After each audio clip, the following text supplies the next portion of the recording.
Good morning, Commissioners, and good morning, members of the public. I'd like to welcome you to the October 16th Advisory Commission on Special Ed. We will begin our day with a roll call. Chair Tostin. Present. Commissioner Groff. Present. Commissioner Estes. Present. Commissioner Hamilton. Commissioner Liu. Excuse me, I saw Commissioner Hamilton. I don't think she heard you. Commissioner Hamilton.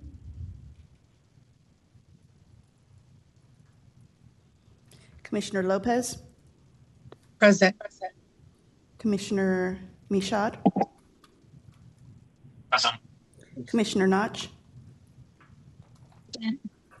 Commissioner Oyakawa. Here. Commissioner Ruiz. Here. Commissioner Snipes. Present. Commissioner Sorter. Here. Commissioner Scott. Commissioner Wilkins. Here. Commissioner Ding. And Commissioner Tuxjargo. Here. That's roll call. Thank you. And I just want to acknowledge that it appears Commissioner Hamilton was having an audio issue that's been resolved. I just want to make sure that her attendance is marked as present. Thank you. I am here. I had dead earbuds. It happens. Thank you. We will now transition into saluting our flag. If you will please, in whatever way is most respectful for your location, stand or sit with me and begin the flag salute. I pledge allegiance to the flag of the United States of America. And to the republic for which stands one nation under God, indivisible, with liberty and justice for all. Thank you all. Vice Chair Groff, will you please review the agenda for us? Yes, it's my pleasure. Welcome to everybody to the October ACSE meeting. We'll begin with swearing in of the new commissioner, I believe, Chair Tostin. Is that correct? Yes. Very good. That'll be followed by item 1, where we will review and discuss the scheduling of future ACSE meetings.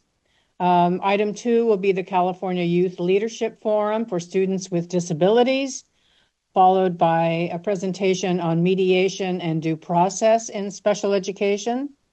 We'll have a break and then followed by item 4, where William Hattrick and his colleague Barrett Jalinsky from the Commission on Teacher Credentialing will provide updates on the number of credentials issued for special education teachers and efforts to encourage and guide future educators into the profession.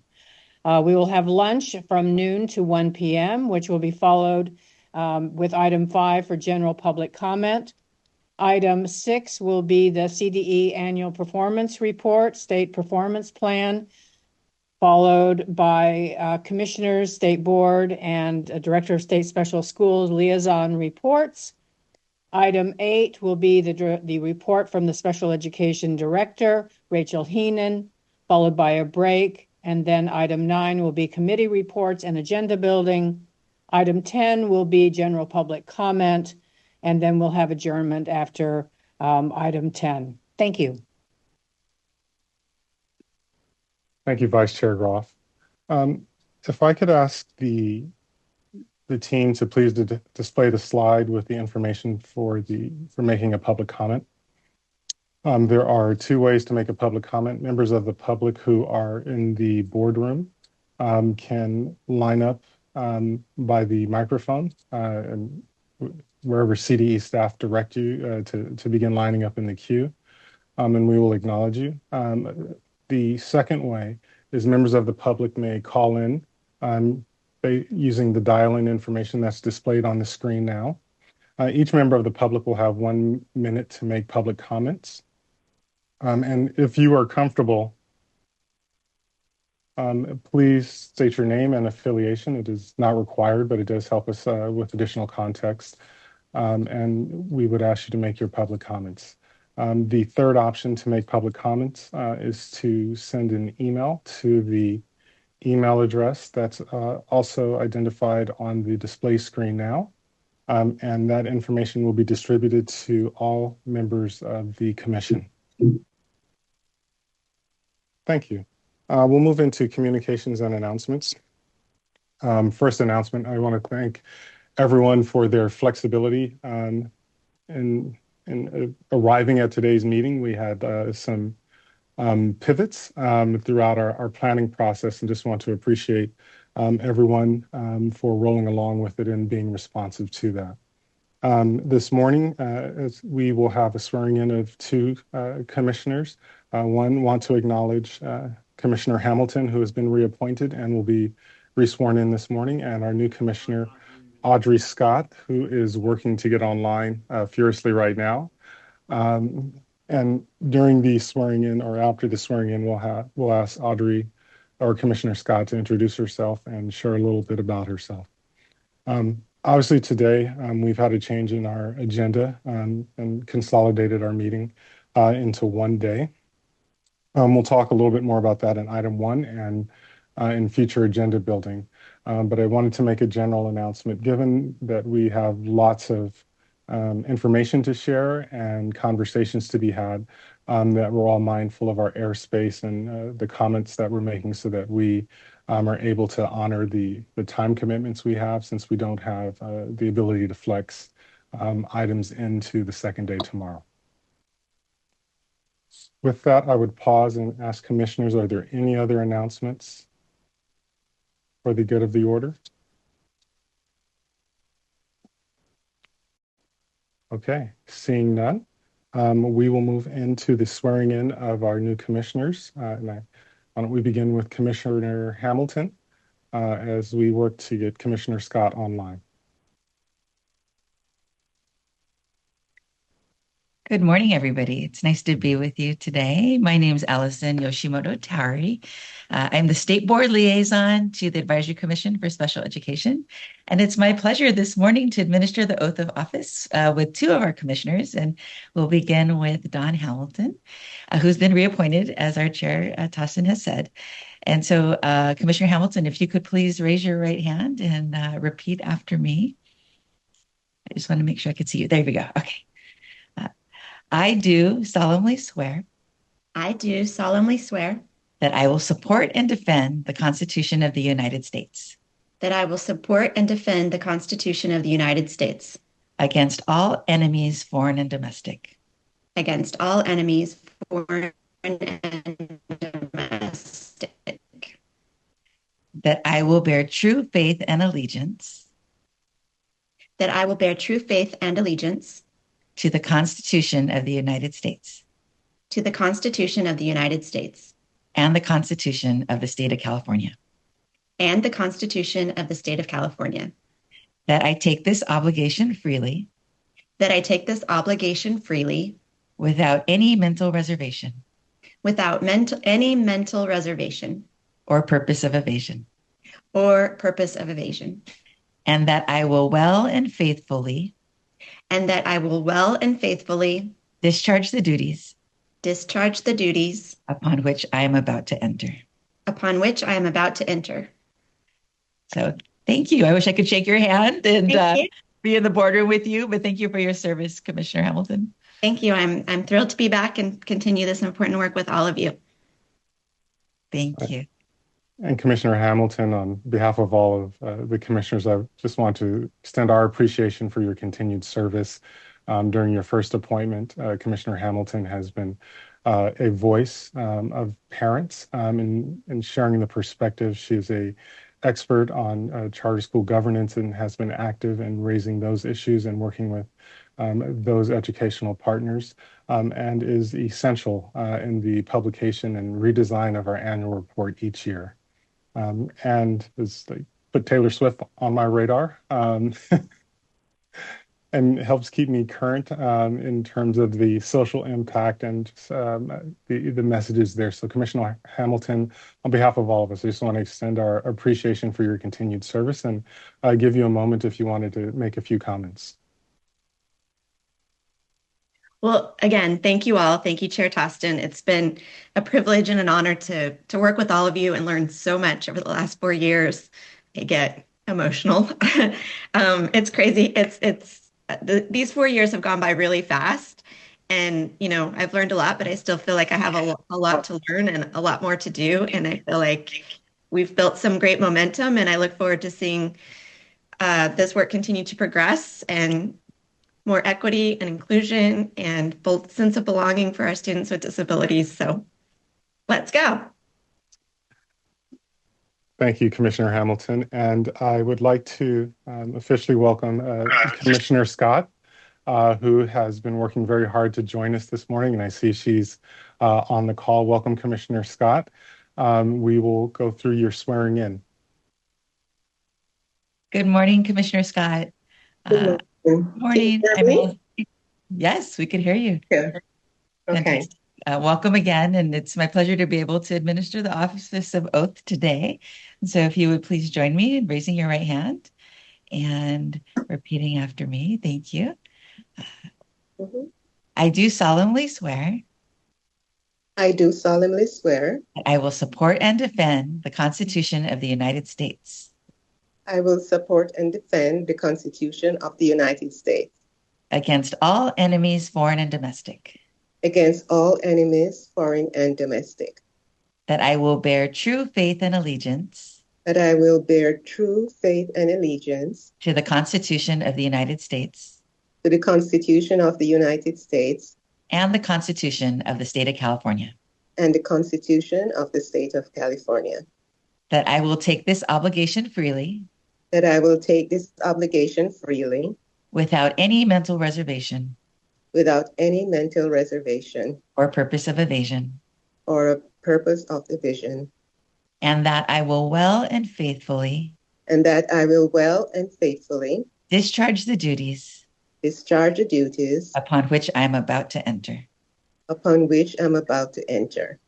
So congratulations and thank you for your service, Commissioner Thank Scott. you so much.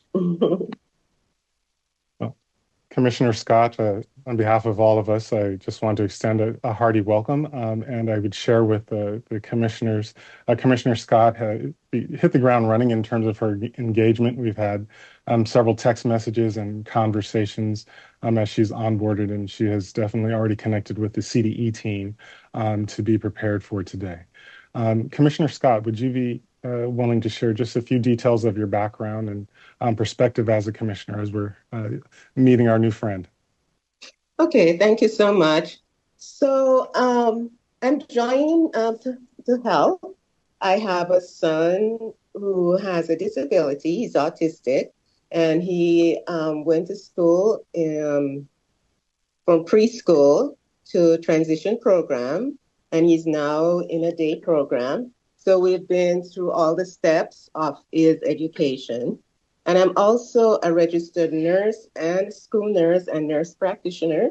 And I am very lucky to be in a school district that nurses play a very vital role in our IEP teams, SST teams, and working with kids, to try and help and improve our education system. So I'm hoping to bring my experience to the committee and help as much as I can. And I'm looking forward to working with all of you. Thank you very much, Commissioner Scott. And as I shared with Commissioner Scott, she is joining a great group of dedicated advocates and knowledgeable folks who will certainly welcome her into the commission. And I extended my apologies that we're virtual this time, because I remember my first day at the commission. It was at the same time as Commissioner Lopez. And it was great to have an elbow partner to reach over and say, so what happens next? What's that acronym mean? How should I say this? And so we look forward to when we are able to be together in person to welcome you and be an elbow partner and support your onboarding. Before we wrap up, thank you. Before we wrap up this portion of the agenda, I just want to take a moment and acknowledge Commissioner Topalian, who had termed out.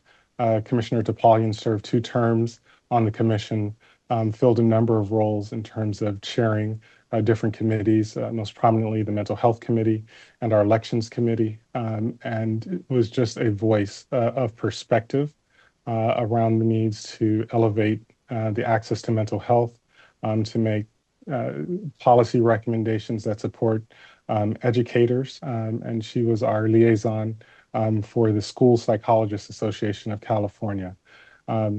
Additionally, Janine kept it lively in the meetings with her thoughts and unmuted microphone, and so we want to honor her service.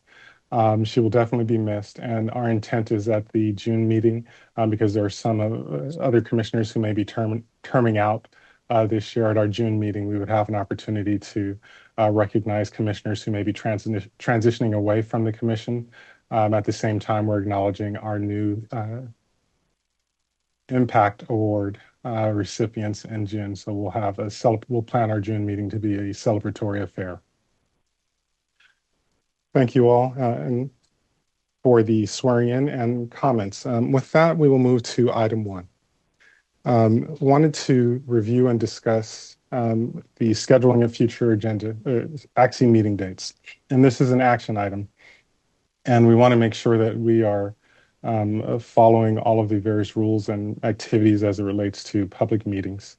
Initially, this meeting was agendized and publicized online as a 2-day meeting. We have consolidated the meeting down to 1 day. The rationale behind this is we did some research and spoke with state board staff, and the state board last year consolidated their meetings down to 1 day. And so we wanted to follow that practice, not that there's any shortage of comments or conversations to be had, but recognizing we may find ways to be efficient and expeditious in our activities, and limit travel time and the cost associated with that, and recognizing that each time we are meeting in person, it requires not only sacrifice away from your professional obligations. I believe there's a mic that's unmuted. Clay, if I could ask you to mute the mics.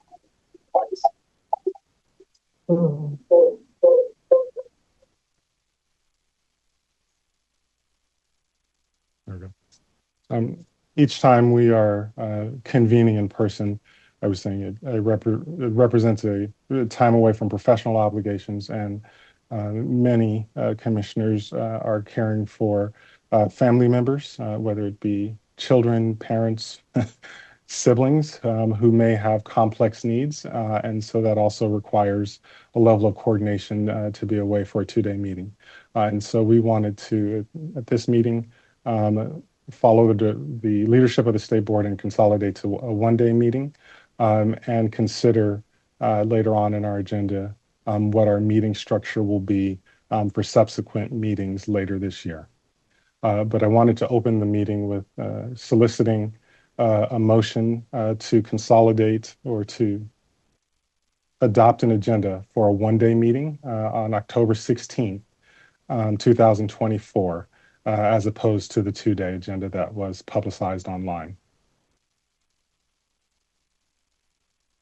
So moved. Thank you, Vice Chair Groff. Is there a second? Thank you, Commissioner Estes. Any discussion? I would add, not every state board meeting is 1 day. Depending on the agenda, they may flex to 2 days, but just reviewing their history for the 23-24 school year, I believe 4 out of 5 were 1-day meetings. Okay. Any other discussion? Can I clarify, the motion is for today's meeting only as of right now? Yes. Okay. For today's meeting only, and when we get into agenda building, I'd like us to have an opportunity to all hear the dates that we're meeting rather than making one sweeping motion for the rest of the year now.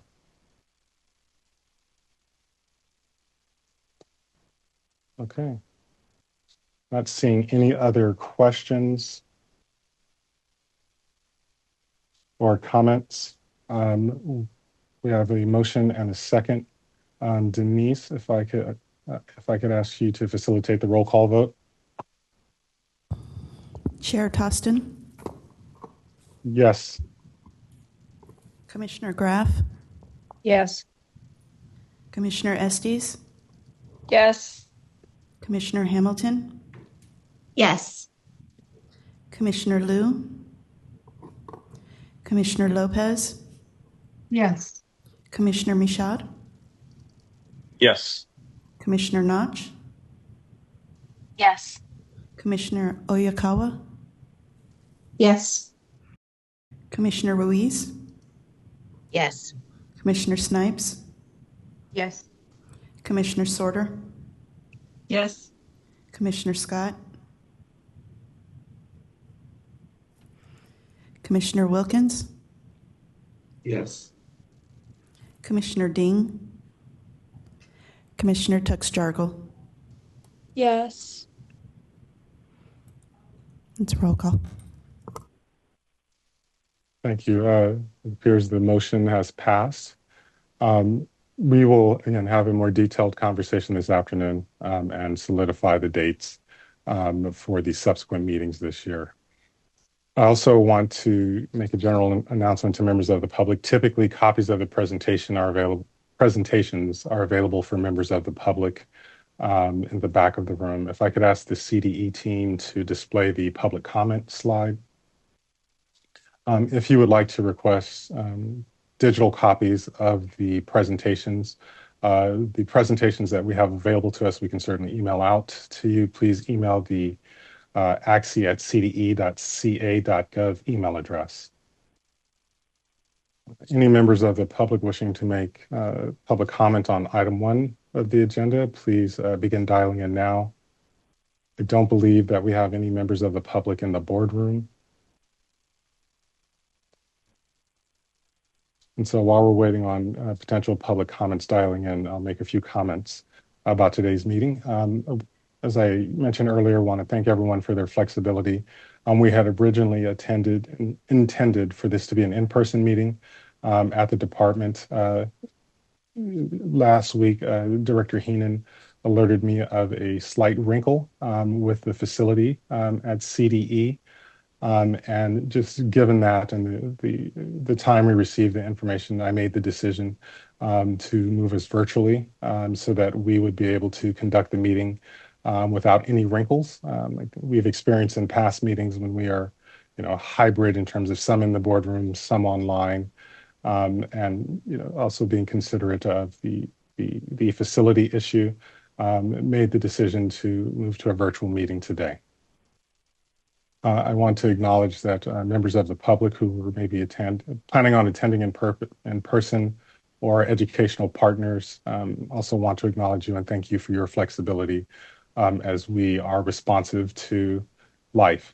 You have plans and they look really good and then the creek rises, I think is the old saying. So we are adapting as is our nature. Are there any comments from members of the public?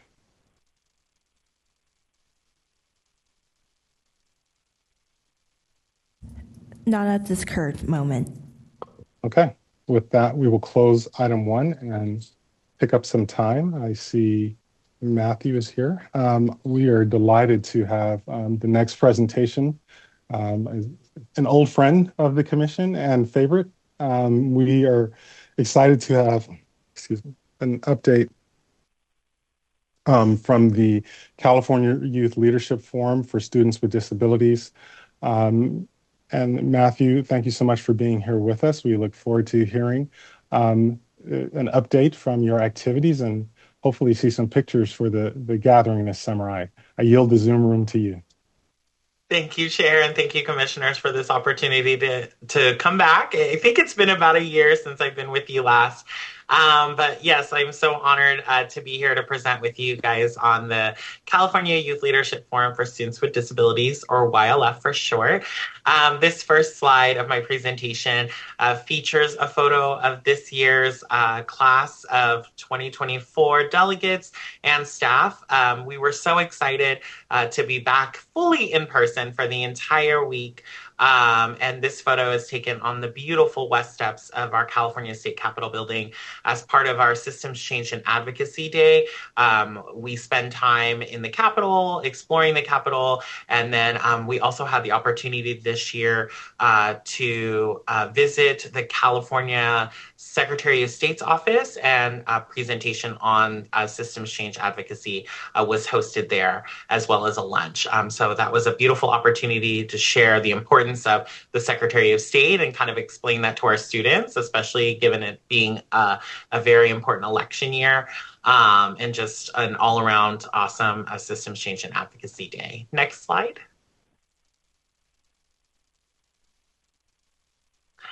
So I would like to share a video clip. Hopefully the audio will be working, but this is just kind of a video summary of YLF 2024 in pictures and in song. The song featured is an original rap that was written and performed by YLF 2023 alumni, not just one alumni this year. If you were here for last year's presentation, we had one alumni featured, but this alumni came back and remixed his original rap with a few other alumni, and now they are all featured in this video. So if you could press play. Uh-oh. Do we have audio?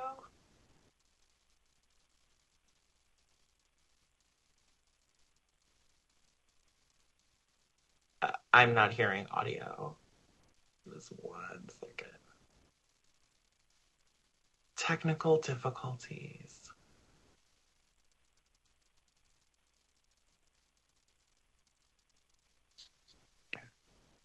Clay, is it possible for us to restart the video and maybe check the audio again? There's an issue. I'm going to try to see if I can come out of the work run real quick. Hang on. All right, thank you.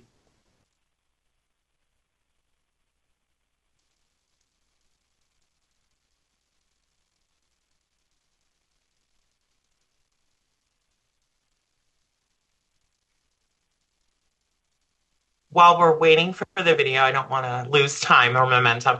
I do want to share that one of the commissioners, Student Commissioner Tuck Sargent, joined us this past summer as part of our systems change and advocacy panel, and maybe she would like to share a few comments about that experience. I don't want to put her on the spot, but while we're waiting for audio on the video, I thought maybe. I can interrupt you for a moment. Let me see if I can share this with this video or audio. Hang on.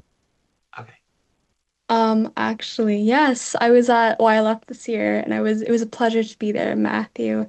And I think it was probably my first time that I was actually really speaking with youth, with disabled youth, and hearing from them and their voices, and them asking me questions about, hey, what do I do with these concerns? Like, how can I talk to my teachers? Things like that. It was just very empowering. It was very empowering for them to see them, and I was able to connect with them after YLF. And now a lot of them, we still connect. We still talk to each other, and they help me. I still help them with getting accommodations, helping them at school and stuff like that. So I'm really thankful for that opportunity, Matthew, and I'm really glad that I empowered them, because I told them that, oh, this is your future. If you don't advocate now, who will for you? This is your future.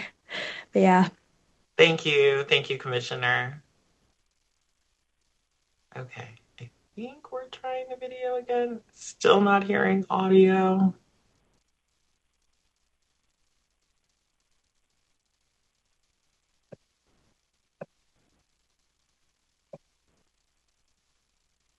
At least I'm not hearing audio. I don't know if others are. Okay. No, we're not either. Oh no. Would it be easier to show the actual YouTube link instead of the embedded video? I don't know if that makes a difference.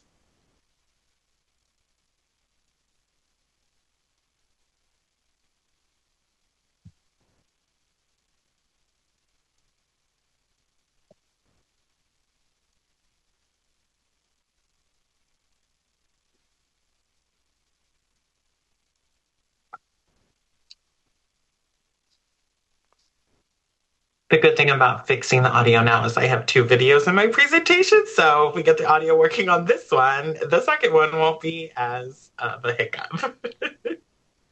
Matthew, why don't we pause just a second and give Clay and and the team a time to see if they can find a workaround or if the YouTube links will work.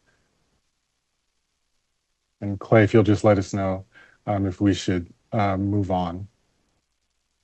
Just give us about 5 minutes.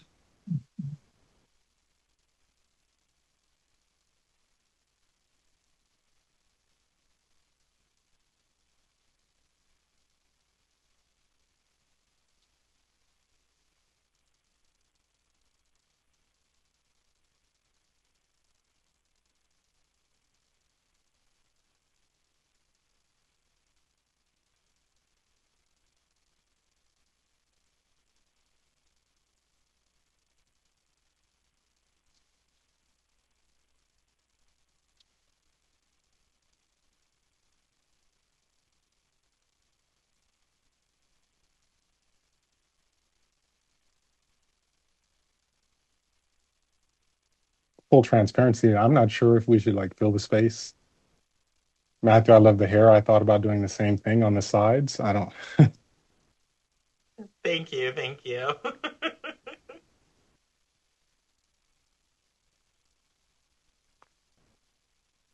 Well, I mean, since there's time, so in my presentation, which I'll share in a little bit, there's an opportunity for some regional events, which is kind of an expansion of our week-long program that we're really excited about. And so I just wanted to highlight 2 regional events that are coming up. One is here in Sacramento this Friday evening and Saturday for students in the surrounding Sacramento region. We're hosting a regional event at Sacramento City College.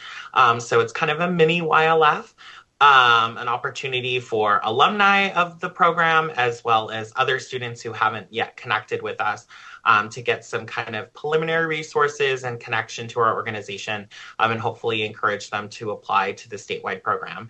So that will be happening this Friday and Saturday.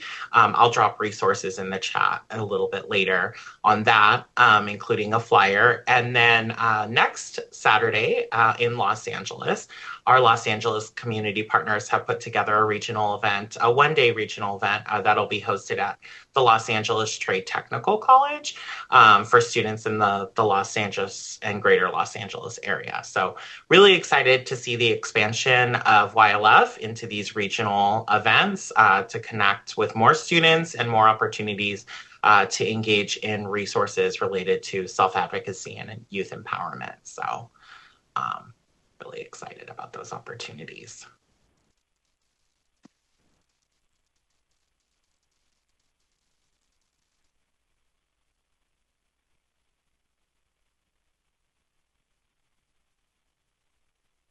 Matthew, what did you say the time was for the LA Trade Tech College event?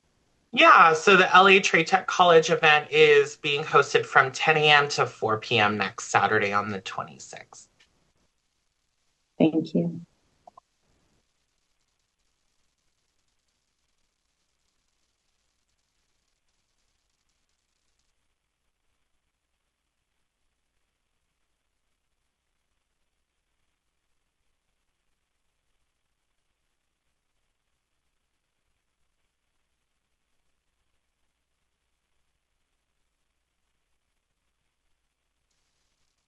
If anybody has Instagram and wants to follow YLF, I highly recommend it because that's where all the dates and times and locations are as well. I follow you all on Insta and I appreciate your engagement. Thank you, Commissioner. Thank you for the shout out. Yes, follow us on social media on Instagram, YouTube, where you can see many videos, hear directly from the students. We were so excited this past summer to have a film crew follow us and kind of film with us, not only all of the large activities, but we also created what we call our Real Housewives testimonials, where students got to get real-time feedback about the experience of YLF as it was happening. And so we've compiled some of those comments into our testimonial videos that we've been sharing in our social media campaign. To encourage students to join us and also just to share the experience of what YLF is like in real time. Thank you. And at this moment, I'm going to propose, why don't we take a a break, feel free to grab a cup of coffee. Please stay within earshot of the meeting so that when Clay gives us the green light, we can come back on, because resolving this issue now will allow us to make sure it's not an issue for subsequent presentations. Chair Tostin? Yes. You're going to actually ask Matt to move forward with the presentation? We're still... Without the video or with video? With no video. Okay. So the issue has been resolved, not in the way that we had intended or hoped. So I'll call everyone back from your 2-second break. And as we do in the world of disabilities, we will adjust and move on. So Matthew, I'll ask the CDE team to please display the slide deck, and Matthew, I'll turn it back over to you.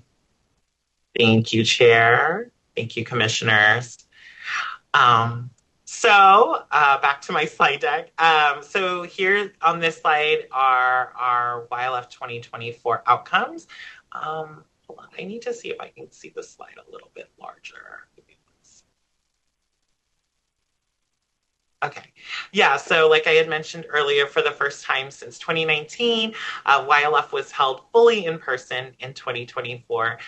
We had received over 150 student applications for YLF 2024, and we selected the top 60 students to participate in this year's program.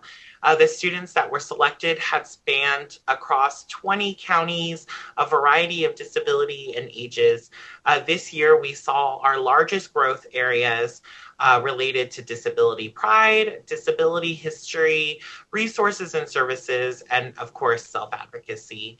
And then a quote from one of our attendees: now that I have attended YLF, I will challenge myself to find my limits. I will work hard to do things more independently and or to get accommodations instead of just asking somebody to do something for me. And that was from Rachel, who is a junior in Los Angeles County.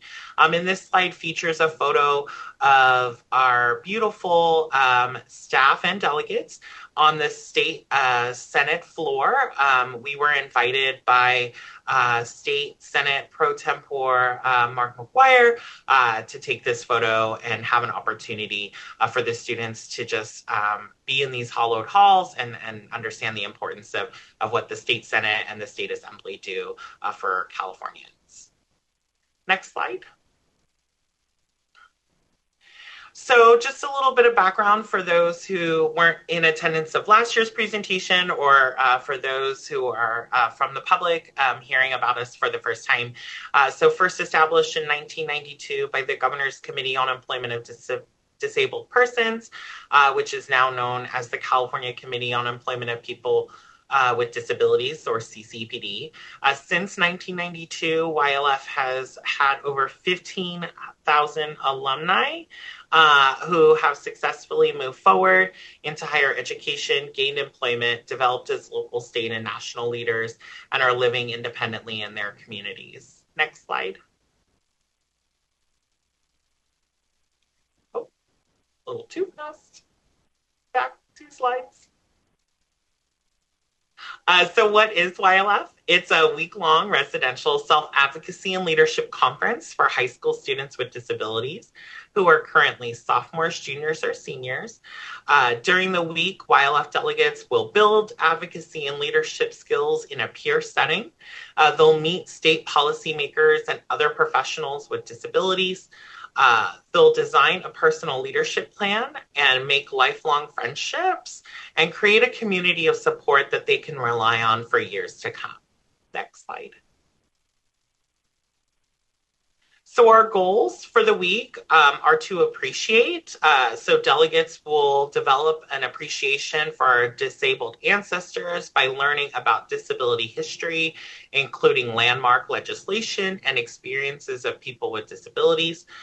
They'll gain an opportunity to understand. So delegates will develop an understanding of the present by exploring basic principles of leadership development and begin by building tools for self-advocacy and independence.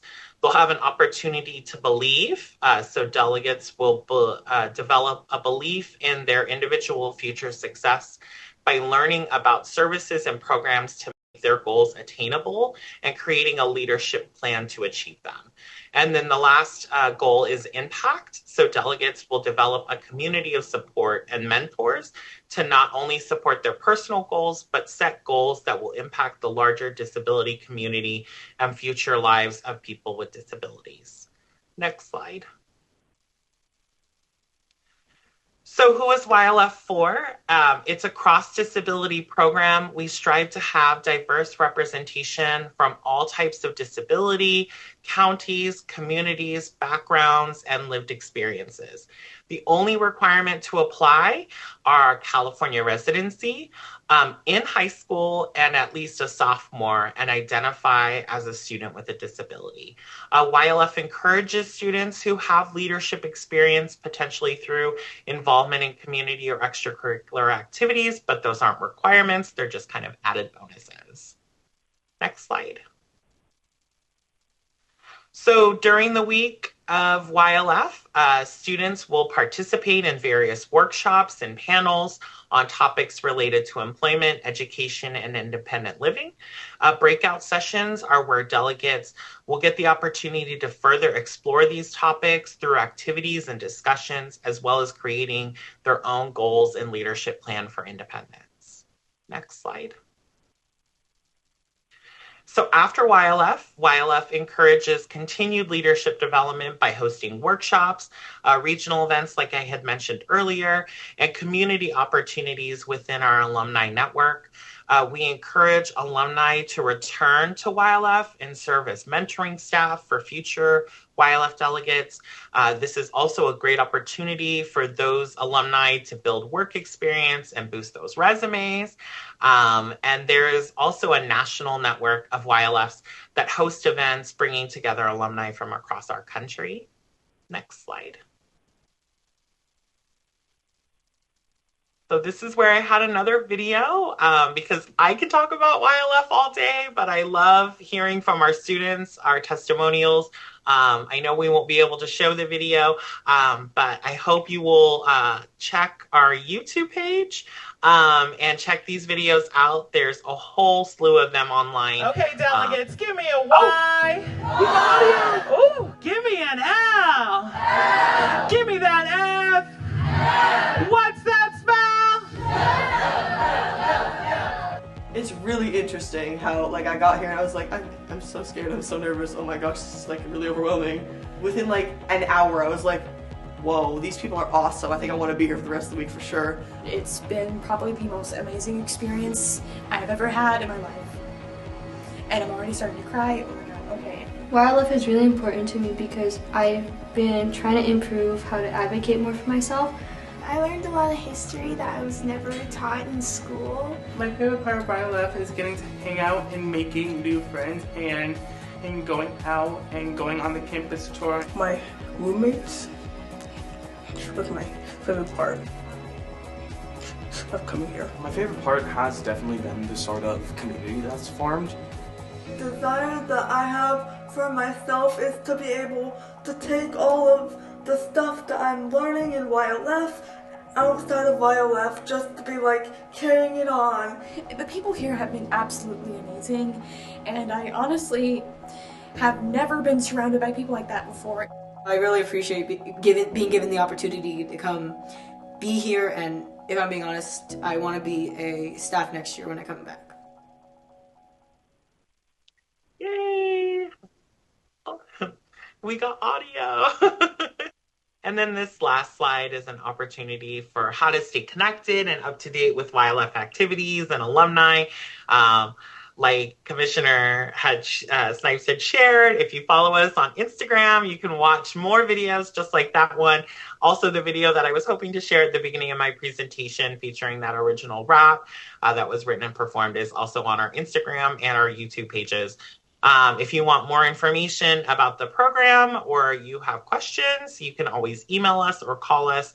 And now I think there's enough time for questions from the commissioners and the public. So I open the floor for questions.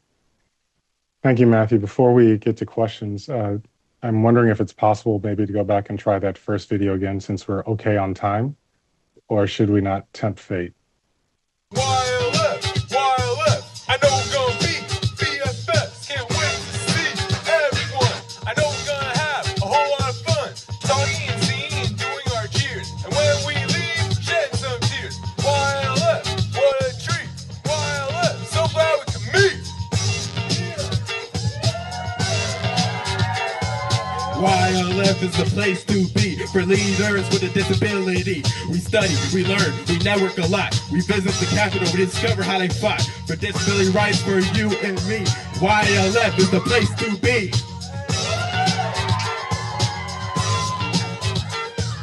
Advocates like Judy Humane empowered us when they took a stand, and they helped change the status quo. Thanks to them, the upwards will go. YLF is the place to be for leaders with disabilities. After YLF, we'll reach new heights and discover why. That is the sea, we're sung in the bay. Oh.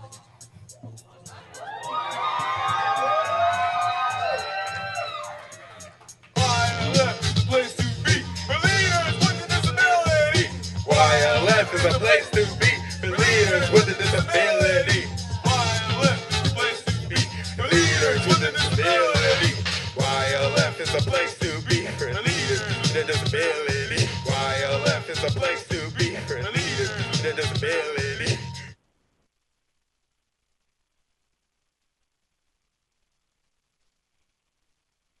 Awesome. So excited. You got to hear that video. An original rap written and performed by YLF 2023 alumni who were back as staff this past summer, mentoring in our newest role that we created as part of our program, Peer Mentor. So it's an opportunity for them to not only mentor young delegates, but get mentorship from older staff who have been around and have been in our program for a long time. So we're really excited to continue those opportunities for youth development and leadership.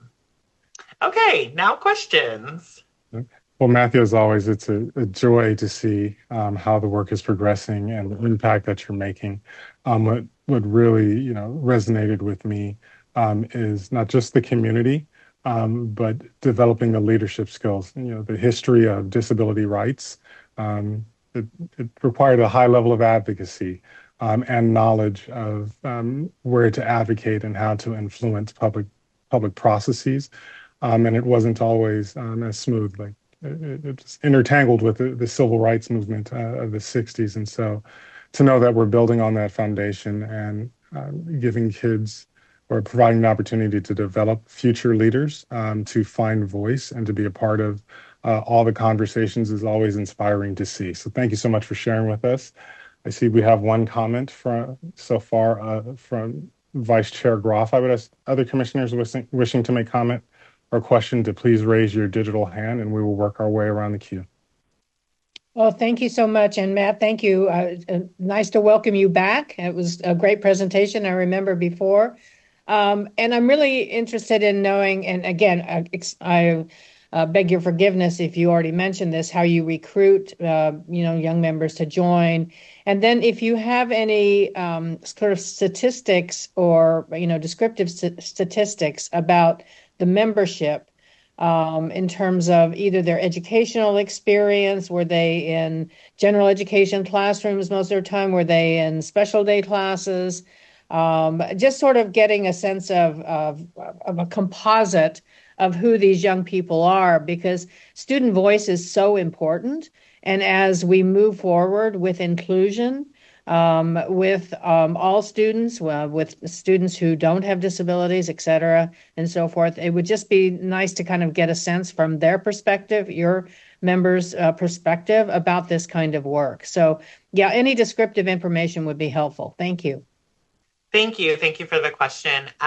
So there is a lot of that descriptive information in our annual report that we put out every year. That should be coming out later this month. But just to give you some kind of highlights on that, to answer your first question on recruitment, a lot of our recruitment comes from the Department of Rehabilitation because they work directly with students services and students with disabilities, and they have created a lot of community partnerships with local school districts. I myself am on a train of marketing and selling the program anywhere and everywhere that will have me. So we've seen other boards and commissions share our message with students that they work with or other organizations that they partner with.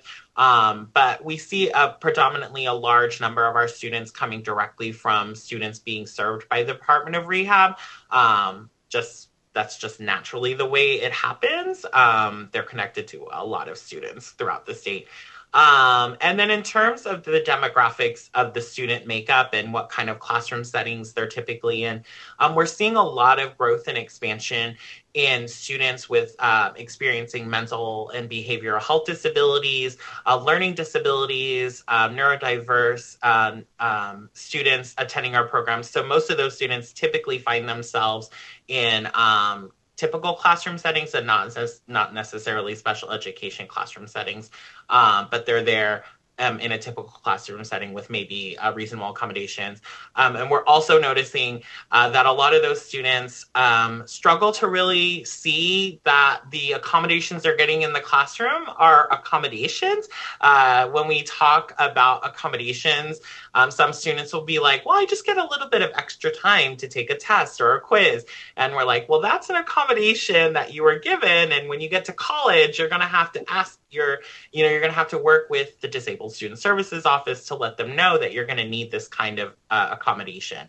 So it's just interesting to see that there's accommodations happening in the classroom for these students, but they're not necessarily making the connection that what they're getting isn't just special attention for themselves, but an actual reasonable accommodation for themselves. So, but of course, there'll be more information about the demographics and the different things that you were asking about in that annual report that will hopefully be out early November.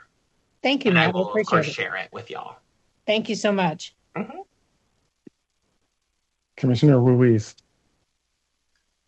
Matt, it's so great to see you again. I just wanted to thank you for being here, and I'm just thrilled with the work that you're doing. It's so important that our students and young adults get that just that feeling of being welcomed and just being with their people, and it just goes such a long way into their future and their adult lives. And I'm hoping that your program will be recognized by younger programs, that students can start having these feelings and excitement and the thrill and all of those very important things at a younger age too. So again, just want to thank you from the bottom of my heart for the work that you're doing. Thank you. Thank you so much for the comment. So I will make the last call for any additional comments or questions from commissioners. I have a quick question. Yes. Commissioner Hamlin. Thank you, Matt, for this wonderful presentation. Really cool what you guys do. And I know some students who have participated and just love it and get so much out of it. So it's amazing. I'm curious if you've had any participation from any students who use assistive technology to communicate. And if not, how we could, get more students with more extensive support needs involved, because I think their voice is very important as well. Yeah, no, that's a great question. It's really interesting the makeup of students that we see each year. Usually we have out of 60 students in a year, we would see probably maybe 5 students who potentially are using assistive technology as if they're as communication devices or for other types of disability accommodations. So the numbers are kind of lower than they have been in the past. We used to see a lot more students, but throughout the years, it's kind of ebbed and flowed. But we definitely would like to see, as much diverse representation of all voices in the disability community represented in our student makeup. And we definitely take that into consideration when making final selections on students to make sure that every disability population is as represented as possible. There just hasn't been a ton of applications of students in that area, and we're trying to do some research to see what boards and committees and commissions we can get connected with that are connected to that population. Also, the deaf and hard of hearing population has gone down in a number of years. This past summer, we unfortunately didn't have any students who identified as deaf and hard of hearing, and that was a real letdown, not only for our those students who didn't participate, but also for the larger disability community to not see the beautiful experience of what it means to be deaf and hard of hearing, to have our interpreters on staff. It felt so strange to have a YLF without our family of interpreters there to share the beautiful language and culture of what it means to be deaf and hard of hearing. So we're definitely trying some different outreach techniques this year to reach those communities of disabilities that aren't always showcased and highlighted, and we haven't seen those numbers. So we're hoping to pick those numbers up.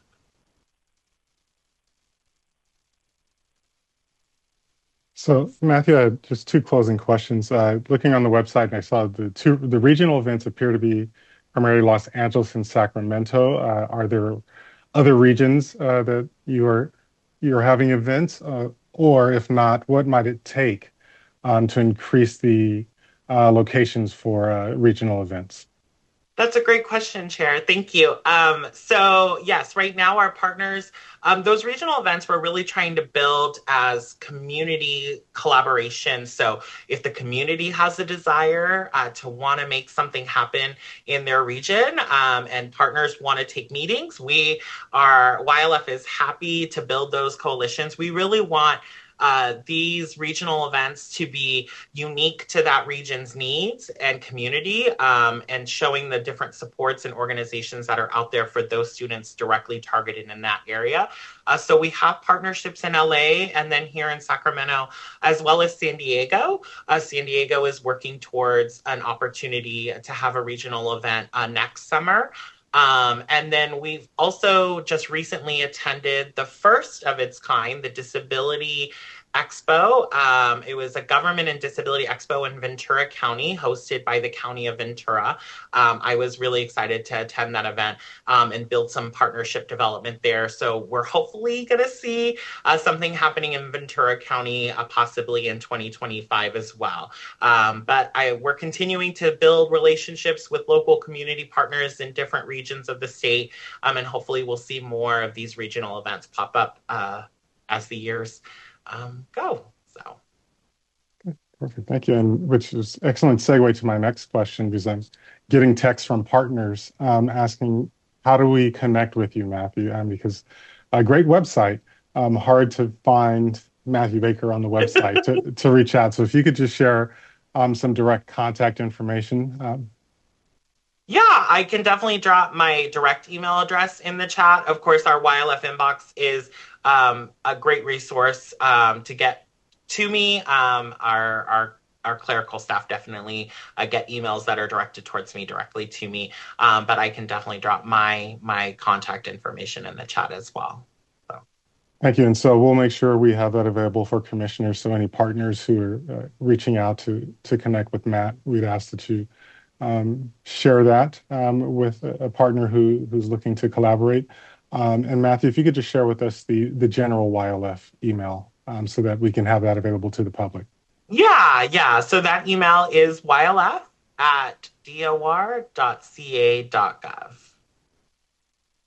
All right.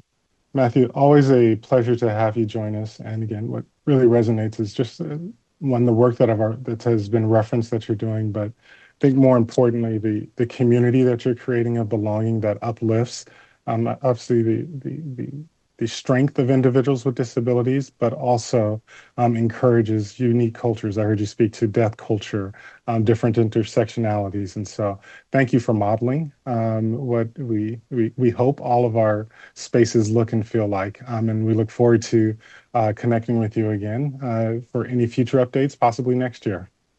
Yes, thank you so much. Thank you, guys. Thank you, commissioners. If someone could please,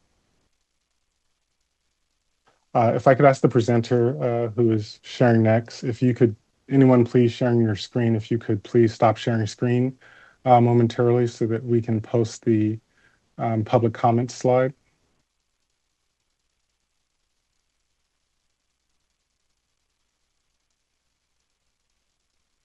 Perfect. Members of the public wishing to make public comment, if anyone is in the physical boardroom, please begin lining up. Members of the public wishing to call in, all of the dial-in information is on the screen, and we will pause while we give folks a chance to call in.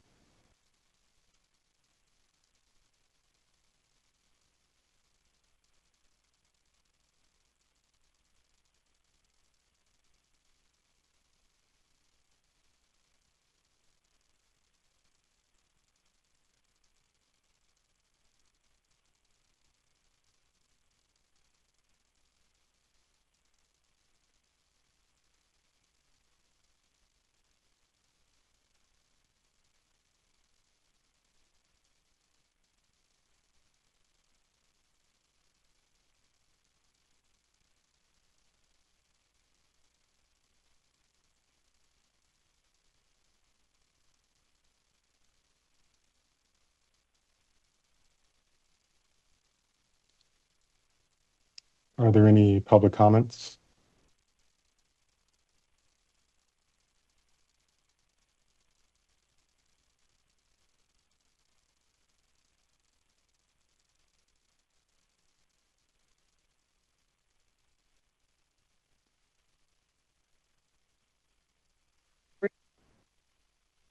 Oh yeah, finally.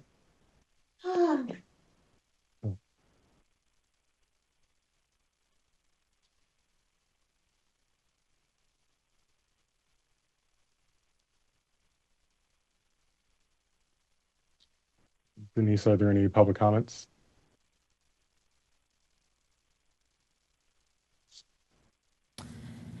There are no public comments at this time. Okay, thank you, Grace. So with that, we will close item 2. We are running a bit ahead of schedule, so I'm going to give us a 9-minute break and ask commissioners to be back at 10:14.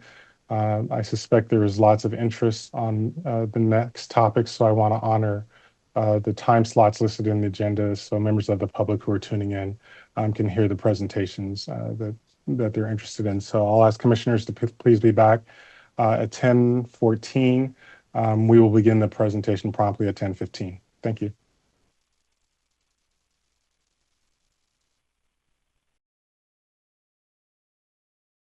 To have Katie Mahoney-Cripps from the Department of Education to provide us with information around dispute resolution, mediation, and due process hearings.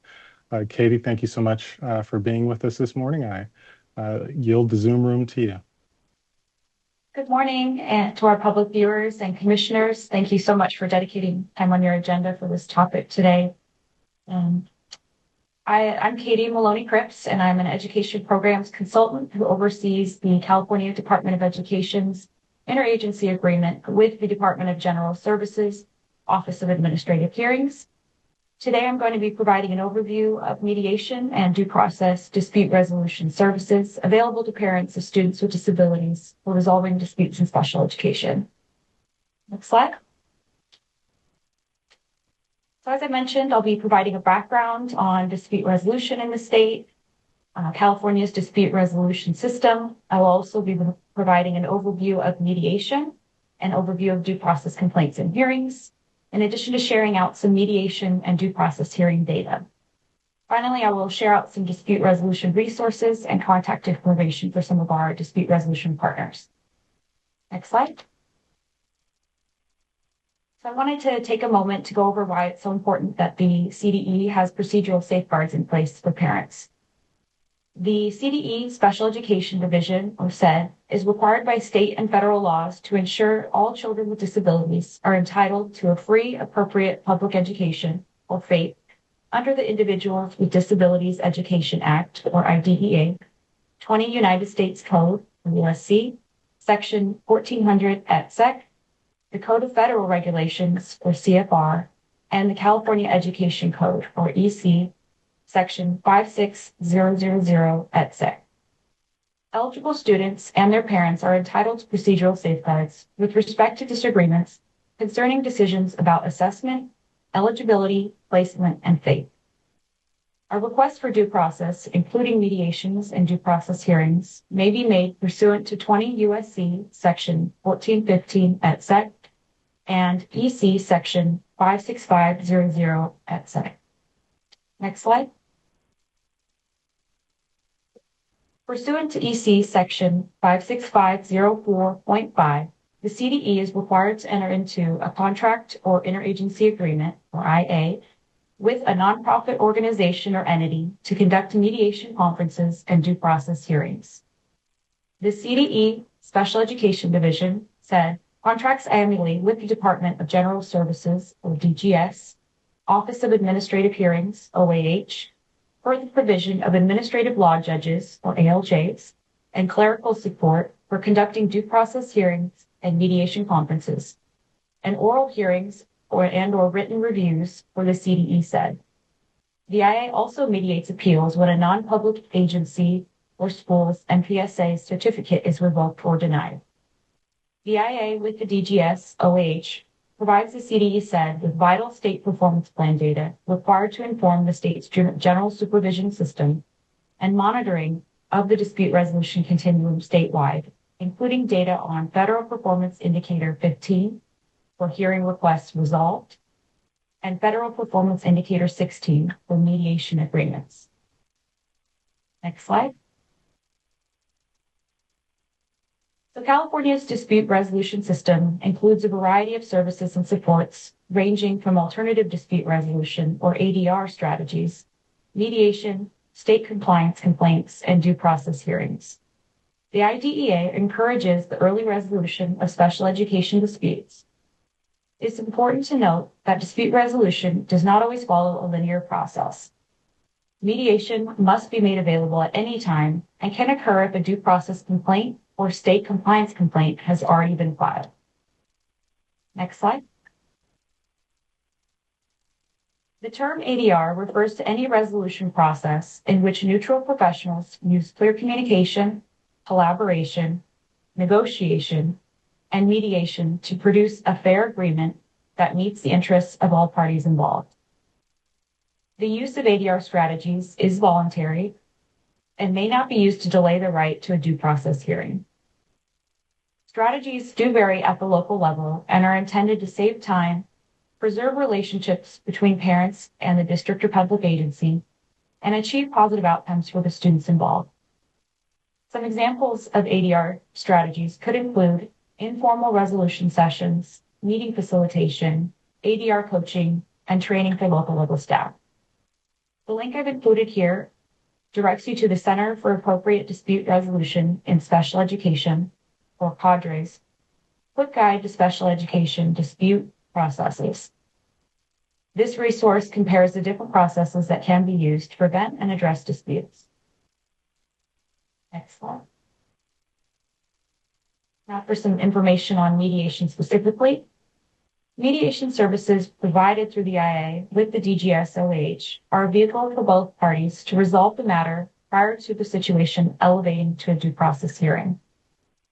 Mediation is a voluntary process included in the procedural safeguards for parents that brings together parties who have a dispute concerning any matter arising under 34 CFR Part 300 of the IDEA Part B regulations to have confidential discussions with a qualified and impartial individual. 34 CFR Section 300.506.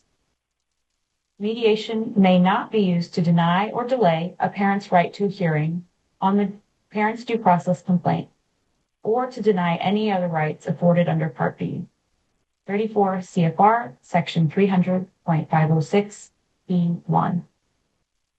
The goal of mediation is for the parties to resolve the dispute and execute a legally binding written settlement agreement reflecting that resolution.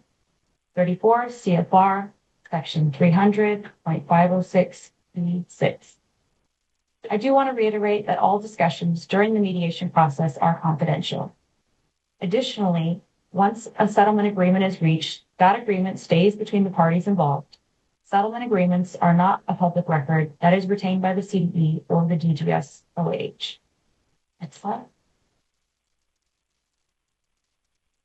The mediation process offers an opportunity for parents and public agencies to resolve disputes about any matter under 34 CFR Part 300, including matters arising prior to the filing of a due process complaint. Mediation may be used for matters regarding the identification, evaluation, or educational placement of a child with a disability, or the provision of a FAPE. 34 CFR Section 300.506. Although mediation cannot guarantee specific results, some benefits may include the following. Mediation can be a less expensive and less time-consuming method of dispute resolution between parents and districts. Mediation may result in lower financial and emotional costs compared to due process hearings. Mediation may result in written agreements where parties have an increased commitment to and ownership of the agreement. Parties have more control over the process and decision-making, or remedies can be individually tailored and contain workable solutions. Next slide. Mediation can be requested by the parent, parent rights holder, adult student, district, or other public agency. 34 CFR Section 300.506. Requests for mediation must be submitted in writing to the DGS-OH. For mediation-only requests, parties may use the request for mediation only requested by district or other public agency, or the request for mediation only filed on behalf of the student optional model form template. For joint mediation and due process hearing requests, known as dual cases, parties may use the request for due process hearing and mediation requested by district or other public agency, or the request for due process hearing and mediation requested on behalf of the student optional model form. Next slide. Now for some information about due process complaints and hearings. In order to request a due process hearing under the IDEA, a parent, district, or public agency or the attorney representing the party first must file a due process complaint consistent with 34 CFR sections 300.507 and 300.508. The alleged violation must not have occurred more than 2 years prior to the date that the parent or the public agency knew or should have known about the alleged action that forms the basis of the due process complaint. 34 CFR Section 300.507. A parent, adult student, or a public agency may file a due process complaint to request a due process hearing on any matter relating to the identification, evaluation, or educational placement of a child with a disability or the provision of FAPE to the child. 34 CFR Section 300.507. Next slide. Some specific special education disputes require accelerated timelines and different procedures than regular due process hearings to facilitate resolutions more quickly. These are referred to expedited due process hearings. Expedited due process hearings may be used for one of the following IDEA disputes. A parent of a child with a disability disagrees with a decision regarding disciplinary placement decisions under 34 CFR Section 300.530 and 300.531. A parent of a child with a disability disagrees to the manifestation determination under 34 Section 300.530E, or a district or public agency that believes that maintaining the current placement of the child is substantially likely to result in injury to the child or others. 34 CFR Section 300.532. Next slide. Due process complaints and requests for due process hearings must be submitted in writing to the DGS OAH. I will provide contact information for the DGS OAH at the end of this presentation. Pursuant to 34 CFR Section 300.508, written due process complaints must include the following: the name of the child, the address of the child, the name of the school the child is attending, any available contact information for the child, and the name of the school the child is attending in the case of a homeless youth. A description of the nature of the problem, including relevant facts, and a proposed resolution of the problem to the extent known and available to the party at the time. Next slide. The CDE said and the DGS OAH have developed optional model form templates that parties may use when filing a due process complaint and requesting a due process hearing under 34 CFR Section 300.509. For hearing requests only, districts and other public agencies may use the request for due process hearing only, requested on behalf of the district or public agency, or the request for a due process hearing only filed on behalf of the student. For joint mediation and due process hearing requests, known as dual cases, districts or other public agencies may use the request for due process hearing or mediation requested by the district or other public agency, or the request for due process hearing and mediation requested on behalf of the student. Next slide. Now we'll go over some timelines associated with due process complaints and hearings. Under 34 CFR Section 300.508A, the party filing the due process complaint or the attorney representing the party must forward a copy of the complaint to the other party, and that complaint must remain confidential. The party receiving a due process complaint must send the other party a response, which specifically addresses the issues raised in the due process complaint within 10 days of receiving notice of the complaint from the other party. 34 CFR Section 300.508F. A resolution meeting takes place within 15 days of the district or public agency receiving a complaint. 34 CFR Section 300.510. A due process hearing begins if the complaint is not resolved during the 30-day resolution period. A hearing decision must be reached within 45 days of the resolution period ending. Hearing decisions can address a change or refusal to change the identification, evaluation, educational placement, or the provision of FAPE. 34 CFR Section 300.507A1. Next slide. I want to make note of some extensions known as continuances that may be granted to parties during the due process timeline. Pursuant to Education Code 56505F3, parties to a due process hearing may request the hearing officer to grant an extension. The extension shall be granted on a showing of good cause. An extension shall extend the time for rendering a final administrative decision only for a period equal to the length of the extension. A second or subsequent extension may be granted for good cause or any other purpose at the discretion of the hearing officer. Next slide. Hearing officers conduct due process hearings to provide fair and neutral resolutions. Under the supervision of the CDE, the DGS OAH ensures all hearing officers are impartial and qualified.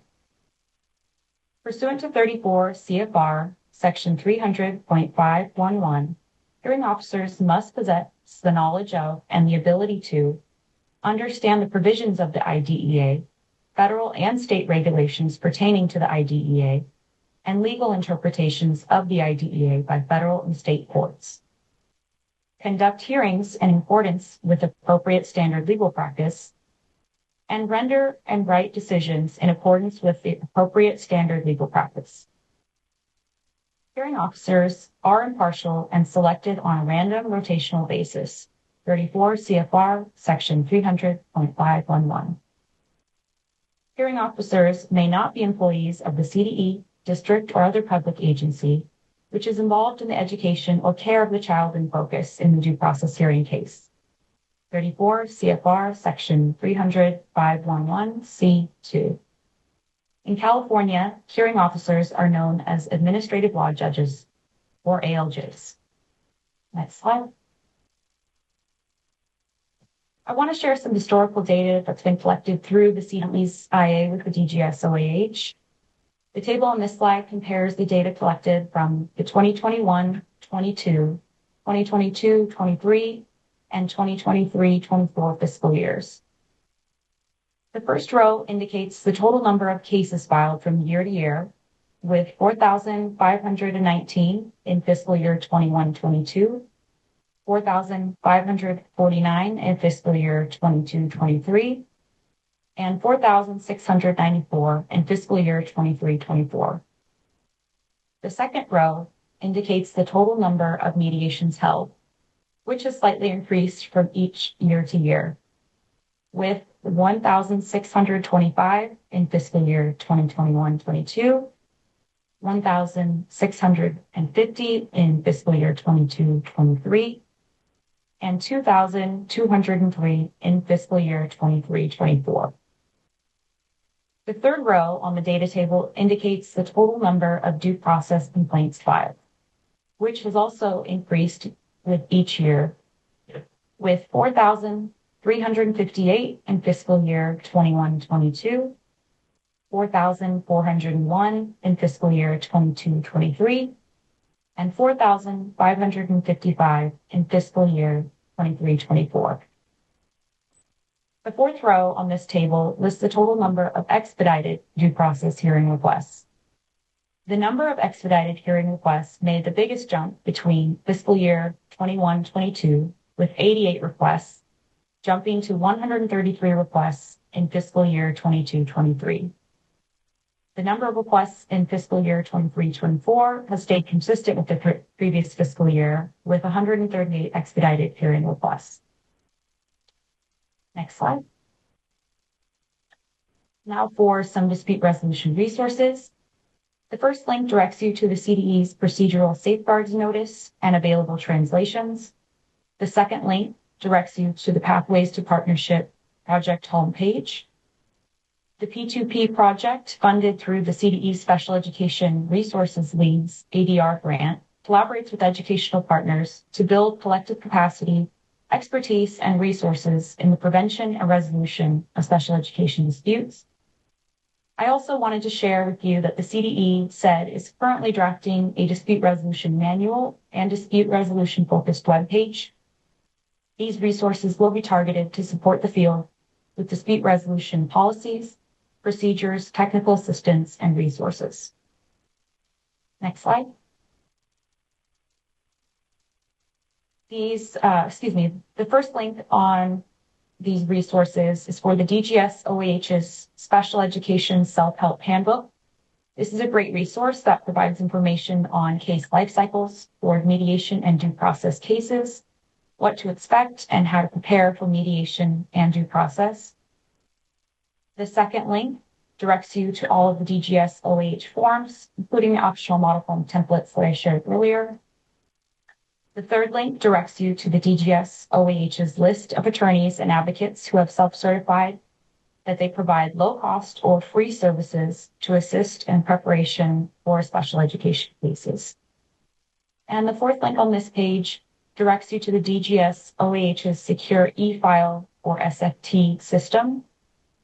This system allows both parents and districts to file for mediation, due process hearings, or both, and it is utilized as the primary source of communication to coordinate all activities with parties. Next slide. I also wanted to bring to your attention some resources specifically curated for families by the Center for the Appropriate Dispute Resolution and Special Education, or CADRE. The first link directs you to CADRE's Quick Guide for Dispute Resolution Processes and offers a comparison of all the different processes that can be used to resolve disputes in special education.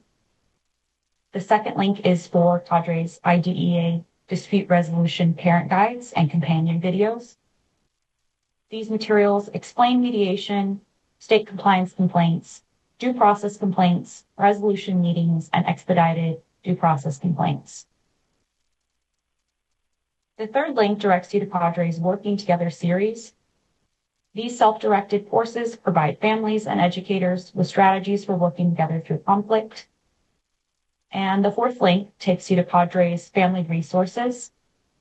Here you can find frequently asked questions and other resources specifically curated for families of children with disabilities. Next slide. Now for some contact information. The first set of contact information is for the DGS LEH specifically. Their address is 2349 Gateway Oaks Drive, Suite 200, Sacramento, California, 95833. Their phone number is 916-263-0880.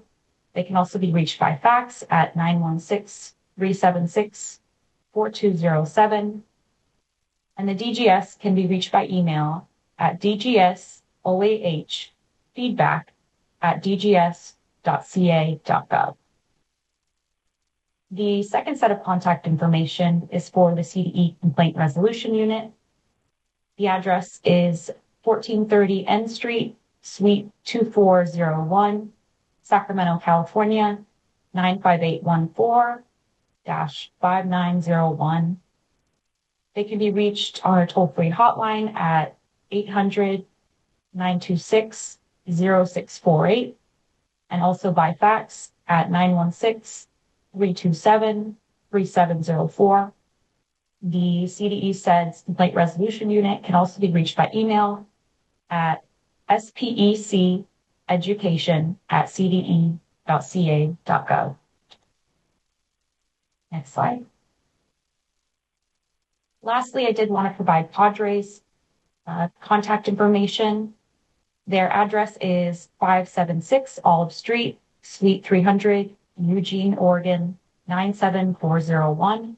They can be reached by phone at 541-359-4210, by fax at 458-215-4957, and Cadre can also be reached by email at cadre@directionservice.org. Next slide.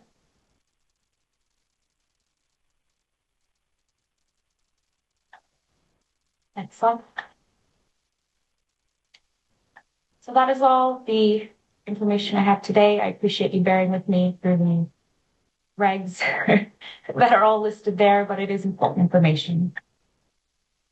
Katie, thank you so much for sharing the information. And this obviously is always a topic of interest, and we as a commission over the past few months through public comment and other avenues have heard from parents and others related to obviously the tension and frustration, I'll say, with the system and the due process as well. And so thank you so much. We wanted a sense for us, and this will be an ongoing conversation for us as commissioners this year, but wanted to make sure we were level set on understanding the different avenues, processes, and some of the high level overview of all of the components. Now, if I could ask you to go back to slide 17, just looking at the data that you shared, and just doing rough math in real time. And I'm an English teacher by training, so this math is all symbolic for me, not necessarily exact. It appears each year, the numbers are increasing in terms of cases filed. And in 21-22, 161 cases were resolved at mediation, 148 in 22-23, and then 139 in 23-24. And so just seeing that, yes, mediation is impactful, and this also doesn't include data that we probably, the department wouldn't have in terms of the cases that were resolved by ADR before filing or local mediation. But I just wanted to call the kind of those numbers out, not with a question, but just an understanding that mediation is effective, but also sometimes it's unable to resolve the issues or disputes at hand. And so obviously an area that we want to keep monitoring and supporting our families and educators, because all of these cases represent an investment of time for all parties and resources. And so anything we can do to resolve those disputes and support different strategies to resolve it, we'd want to support. But in context, I believe there's 700,000 students roughly with disabilities in the state. We'll hear that exact number later. 5,000 due process hearings, so keeping it in scale in terms of the broader numbers of families and students involved in the system. Katie, you referenced a website that's being developed with additional resources. Was there a timeline on when that website's going live? Yes, we intend to have the website and the manual that covers our California's dispute resolution system, ranging from ADR, mediation, state compliance complaints, and due process. We hope to have that all published by this coming summer in 2025. Okay, thank you very much. Any other commissioner comments and questions? I'd ask you to raise your virtual hand now. Commissioner Tux-Drago, I see your hand is raised. Thank you for this important presentation. I think that mediation is very important and something that a lot of parents and special education educators and youth are able to use. I think that what we really need to really focus on with mediation is how do we translate? We get the information concisely, but also translated. For example, California had a lot of people who are bilingual and who are foreign language as well. Like, for example, I'm Mongolian American and my parents always struggle trying to advocate for my needs, and you need translation in order to get your rights or access things. So a piece of advice is a piece of feedback is when you release the website or whatever, try to like translate that website into multiple languages so people can read it, because a lot of people when they go through mediation, they might press something different. They might write something indifferently, or they don't know what it's saying to them, or sometimes their translator is not going to say it correctly in a way. So I think that in order to make mediation more inclusive and more like equitable in a way is to have translation, but really focus on how can we make this a more smoother process for families and youth. And I think that's what a lot of youth and families have been telling me about, is a struggle of trying to being clear, but being concise, because a lot of families who come from different countries and coming to California with disabilities and going through the school process, they're not going to be able to understand things without things are being translated. So I think that's a point that I wanted to make, but thank you so much.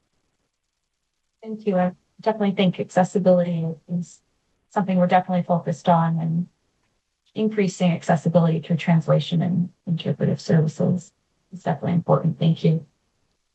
Vice Chair Groff. Thank you, Katie, so much for the very thorough presentation. And I want to share this information widely. I come from the university where we prepare educators. And what was interesting in a conversation I had with some local special ed administrators was in terms of a retention issue for teachers, for special education teachers, that one of the reasons why some teachers leave the field is that they are intimidated by the due process being called in to, participate in that and, feel sort of under threat, if you will, when they have to show up for that. So could be a retention issue in terms of our professionals in the field. Do we have a breakdown on the types of complaints, either resolved through mediation or that go to due process or are expedited, so we have a sense of what the concerns are, the topics, and then maybe CDE can provide technical assistance, possibly to those districts where we have high numbers of complaints being filed. Also, I'm hoping that we can be proactive so that school districts, in partnership with parents and families, can resolve issues before they get to this level, because it does take time. It takes money. I mean, another question would be how much California spends sometimes at the end of this process to resolve issues, where that money could be used more, proactively to support students. So do we have a breakdown of the different types of complaints? Yes, and I will share in the chat, the DGS OH does have a dashboard that lists out, you can look up by school district over and fiscal year, the number of complaints. You can look it up quarterly. There are also on this specific webpage, the quarterly reports that are shared with the data collected by the DGS OH, and those are provided to the CDE on a quarterly basis. Those are publicly available, so I can go ahead and share that link to the dashboard and quarterly reports. Thank you, Commissioner. Thank you. That's very sorry. helpful information. Thank you so much, Katie. Commissioner Oyakawa. Thank you. I think I was going to say almost the same thing that Commissioner Graf said. So thank you. I guess I want to reiterate that it would be very helpful to know what the categories, if there's some broad categories where we're seeing the same types of complaints, both across the state and then again within particular LEAs. And I guess I'd like to know, I think you said that we were publishing some of this information, and I agree that it would be helpful to have it in different languages for families to access as well. And I guess my other question that wasn't addressed or wasn't already asked is, does the number of complaints or percentage, I guess, of complaints relative to the size of an LEA, does that trigger anything on the CDE side to do additional follow-up, similar to what Commissioner Graf said in terms of reaching out and helping those districts if they seem to have kind of recurring concerns? So I know that, families and others can file a general state complaint outside of the due process procedures. But I wonder if the due process or mediation filings themselves might trigger something to alert the CDE that there might be something that they can help preventatively with that LEA. So we can kind of cut it out before, or get to it before it becomes a bigger issue for more families. Thank you. I will say we typically do see trends in this similar types of issues from year to year. The issues around assessment, discipline, eligibility, placement, and some procedural things are the biggest issues that come up as far as due process hearing requests. And then to the second part, your second question, as far as when complaints come in through the CDE, we do share that information with our monitoring teams and focus monitoring and technical assistance units. If there are some glaring trends, that information is shared with our monitoring folks so that they can include that within their monitoring assessments. And again, this would be information that's publicly available on the site that you linked, so that families could also see for themselves if there's something that they think. Your microphone was off. I'm so sorry. It's all right. Oh, I haven't done that in a while, since 2020. So I guess my question is if that information is also visible to the public, so that families who do live in those LEAs are able to also see that information in case it is not captured or addressed by the state, that the parents can see, kind of what's going on. Is that type of information included in what is available online? So that information is not not currently included on the OH's dashboard. That's more just going to be a quantified amount per district per fiscal year and per quarter, and the length of those cases as well. So that's the information included on the dashboard. that is something that I can take back as a point of interest. I think the reason I'm asking is because I know that many families will say, oh, this district has so many lawsuits, look at how awful it is. But it sometimes might be the size of the district. It might be a couple of cases for whatever reason, and might not be a real trend. It just might be that feeling. And I think I would think as a parent, I would love to be able to see what is going on in our district, as well as what's going on with other similarly sized, or how to kind of look at that data in a more meaningful way. So yes, if you could please send that feedback back, I appreciate it. Thank you. Commissioner Scott has a comment. So going back to the table regarding the due process request, it would be interesting to know what the numbers were pre-COVID. Is it an increase since COVID that families are making these requests? Because during COVID, a lot of parents had to become teachers, and they noticed a lot of things with their students, and they have more concerns now about services that they're receiving. So that would be just interesting data to know. Also, at IP meetings, parents are given a copy of their parents' rights. And I'm sure it's in different languages. I don't know how many parents actually read it or understand how important the information is in it. So I think that's something we could do better, educating our parents, about the information they're given and how to use it, the information that they're being given in the parents' rights. I definitely agree. And, something that we definitely reinforce at the CDE is directing families to the family empowerment centers in their region. They offer a tremendous support to families in looking at their parent rights and locating, translating documents, and really just going through the procedural safeguards with them. So we definitely encourage families to connect with their local family empowerment center. Thank you. Thank you. And I see Commissioner Lopez, but before you begin, I just wanted to remind everyone, for accessibility, let's, to the greatest extent possible, avoid using acronyms because members of the public may not be familiar with our acronyms. So I have comments from Commissioner Lopez, Tugstroggle, and Hamilton. Thank you for the the presentation. Very, very much needed. I think my question might be the same as Commissioner Ogawa. Excuse me, I have a little bit of a sore throat. I was glancing over at the dashboard, and I didn't see anything in terms of how much money each district spends on attorney fees. Maybe that question was asked and just wasn't clear. I just wanted to check if I'm not looking correctly or if that's going to be available. I think it's really important that the public sees and we see, and with the number of cases, and then compare that with how much money is being spent with attorney fees. Thank you.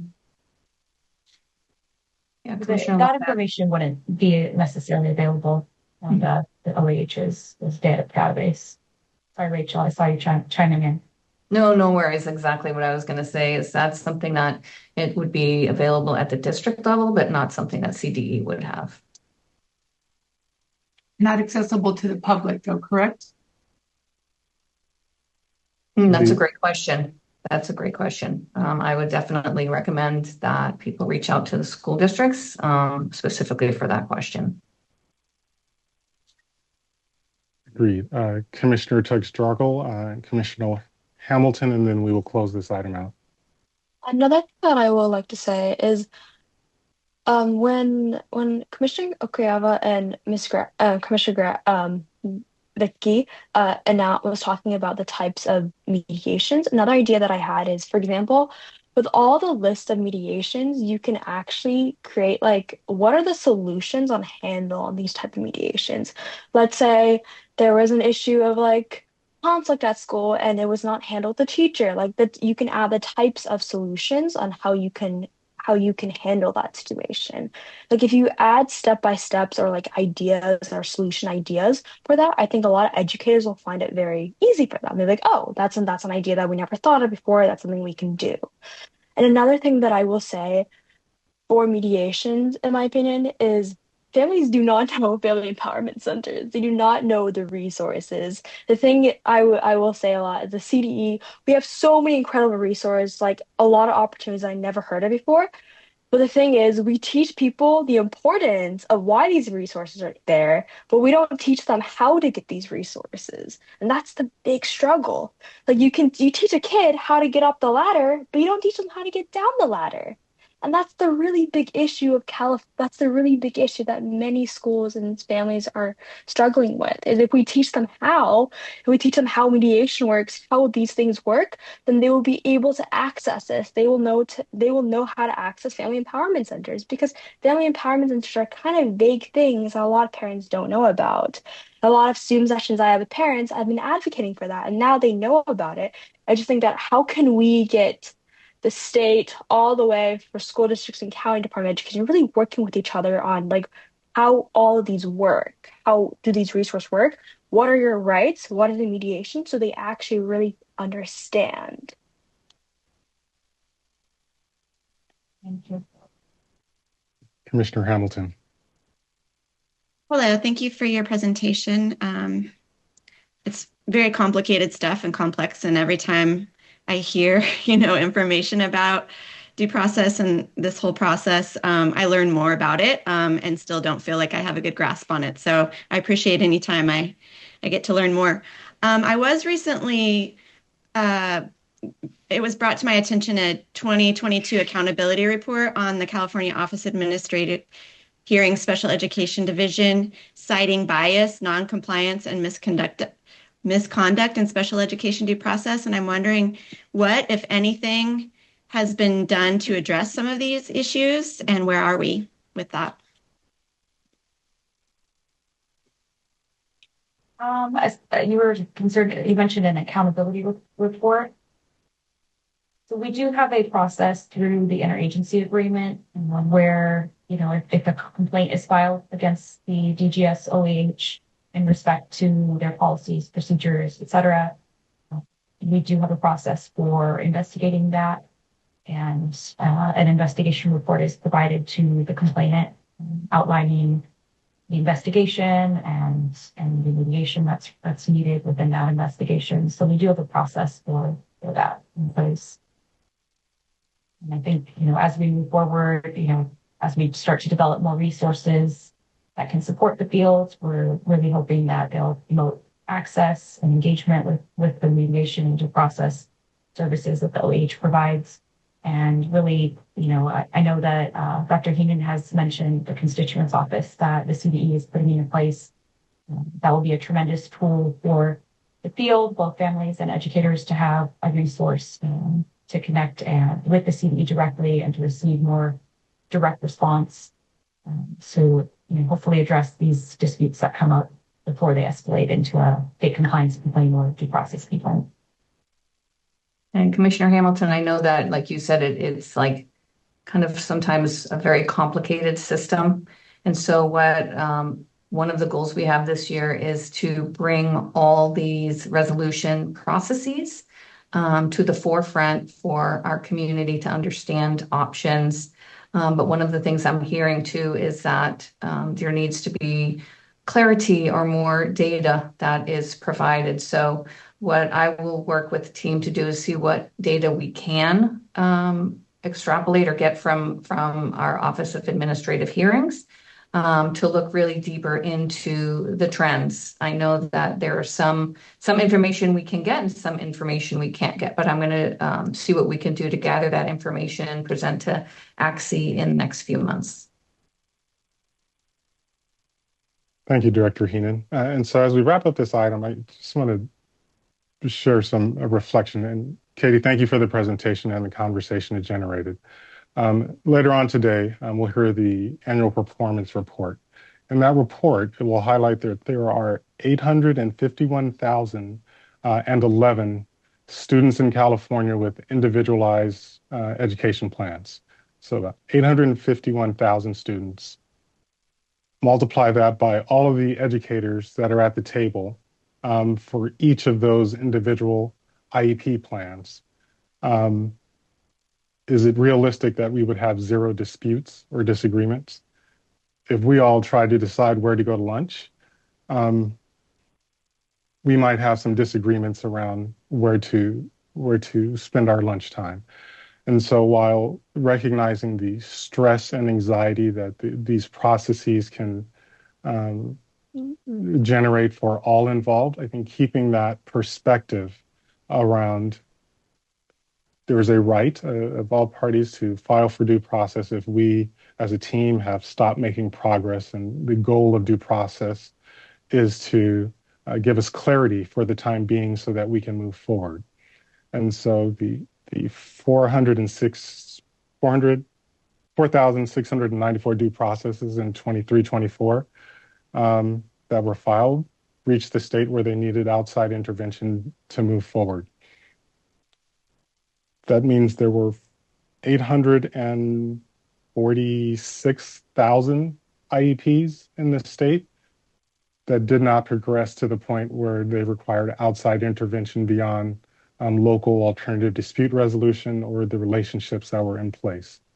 And so want to look at this obviously as, wherever we can improve, but also not being, have a deficit mindset and expectation that there would never be any disputes with a system that's so complex.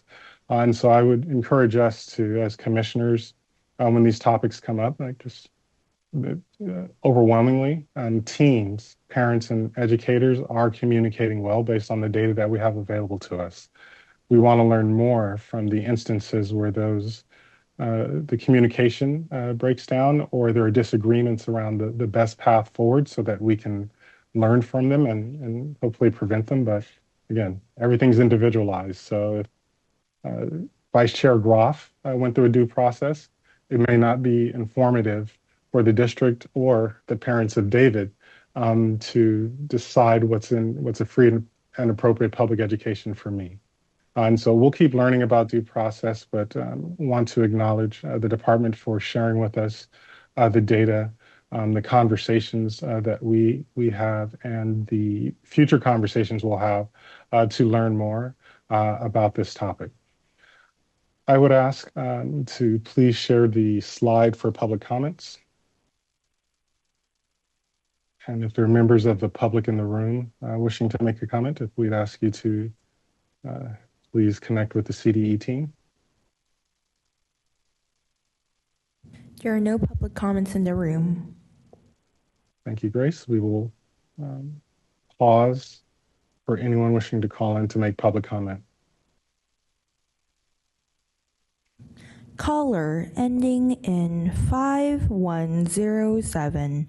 If comfortable, please state your name and affiliation. You will have exactly 1 minute. Your time starts now. Hello, I'm Deborah Kam. I'm the Southern California Chair of the OAH Special Education Advisory Committee. The OAH is a vendor of the CDE, but it is putting the CDE at risk of losing federal funding.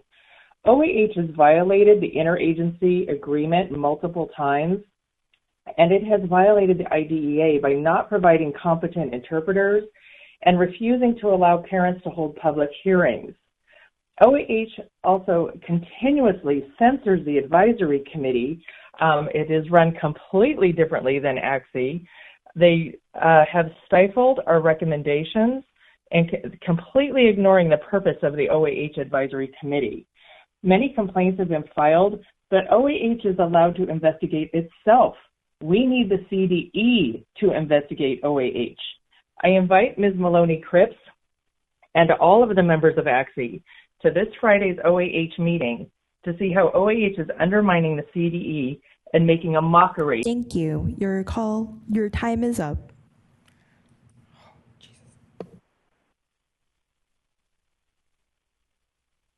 Caller ending in 0866.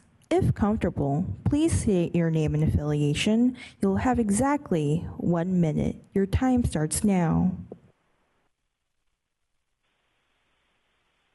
Yes, good morning. I'm a special education parent, and I echo the previous commenter. I echo those concerns. Nobody's expecting disputes to go to zero, but I would ask, out of the 4,000 disputes or over 4,000, how many of those have been properly approved by the school board? CDE needs to ask OAH to request and obtain proof that the due process case against students or initiation in due process by a district is properly authorized by the school board. The Brown Act is being sidestepped for special education students. School districts have an interpretation that they could go into a back room with a for-profit litigator and approve these disputes, and OAH does not verify that the school board has really approved these disputes when the Thank you, caller. Your time is up.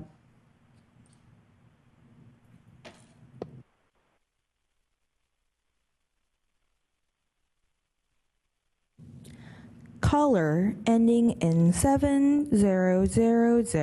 If comfortable, please state your name and affiliation. You'll have exactly 1 minute. Your time starts now. Good morning. My name is Scott Turner, Chair of the SELPA Administrators of California. Echoing Commissioner comments, I'm appreciative of the detailed presentation on a very important topic. Our association is very supportive of all efforts to expand the options available to students, families, and districts to avoid and or resolve disputes as expeditiously as possible, while also still retaining and streamlining access to the formal due process and mediation options available to parties under the IDEA. Thank you again for the presentation, and we look forward to further updates on efforts in this important area.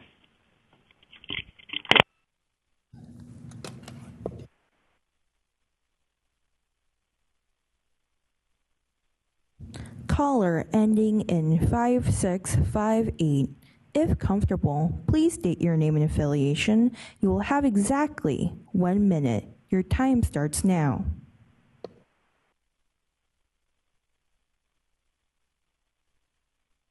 Good morning. My name is Aubrey Folk, co-director of the Special Education Resource Lead Pathways to Partnership. Thank you so much for your presentation. I just wanted to share that I feel conflict and disagreement is not a negative thing. It's actually crucial in making progress. And what's important is the journey on how we take to get to that solution, which is why I'm elated and hopeful for this system and the guidance of Dr. Rachel Heenan. Thank you so much again for your presentation, and I am excited for this system. Thank you. Caller ending in 8614. If comfortable, please state your name and affiliation. You will have exactly 1 minute. Your time starts now. Good morning, Commissioners. Veronica Coates, Assistant Superintendent of Tehama County SELPA, and also on the leadership team for Pathways to Partnership, the Alternative Dispute Resolution Special Education Resource Lead. I'd like to echo the comments and gratitude for this very informative presentation, as well as the shout out to our project that is really working closely with the California Department of Education Special Education Division, as well as family empowerment centers and other family partners and parent advocates around the state to actively resolve dispute at the earliest level. I would love to comment on Chair Tostin's comments around the data and the lack of data that exists around all the good work that is happening prior to the filings. And our project is actively working on creating systems and templates to capture that data, which I think would answer a lot of the questions commissioners had today about trends. And I loved the suggestion about capturing solutions. We would love to come and present at a future meeting. Thank you, caller. Your time is up.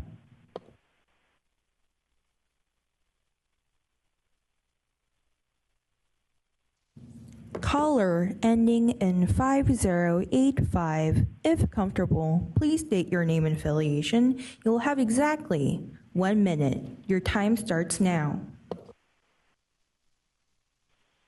Good morning. My name is Jessica Martinez. I am a parent and I'm also a board member, but I'm here speaking on behalf of my parent role. And yes, I do agree with a lot of the comments today. Thank you for presenting on this subject, but I do believe that we need more transparency and accountability on the district level in regards to due process, when it's initiated, when there's a response, because as elected officials, I do believe that board members need to be responsible for making those decisions and not administration who is not an elected official. Thank you. Thank you. Caller ending in 7320. If comfortable, please name your name and affiliation. You will have exactly 1 minute. Your time starts now.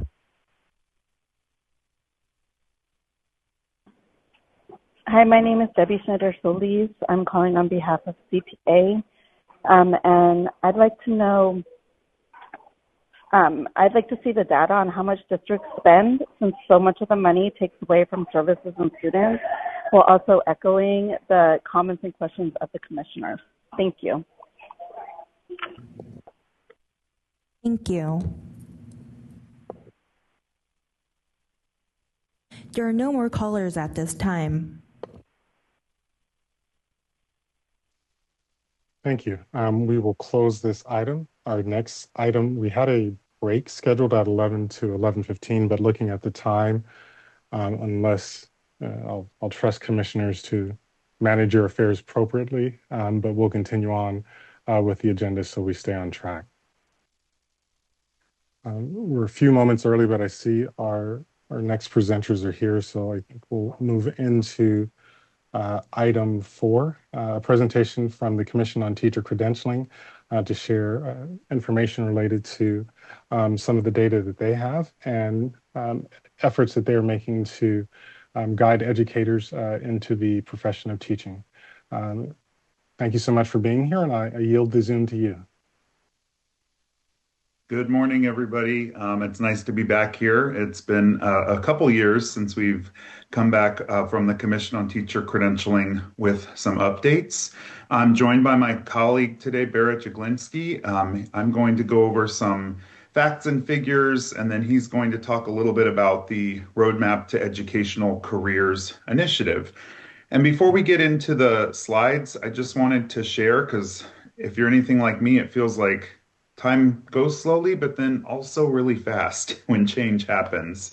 So as a reminder, at the Commission, we had new education specialist credentials that included new program standards and performance expectations go into effect for all programs in July of 2022.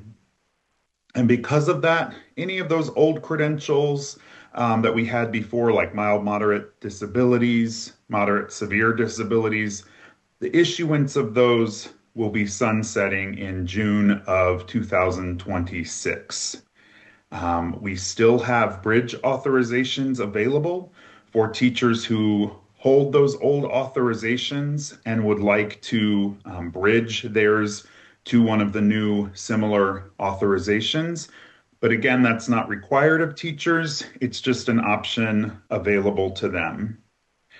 Beginning July 1st of 2025, all 5 credential areas in special ed will be required to take and pass the teaching performance assessment.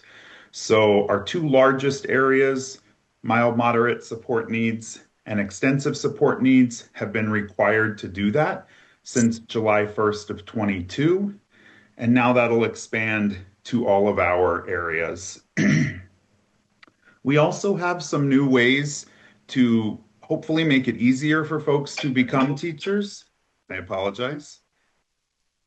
And that is with the basic skills exam requirement being fulfilled by holding a bachelor's degree, and also using major degrees in specific areas to meet the subject matter requirement.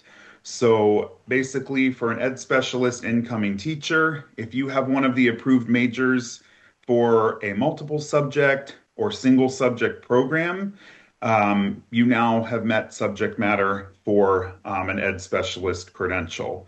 So again, just hopefully making it more accessible to get into the profession.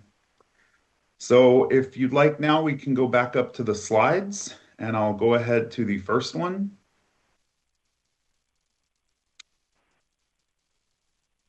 Thank you. We can go ahead to the next slide. Great. Just going to bring it up here so it's a little larger for me to read. I hope you all can see these facts and figures, but basically this shows a trend within the last 5 years from 2018 to 2023. And this shows the total new ed specialist credentials issued in the last 5 years. Okay,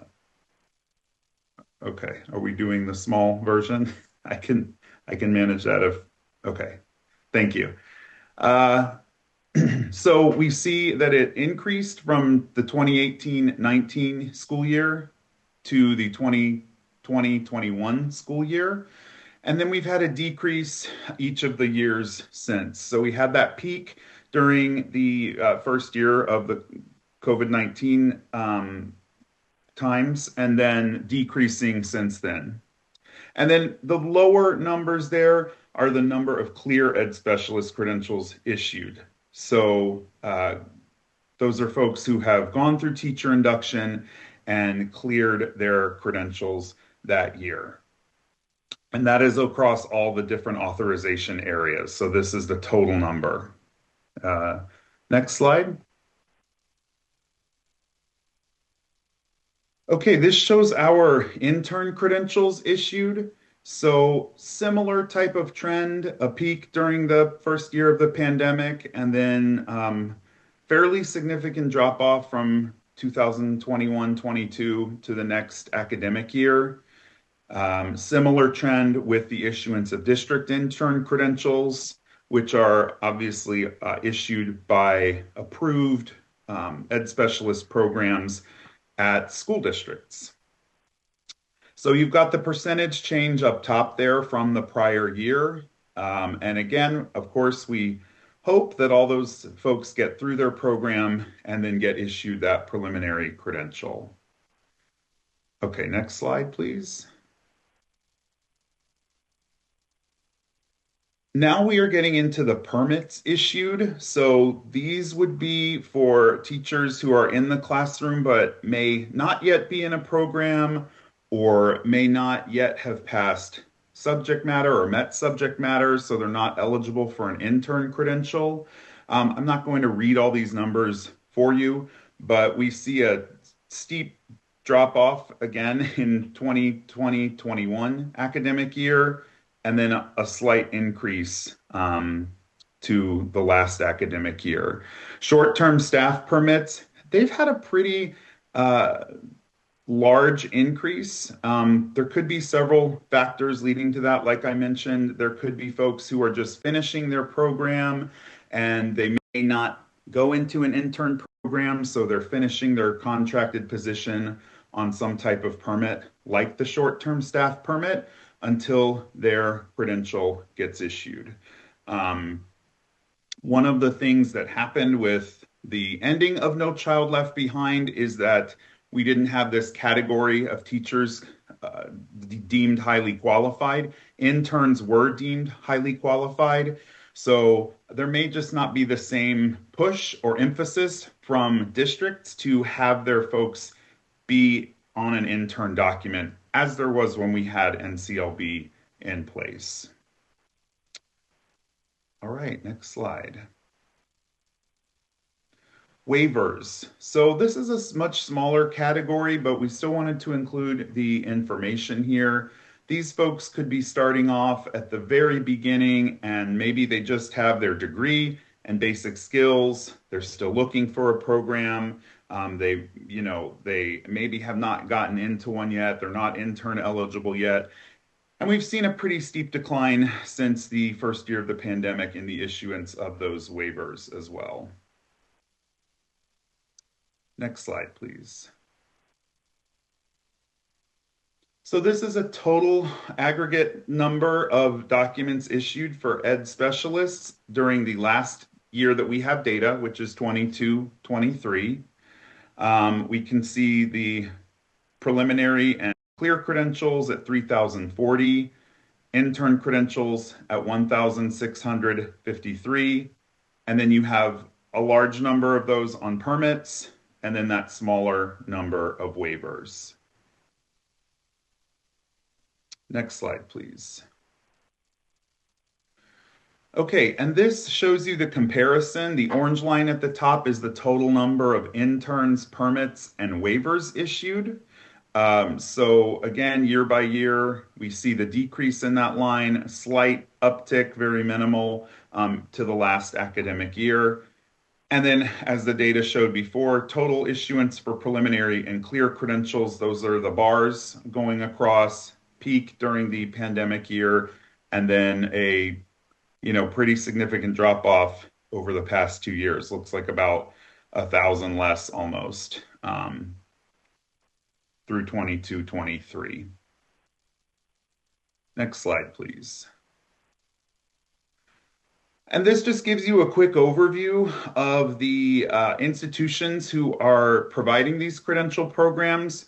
We have 22 CSUs, 4 UCs that offer ed specialist credentialing, 29 private or independent institutions, and 15 local education agencies. So those would be all of our district intern programs. And that leads to the chart on the right side, which gives you the breakdown in the 5 different areas: deaf and hard of hearing at 6, early childhood special ed at 18, extensive support needs at 47, and of course, mild moderate at 68. That's our largest number. And then we still have 2 visual impairment programs in the state. So that's a total of 141 programs total across the state. Okay, next slide. All right, so I went over the facts and figures, and now we'll make it a little more upbeat, hopefully, with Barrett's information on the Commission's Roadmap to Education Careers Initiative. So I will turn it over to you, Barrett. All right, thank you, William. Yeah, so my colleague there, William, at the Commission, explained some of things from the program's perspective. Now I'm centered in the certification division, so a little bit of a different unit, but I'm one of the education career counselors, and this was something that was initiated by the Roadmap to Education Careers Initiative. So if we go on to the first slide here, the next slide, I should say. There's a little background of what this is. This was established by Assembly Bill 178, and this became effective last August. So what we're talking about really is, I'm going to share some data and numbers from August of 2023 through August 2024. So it's not completely updated, but just about. This was established with the goal of guiding interested teachers into the profession where specifically they may otherwise have not gone forward with the program or a permit or anything that might, dissuade them from the teaching profession. It was in direct response to the California teacher shortage. And there's also some other intended goals, specifically to support the image of teaching in California and to increase recruitment efforts. Get a little bit more into that in the next slide here. So specifically, there's 4 goals for this initiative that were established. The first goal was to create education career counseling, which was something that the certification division here at the Commission has never done before. We've answered emails to the public and live chat, but never anything on this level of support. More details in a second on that. The second goal is to improve our web resources. Third goal was to improve messaging for the teaching profession. And the fourth goal, it was to modernize the commission's web-based systems. So it's a little different than the second goal of the actual web pages. We're talking about how the CTC program actually runs and how that could be improved to help teachers. So we'll go on to the first goal here with the next slide. So education, career counseling, and support. I am one of these education career counselors. There were 8 positions that were created specifically for these roles. And the idea is that we're providing one-on-one counseling support to people out in the field, whether they're educators already or just getting started and do not know where to begin. We help them with subject matter issues, as we are experts in that area. Help them with any sort of information about programs they may not know, specifically program prerequisites and requirements that they find very confusing, and they would like to have one-on-one connection and support on that. They are actually able to complete a form on our website that they can request an email, a phone call, which they love, and also a live video chat, which they also love. So it helps to break down all of the convoluted material on the website where they can actually speak with somebody one-on-one and ongoing as well. Sometimes I hear back from somebody 6 months later who already started the program, but now they have a question about how maybe later on they can get interested in administration, right? So they have ongoing connection with one career counselor. And we kind of have a array of backgrounds. Some of us are seasoned analysts here at the certification unit at CTC. Other people are former teachers who were also analysts, and then people who worked for school district as credentialing analysts there, which provide unique perspectives from the employment point of view. And go on to the next slide here. The other thing that we do is we get involved in events. So specifically education events, recruitment events like district and county office education, career fairs, job fairs. Most of them have been virtual, which works out great. There's a virtual booth that we represent the commission, and people can click in there and ask their questions about certification requirements mostly, but also sometimes they need a little support because they want to be a teacher, but they're not quite sure. And so sometimes they just talk to us and we help them through that. We also do presentations for districts and universities, out in the field. If they need a special topic presentation, we love to participate in that. As well, for example, this event right now is something that we do. The annual CCAC conference, which is the Credential Counselors and Analysts of California. It's next month. We do all the presentations there. And like I said, special topics for partners in the field. Go to the next slide here. This is something I covered already about the one-on-one appointments that we offer, which is something unique we didn't do before. There's also always one of us physically in the office at all times. So people can actually walk in, and if their questions are complicated and they need a subject matter expert, we actually can come downstairs and see them face to face. To note, since this roadmap to teaching page went live with this appointment option, we've completed 2,459 of these appointments. And that was just from August to August. So we're expecting that to rapidly increase as more of the word gets out about this initiative, which I'll show you some numbers here on the next slide. So we took some data. On the left here, you will see the inquiries over time based on these appointments that people have requested. Now, if you noticed, it started in August 2023, so not that many yet. It has shot up last August. I mean, we have been very busy. It's a huge increase, and we're excited to see how many more appointments that we can get done in this next year. On the right, I just wanted to include another interesting bit of data that we found. When they complete the form, there's a couple questions we have them do. One of them is their experience. So they just write us a brief, experience portfolio. Way more than half of them have no preparation completed whatsoever. So these are not people out of state, out of country typically.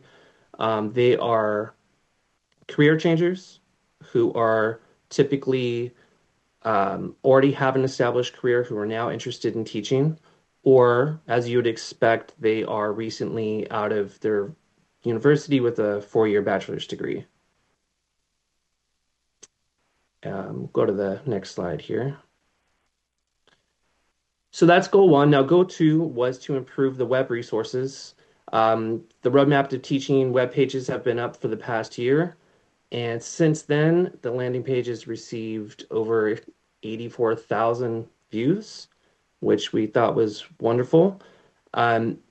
It's much more interactive. The whole goal was to make it much more legible for the common person. We heard a lot of feedback about our page before this being very convoluted, a little too confusing. They're much more user-friendly now. They're very infographic centered. So if you haven't taken a look at those, they're kind of fun to look at, actually. They make it a lot more inviting and digestible for somebody who's interested in teaching. I'll give you a few examples here on these upcoming slides. Let's look at the next one.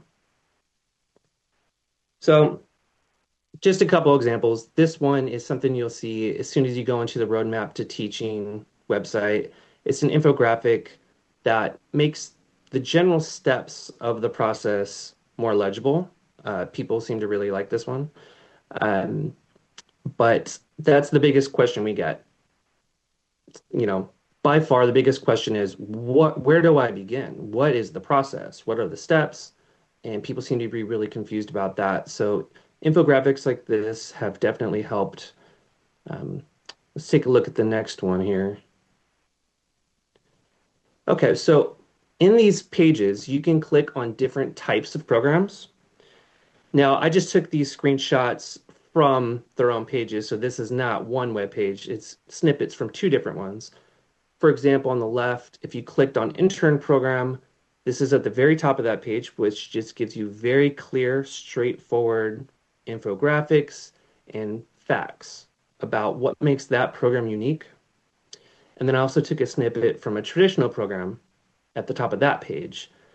And I just wanted to show generally how these pages are designed, and we're getting good feedback on those. Next slide.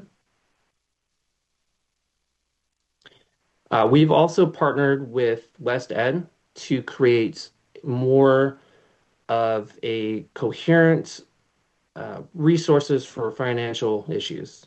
I didn't share this data, but the largest obstacle that we've noticed with these inquiries where people are requesting help with the appointments is the cost of programs. That is something they seem to be, more than anything else, very interested in learning more about. So we partnered with West Ed to add a lot of these pages into the Roadmap to Teaching section of the website. The Funding Your Future in Teaching page and the Funding Explorer page are wonderful resources. We're really happy that we have them now on that page. And there's even more than that. Those are the 2 main ones that people can click on, and they actually give them a really good snapshot of the different stipends, grants available, and how they work with the different types of programs. So that was something we never had up before. So I'm excited about that. Next slide, please. Goal 3 was to improve messaging for the profession. One of the ways we've done this, it's kind of, serving 2 of the goals is, like I mentioned, the career counselors attending recruitment events. for universities, districts, counties. Also, one of the career counselors has done 2 television interviews so far at Fox 40 News, Good Day Sacramento. We saw the numbers spike up after those, so that seemed to work pretty well. We saw all of the inquiry numbers take a leap after that. Also, we have on the pages what's called the Educational Opportunities Board, which employers or counties, universities, they could actually post there for events, job postings, or wellness resources. That's always changing, so that's always interesting to take a look at. Next slide. Okay, so to wrap it up, goal 4 was specifically to modernize our web systems, which, it was time to kind of update some things on that. So that was part of this initiative as well. We're happy to announce that just this week, people are now able to submit online applications, for example, for a 30-day sub permit directly on their own to the commission. Never been available before. They always had to go through an employer or mail us a paper application. So that's just one example of the things that we've been working on. And there's a lot more credential types and permits coming down the pike that are going to be much more mainstreamed, user-friendly, and encouraging for people to apply and get their permits and credentials granted in a more timely fashion and have everything much more streamlined. So that's been going great, and we're really excited on this one in particular as each new development is released online. But that's generally it. That's the overview of the 4 goals of the initiative and what we are doing as career counselors to help address the teacher shortage and to help with recruitment efforts. Yeah. Thank you so much, Barrett. That's great information. Sure. If you want more information on anything I talked about or Barrett talked about, if you just go to our webpage, ctc.ca.gov, right there up top, there's a tab for data and reports. More information than you may want, but it's all there. A lot of it's there. And then also there's a place to click for the roadmap to teaching, which has all of the information that Barrett was talking about. And I do know we're working on also with collaborating with CDE to figure out the exact number of teacher vacancies in the state. And that would, of course, include special education teaching vacancies, but I don't have that information available yet. It is something that is being worked on so we can get an exact idea of the vacancies for specific credential areas. And with that, I will turn it back over to the host, and we're here for questions if you have any. Well, gentlemen, thank you so much for an in-depth presentation. As I was learning about the changes that I've made, it's like, oh, that's not the commission that I was initially introduced to. Like, you can talk to people. There's a website. That's really awesome to see how the innovation is taking place and how responsive you're being to the field. I see a number of hands in the queue, and so I will transition to Vice Chair Groff. Thank you, and thank you, William, and for your presentation. I really appreciate it. And I know William is going to be presenting tomorrow to the California Association of Professors of Special Education, so this will be very timely information for them as well. As William knows, I've been very concerned about teacher supply, and I'm really pleased to hear that you're working with CDE on this. Retention is also a huge issue, so that when teachers leave the field for whatever reason, there's some kind of exit interview that we know why they're leaving. We know from research, a lot of it is lack of administrative support, that we have principals who don't have good knowledge and experience in special education, don't know how to support their teachers, but that's a much more complicated, issue. I'm going to let my colleagues ask their questions, and maybe I'll circle back around. But thank you for the presentation. We have to keep this conversation going, and as much collaboration with CDE and also with the universities, so that we're not operating in our silos. I think we can make some progress on all of this. So again, thank you. You're welcome. Commissioner Wilkins, then Commissioner Ruiz. Thank you so much for the presentation. I have two questions, kind of aligned with the comments that Vice Chair Graff just made. The first was back to slide 2, where it shows that our preliminary credentials are issued in the range of the 2,000 to 3,000 level, and then clear credentials are in the couple hundred level. And can I interpret that to mean around retention that about 90% of educators are leaving the profession prior to obtaining their cleared credential? And then the second question is also around qualified administrators in terms of, and you talked about new pathways coming on, and the governor in the last legislative session did not sign AB 2725, which aimed to create a pathway for licensed educators such as occupational therapists, physical therapists, board certified behavior analysts to obtain administrative authorizations. And so how does the CTC, if you know, plan to address the governor's request in his veto message for CTC to develop an administrative pathway for those types of professions moving forward, since we do not have enough administrators with knowledge of special education? Definitely. I can take the first question. I'm not so sure I have information on the second one, but maybe Barrett does. But to your first question, so yeah, the number of clear credentials issued is far less than the number of preliminaries. It doesn't necessarily mean that there's 90% not staying in the profession. So teachers get a preliminary credential for 5 years, and they have, many of them will clear their credential during teacher induction, which is their first 2 years of teaching. If they don't clear it in that amount of time, then it could roll over to the third, fourth, or fifth year. So they have a total of 5 years to clear it. Honestly, I don't know why the number is so much lower. Part of it could be, to your point, that there's folks who are just leaving out of it before their 5 years is up. So I don't know if, Barrett, you have any more to add on that or the admin question. Well, on the first question, I agree with you that it may just be a matter of the amount of time that people are teaching on a preliminary credential. There is something that I've noticed that may affect those numbers, which are, interestingly, sometimes people complete a program, get a preliminary credential in one area, such as special education, and then they come to us because they maybe want to switch to a multiple subject credential. So if somebody had done that, or perhaps a single subject credential, the special education credential would remain as preliminary if they're no longer interested in clearing that one. They don't have to, right? They can just continue their career teaching on a different type of credential. I wouldn't say that's extremely common, but that's something, I've seen from time to time.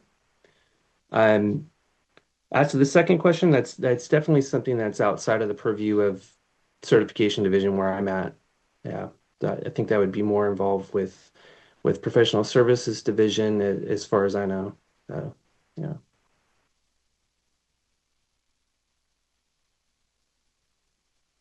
If my colleague were here today, who is the admin services guru, Gay Roby, she could probably have information for you on that. But I apologize for not being able to really provide you an answer for that one today. Not a problem. Thank you. I appreciate the information. Sure. Commissioner Ruiz. I just wanted to thank you for being here. I really appreciate the work that you're doing. It's so important. It goes both ways, right? As a commission, we want to see that we have great outcomes for students, but I'm equally thrilled to hear, whenever we have great outcomes for teachers, because we can't do anything without each other, right? It's a team. And I really wanted to also acknowledge you for how you guys stepped up during such a scary time, coming out of the pandemic. And we were all like, what's going to happen? It just rippled out into so many areas. And you really did the work.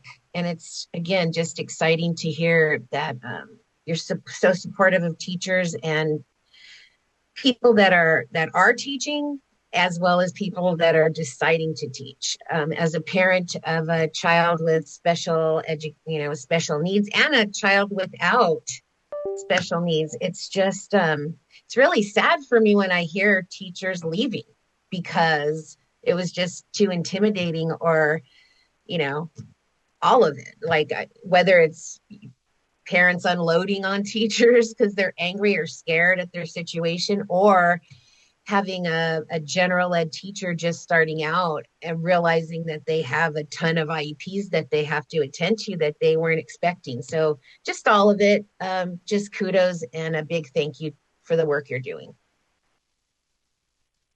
Thank you for the comments, Gloria. We always like positive feedback. Commissioner Tex-Jarkle. Hey, of course, I want to echo what everyone else says, but like how important this work is, and I really appreciate it because it's something that I've always thought about, I've always been confused about, and it's not really talked about enough. And I think that the importance, the fact that y'all came out of COVID and directly into like doing this is really important, and it shows it seeing the numbers of the amounts of appointments being made. I think that's really critical because a lot of teachers I talked at my school, I attend my school's faculty meetings and I talked about like, special education. A lot of them were like, Saran, the thing with us is that like tests are really expensive. How do we find tests? Like it's a very tedious process. Like we don't know how to go through there. And I'm like, yes, it's a tedious process. And the fact that you talked about the appointments, talked about the things that you're offering, I think that this is really great. Now, just a matter of fact is how do we get all of these resources to teachers more consistently, maybe being more proactive? And I love how y'all are being proactive. Like, how can we continue to be more proactive, not just be in a silo, but continuing be consistent with collaboration. Not only we collaborate with CDE, but collaborating with all the 58 COEs out there. Because county department of educations and school districts, they're also great ways how we can continue collaborating with this. And I think that's a great avenue that we should all take together in making this happen. And I did want to ask, I know that there is a Senate Bill 1266 that was sponsored by the CTA about ending teacher credentials because of how of a tedious process it is. And I wondered, like, if hypothetical, like if we were to not, actually, never mind, I forgot. But I just wanted to say thank you so much, and I really appreciate this. And I think the important work this is important, and but also another suggestion is to provide resources for tests, and how can we lower the burden of the cost of test, because a lot of educators were like, I want to take a test, but it's too tedious for me, or it's too expensive for me, and they spent a lot of money already trying to pay this much money for a specific subject as a physics test. They want to take other tests to be credentialed, but they don't have the money for it. So how can we provide those resources for that? Definitely, yeah. We want to increase access to as much credentialing to as many people as possible. And part of that was done, of course, with the CBEST initiative, Basic Skills Initiative, of basically holding the bachelor's degree, and then also opening up way more subject areas for ed specialist credentials, subject matter requirement. If I could real quick, to go back to Matthew's question, as soon as I finished saying I don't have any information, I remembered from our last, one of the recent commission meetings this year, we do have the DELPI grant. If you're familiar with that, it's the Diverse, where did I see it? Diverse Education Leaders Pipeline Initiative Grant Program, and funding for that is available through June of 2027. I'm happy to drop the link to that specific grant into the chat. And then there's also, when you just search grants on our homepage, you'll see the 10 grant programs that the Commission has either been involved in the past and are still ongoing, and any upcoming ones would be posted there as well. So we do have that one that I did want to mention. I'll drop that in the chat right now. Thank you. Commissioner Michaud? Morning. Thank you so much for the presentation. Very informative, and I am super appreciative of all the work that y'all have done coming out of the pandemic to try to meet a very real need in LEAs and on the ground. And so, thank you for your continued work there. Most of my questions got taken up by other commissioners, so thank you for asking those, colleagues. And I would love to get a presentation down the road when we're getting a little bit closer to the rollout date around the mild, moderate support needs and extensive support need credentials, and like what the transition is going to look like between those two credentials, some of the similarities and differences. And so would love to see you back here down the road to get more information on those. Definitely. And we actually are in this interesting time where we sort of have the tail end of teacher candidates getting the old credentials. They're finishing out those programs mostly, and everyone who started after July 1st, 22 and is completing their programs, either that first year or that second year, ending in the spring of 2024, would be getting the mild, moderate support needs and extensive support needs credentials. So I am happy to come back and do a presentation on the similarities and differences in those credentials because it has been a while. I think the last time I came to this group was really before the implementation had taken place. So yeah. Okay. Thank you. And we'll close out with Commissioner Notch. Thank you so much for your presentation. I really appreciated hearing about all of the great work. And like Commissioner Michaud, most of my questions were taken as well. So good job, colleagues. But I have one data nerd question left, which there was a mention about working with CDE to get some different data sources that would help capture the shortage. And I'm wondering what is out there. What are the different ways that this is captured that could then lead to a deeper understanding of kind of the true depth of the teacher shortage and all of the different ways that that shows up? So I can speak a little to that. It's not my specialty area, but the commission does collect misassignment data, and we have data up on our website from the 2020-21 school year, and more recent data will be posted. And there is a vacancies number there, but it's not disaggregated by subject area. It could include multiple vacancies for actually the same position. If it were one teacher who's teaching several different classes, for example, at the secondary level. So I think it's fine-tuning that data. I'm not sure how the data comes together from CDE and CTC to capture that, but I was told they're working on it. I don't know, Barrett, do you have any more information on that, misassignment vacancies? No, I think you pretty much said it, that our assignments team is covering misassignment data reporting on the website. And now that's an ongoing effort. Absolutely. Well, again, thank you for all the great information, and we look forward to continuing the conversation in the future and keeping tabs on this important topic. I'll ask the team from CDE to please share the slide with the public comment information, and anyone in the room wishing to make public comment to please just line up. Right. Thank you, everyone. Thank you. There are no public commentators in the room. Thank you. We'll hold just a moment for anyone calling in.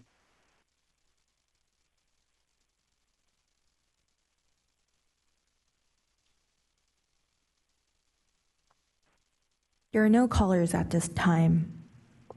Okay, we will close this item. We will move into our lunch. I will ask commissioners to please be back at 12:59. We will go into general public comment at 1:05, and then hear from our partners at the department with the annual performance report. Thank you, everyone.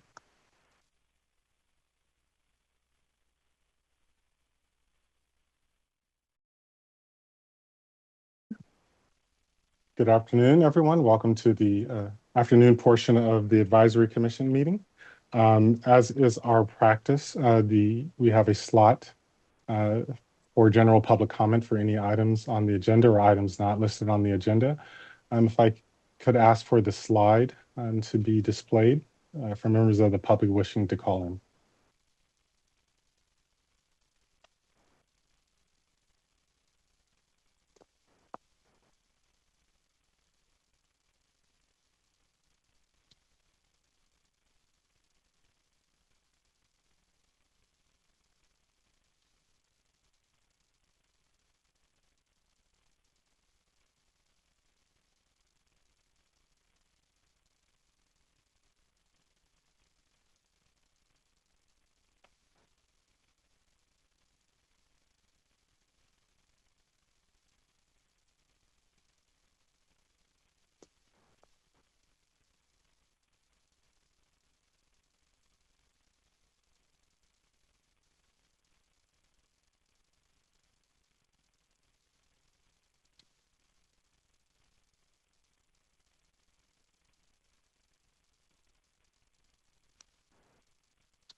Caller ending in 8437.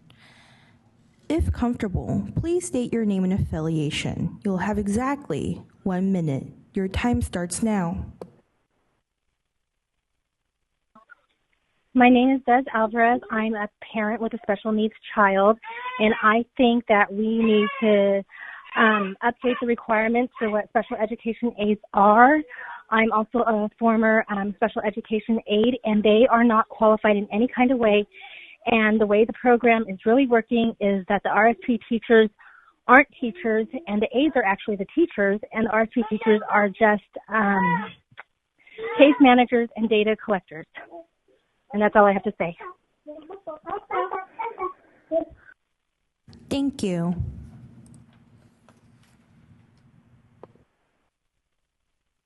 Caller ending in 0866. If comfortable, please state your name and affiliation. You will have exactly 1 minute. Your time starts now. Good afternoon. I'm a parent who has navigated the special education system for over 20 years. I am also a volunteer with a group called the Special Education Advocate Leaders, who has over 4,000 members on Facebook. I urge ACSE to look into how much money is being spent on litigation against students with disabilities versus how much money is being spent on actual services. Currently, most due process cases are being initiated without the consent or knowledge of school boards. We need education, not litigation. Thank you. Thank you. Caller ending in 7337. If comfortable, please state your name and affiliation. You'll have exactly 1 minute. Your time starts now.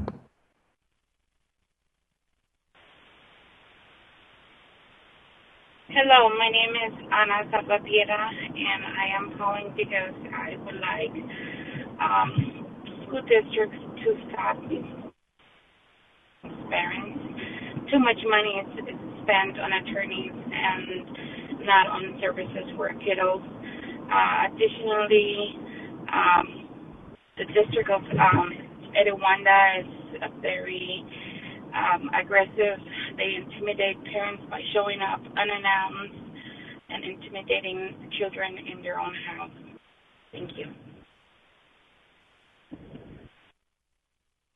Thank you.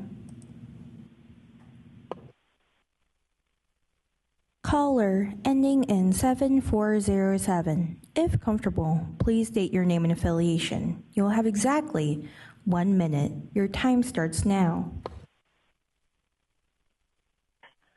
Hello, this is Judy McKinley calling. This is in regards to teacher credentialing. I want to thank Dr. Graff and Mr. Wilkins for their comments regarding teacher credentialing. New teachers are frequently not given the necessary classroom supplies to prepare their classrooms to teach their students. New teachers many times do not receive the mentoring they need to teach their students and to work with the students' parents. New teachers are not provided disability-specific tools to meet the individual needs of their students. More than anything, they need respect in order to feel fulfilled as a special ed teacher so we don't lose them. Thank you. Thank you. Caller ending in 6595. If comfortable, please state your name and affiliation. You'll have exactly 1 minute. Your time starts now. Good afternoon. My name is Maria Isabel Arias. I am the candidate for the San Bernardino County Board of Education. I am here to express my concerns of how districts are suing our special education children, and they are doing this without bringing the initiation of the due process to the Board of Education for them to review it and also to vote on the issue and also make the public aware of the situation. I believe this is grossly a violation of the Brown Act. I have repeatedly brought this to the attention of my local school districts, but I have learned that many other school districts are doing exactly the same thing. So I'm here to ask the Advisory Commission to please ensure that all the initiation of litigation is brought to the attention of the board members, because the practice of the... Thank you, caller. Your time is up.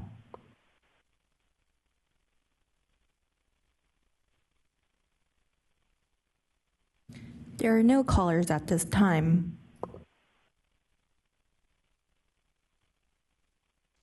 Thank you to everyone who called in to make public comment. I want to just highlight if any other members of the public wanted to make public comment, to feel free to email at the ACSE at cde.ca.gov. With that, we will move into item 6. Shiloh and Nora, thank you so much for being here to share updates on the annual performance report. I yield the Zoom to you. Thank you so much, Chair Tostin. Good afternoon, Commissioners. My name is Shiloh Duncan Bessereel. I'm the Associate Director for the Special Education Division, and I was going to be joined by my colleague, Nora Perella. Unfortunately, she is ill today, so she will not be able to join us, but she will come on a future meeting, I am sure. I was thinking back and looking back at all of my previous presentations, and this is, I think, my 10th presentation on the annual performance report to the ACSE Commission. So it's nice to see it all still happening and coming together. So I'm excited to talk to you a little bit more about some of the results that we had in the 23-24 school year. Next slide, please. So I show this slide annually because I like to highlight some of the changes that we've had in our population over time. As you can see, we have had 150 additional students with disabilities since in the last 10 years. And while the increase in the number of students with disabilities has grown, what we have seen is actually the number of total students in California has decreased. And so it has become sort of an interesting juxtaposition to see the percent of students with disabilities increase while our total student population has decreased. Next slide. And this is illustrated here, our sort of 10-year overview of our total students with disabilities enrollment. So when we talk about the numbers of students with disabilities, the impact they're having, the impact this data has, we're talking about more and more students annually, almost a 10,000 student increase year after year. So it has been interesting to see, and I think it will sort of inform our conversation moving forward today. Next slide.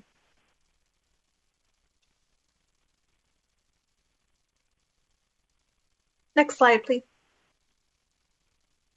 Thank you. So today I am presenting to you all the annual performance report, which is a requirement under the Individuals with Disabilities Education Act. It is prepared using instructions from the U.S. Department of Education and the Office of Special Education Programs. It is a required submission in order to ensure that we continue to receive our $1.4 billion in federal funding to support students with disabilities here in California.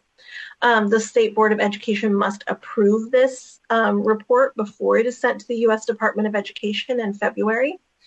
And it is required that we present it to the Advisory Commission for feedback and input prior to bringing it to the State Board of Education.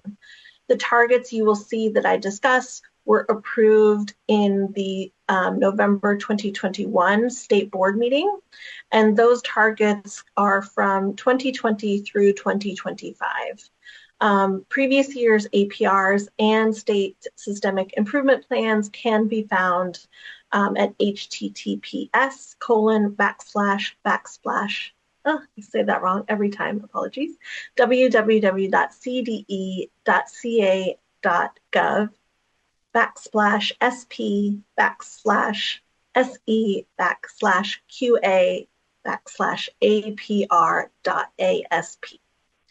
We also are excited to announce that we will be publishing our local level indicators for all of our LEAs. So all of these indicators are also broken down at the LEA level on our partner site with the system improvement leads through the Improvement Data Center. And I'm happy to share that link with you all in a future meeting. Next slide. So the indicators are broken down into both performance and compliance indicators. I'm going to start with the compliance indicators because there's fewer of them. Now, seeing as it's after lunch and I don't want to put anyone to sleep, we will not be doing a forced march through every single of the 18 indicators, I promise. I have highlighted and selected some of the indicators to talk more about, and I'm happy to answer any questions about the other indicators that you might see on the screen. But I have broken our discussion out into first a review of the compliance indicators and then an overview of our performance indicators. So next slide. So compliance indicators have a target of either 0% or 100%. Everyone met it or no one met it, and that's okay, but it is sort of a black and white set of indicators, meaning we could be really close to the percentage and we still may not be able to meet the target. There have been years past where I think we were at something like 99% on the secondary transition indicator, and we still did not meet the indicator of 100%. I did want to point out that we do not have the data for indicator 12, which is our early childhood transition. That is ensuring that students have a IEP in place by their 3rd birthday if they were in the Part C program. We just received that data from the Department of Developmental Services this week, and we haven't been able to analyze it to put it into this report yet. But it will be part of the January presentation to the State Board of Education. Next slide. So I wanted to highlight this one compliance indicator. This is our child find indicator, indicator 11, which ensures that children are evaluated within 60 days of receiving parent consent. And if you look at this slide here, you'll probably wonder, wow, you're highlighting a 0.3 increase. That doesn't seem very much, but I do think it's important to note because if you will look at the next slide, please. You will see that California is actually assessing more students than it ever has before. In fact, last year, the state completed about 131,000 evaluations within the 60-day timeline, which is higher than it did in the previous year and higher than the year before. And you can see through this indicator that it is a lot. In fact, we evaluated almost 17,000 more students than we did last year, and still being able to meet the 60-day timeline with just a few percentage points. So that small percentage point doesn't seem like it's a lot, but it actually accounts for thousands of students who are able to receive their assessments within the 60-day timeline. We also have compliance factors to ensure that students who do not receive their assessments within 60 days actually do receive them at some point. And oftentimes these delays are as a result of things like availability, illness, and sometimes they're also due to things that are outside of the district control, such as there might be a fire or a natural disaster that keeps the district from holding the assessment. But eventually the student does receive their assessment, and we work with the district and we hold them accountable to ensure that they're able to do so. Next slide, please. So now we're going to review the performance indicators. These are indicators for which we set the targets within the state. And so next slide, please. Before we get to the indicators, I do want to talk a little bit about how we see the pathway of success and how it's measured by the annual performance report. So when we think about a student going on a journey through their educational outcomes, you can see that at each point, a student's measurement within the annual performance report is included as part of their success journey. So whether they are in preschool or school age LRE in the appropriate placement for them, whether or not they're experiencing any sort of disciplinary actions, their performance on statewide assessments, and eventually their graduation and their post-school outcomes are part of the journey that is measured through this report. Next slide, please. So here at the California Department of Education, we believe that LRE is the foundation of the work that we do. And so we believe that students with the right placement, with the right supports, are exposed to good, high quality instruction. I know that you received a lot of information about the teacher credentialing, which is a huge part of this. But when we get those things together in the right places, we'll see a reduction in behavior problems and increased learning exhibited through our achievement, which is our assessment scores, resulting in graduation and post-school outcomes. We want our children to be able to access employment and education after they leave high school so that they can live a fulfilling life beyond high school. Next slide, please. So these are their indicators. There's a lot of them. Again, we will not be walking through every single indicator, but you are welcome to look at every indicator, and I can answer questions about the indicators if you so desire. So these targets here were set by a group of educational partners.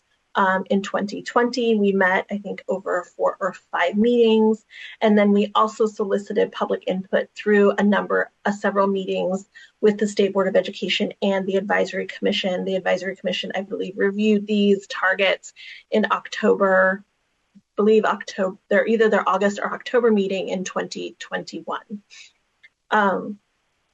And so we set these targets based on how the state has done overall in the last several years prior to setting the targets, but we have to set the targets over a 5-year period. So we start in 2020 and we set those targets going all the way through to 2025. And the next time we are going to set targets for our annual performance report will be in 2026. So if you're interested in being part of that process, which is advisory commissions, you would be, but if you're interested in part of the data portion, that point in time is coming in 2026. Next slide, please. Again, there are 17 indicators, and many of them have multiple parts to them. And so we can talk a little bit more about a few of them, but these are the performance indicators that we are evaluated on annually by the U.S. Department of Education. Next slide, please. So I always try to start with some really good news, which is highlighted here in our preschool indicator.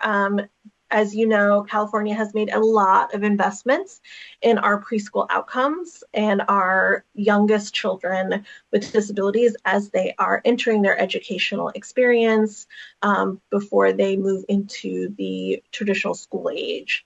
And so we are excited to see that more students are being served within a regular preschool program. We had a 5% increase over last year. It is still not exactly where we would want it to be. We would want it to be much closer to that 45%. We're far below that at 25%, but a 5% increase is quite a lot from year to year. So we are excited to see some of the work that we've been doing in the early childhood space begin to take hold, and we hope that they will continue to grow over time. We did see also a decrease in the number of students who are being served outside of a regular classroom or a regular early childhood classroom.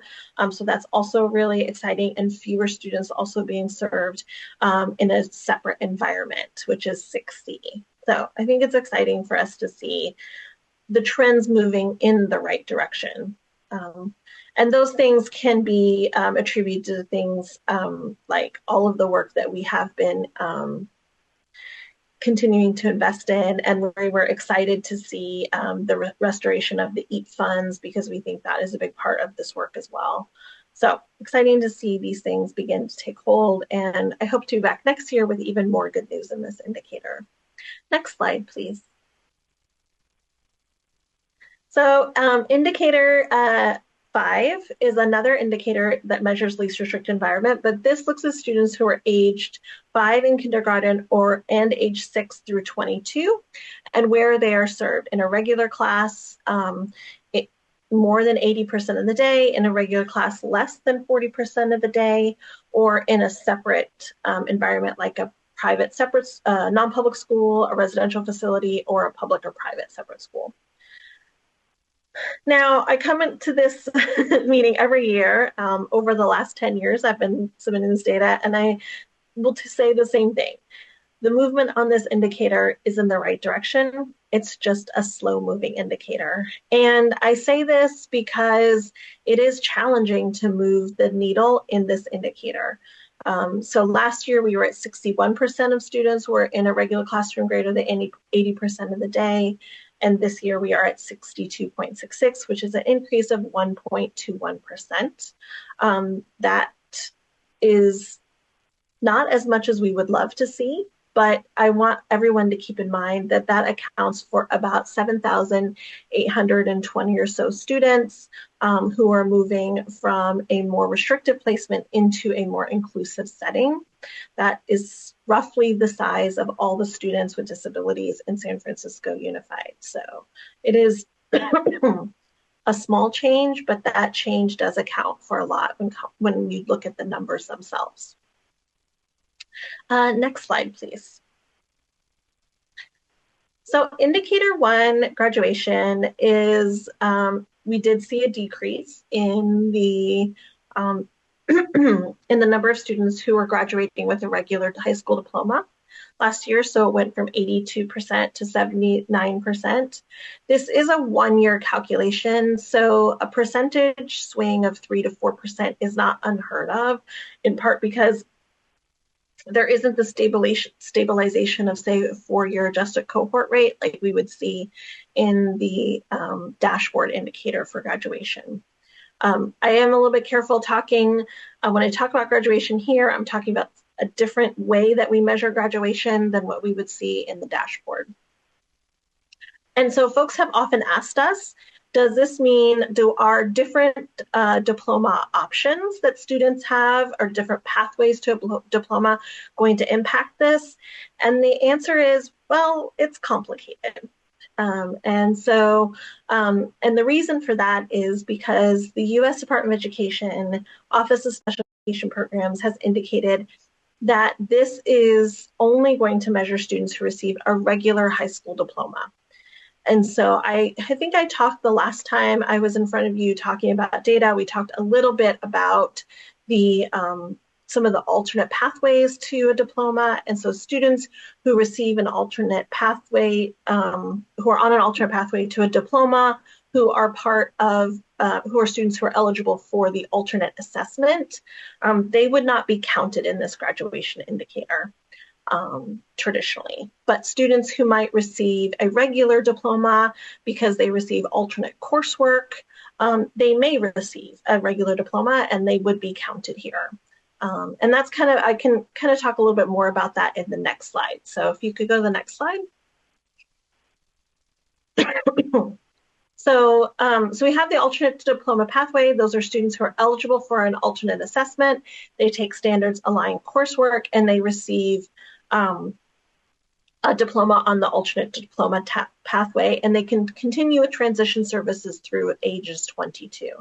Unfortunately, though, this pathway is not counted in Indicator 1 for the annual performance report.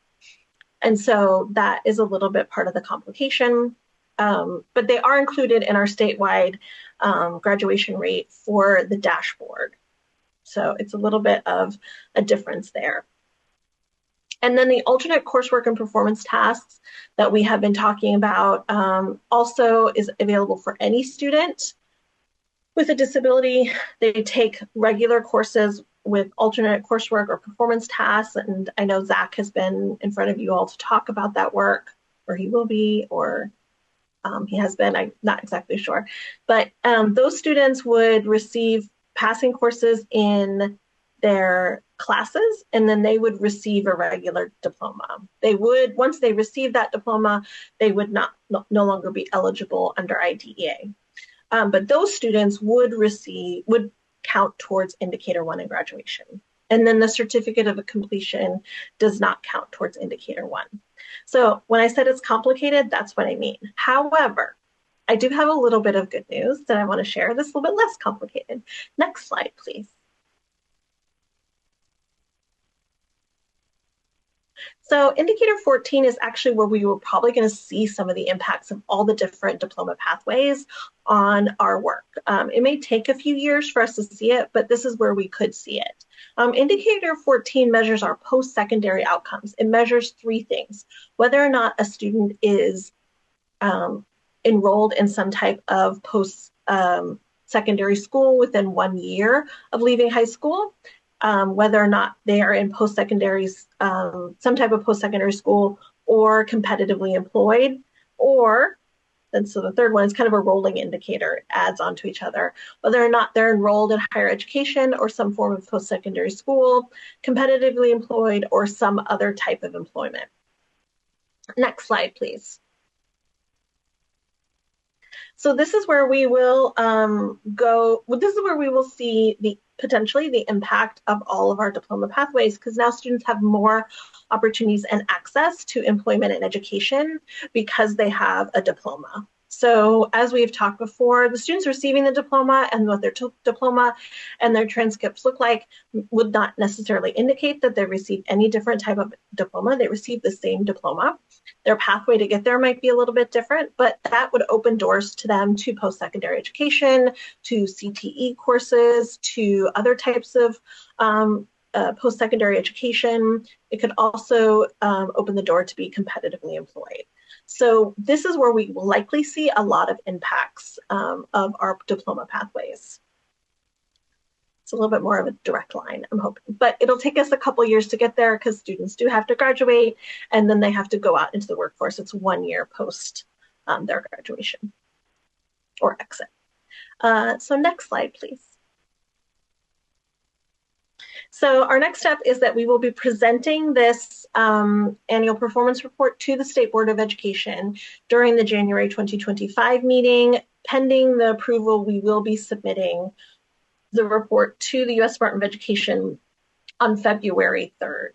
And so I would love to have any feedback or comments on our work here today, or if you have any additional questions about any of the indicators I did or potentially did not present today. Thank you so much, Commissioners. So thank you as always for giving us the overview, and we recognize that there's a lot of steps in this process to be ready by February, and the date is coming available to you in different stages. So always appreciate the overview.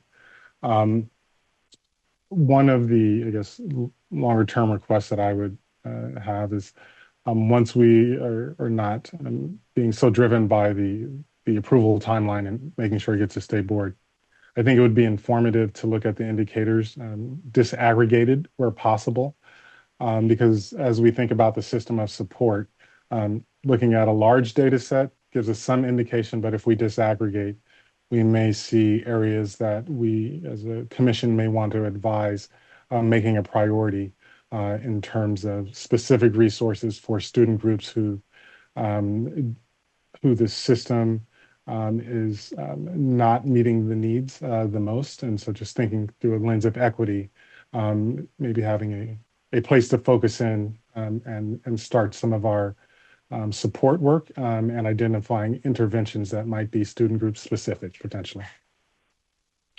Yeah, I'm happy to work with you all to identify any individual indicators that would be broken out. Obviously, you can see it's a lot of data. So at the risk of not putting everybody to sleep, if we identify some key areas, I'm happy to provide some disaggregations for you. Perfect. So I will follow up with you directly, and I'll solicit some input from commissioners, and we'll give you a list and then coordinated time to come back and look at that data. Any other questions, comments, reflections from commissioners? I see Vice Chair Groff and then Commissioner Notch. Hi. I'm in the board. Am I getting feedback? Yeah, I think the mic may be on your laptop as well. No, it's not. Okay. So why don't we start with Commissioner Notch and come back? Thank you. Thank you, Shiloh, for your presentation. I always love digging into the numbers and statistics and really finding out kind of where we are in our work. And but it's on. Oh, can you hear me? Can you guys still hear me? Yes. Okay. Sorry. So I'm a big improvement science fan, and we know that every system is perfectly designed to get the results it gets. And our system of serving students with disabilities is huge and layered and varied across the state. And I don't envy you. I'm sure incredibly difficult to comprehensively measure.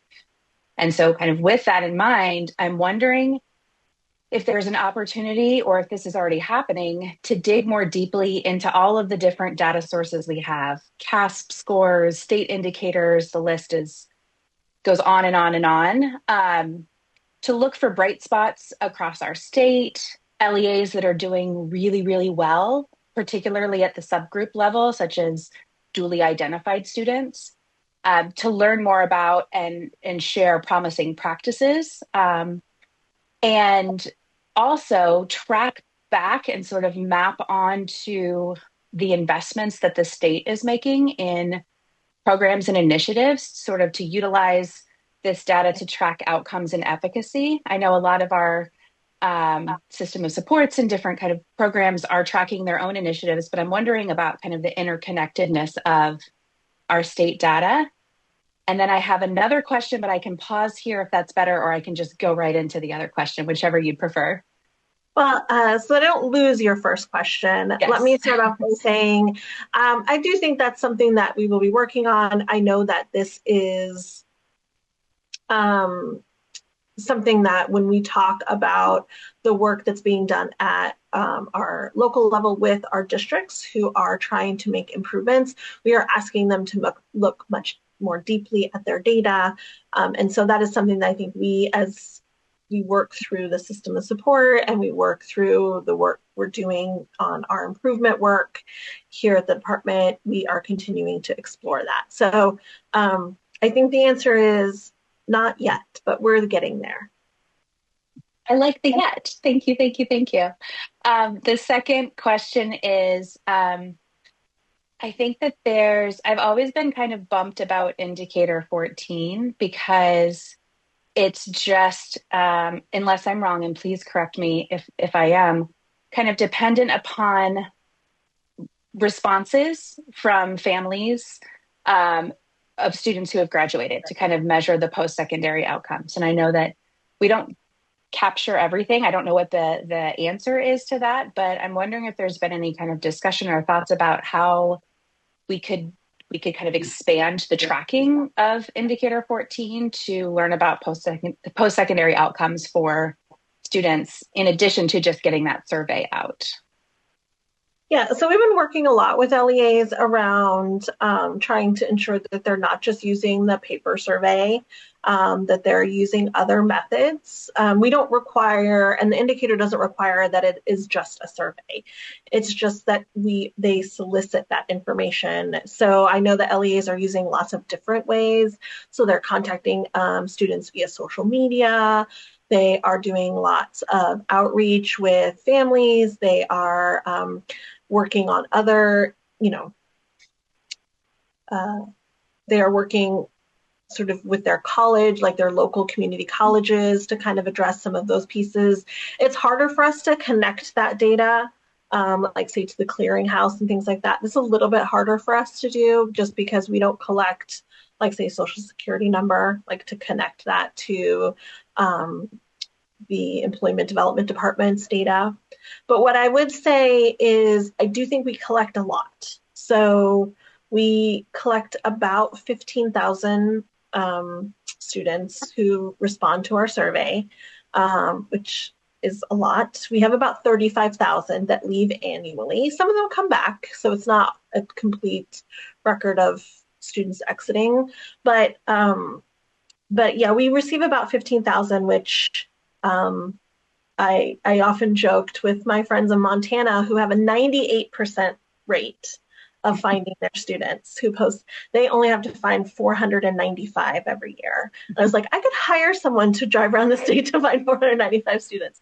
However, I think we are making sort of more inroads into the space as much as we can. Thank you. I love hearing about the creative ways that some districts are using to get that information. Have you anecdotally heard about anything that's like, is social media the thing, or what might be working best for LEAs so we can get that information out for other districts who might not be doing that? I'm hearing a lot of really positive things about LEAs accessing students through the social media. So they create these social media networks like Facebook groups and things like that as students are leaving school so that they can stay in touch with each other. And then they are using that as also a means to interact with students. Although I know Facebook is a little passe now. It's for, like, I guess, us older generations, but they're using these sort of social network groups to for them to connect with each other, but also for them to talk to the students about where they're at. Thank you, Shyla.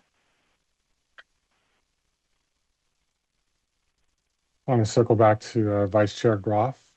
If the audio issue is fixed. No. Okay. I have a comment in the chat. I'm sorry. We can try. It sounds like there's no. Okay. It sounded fine. Yeah. It worked before we all started listening.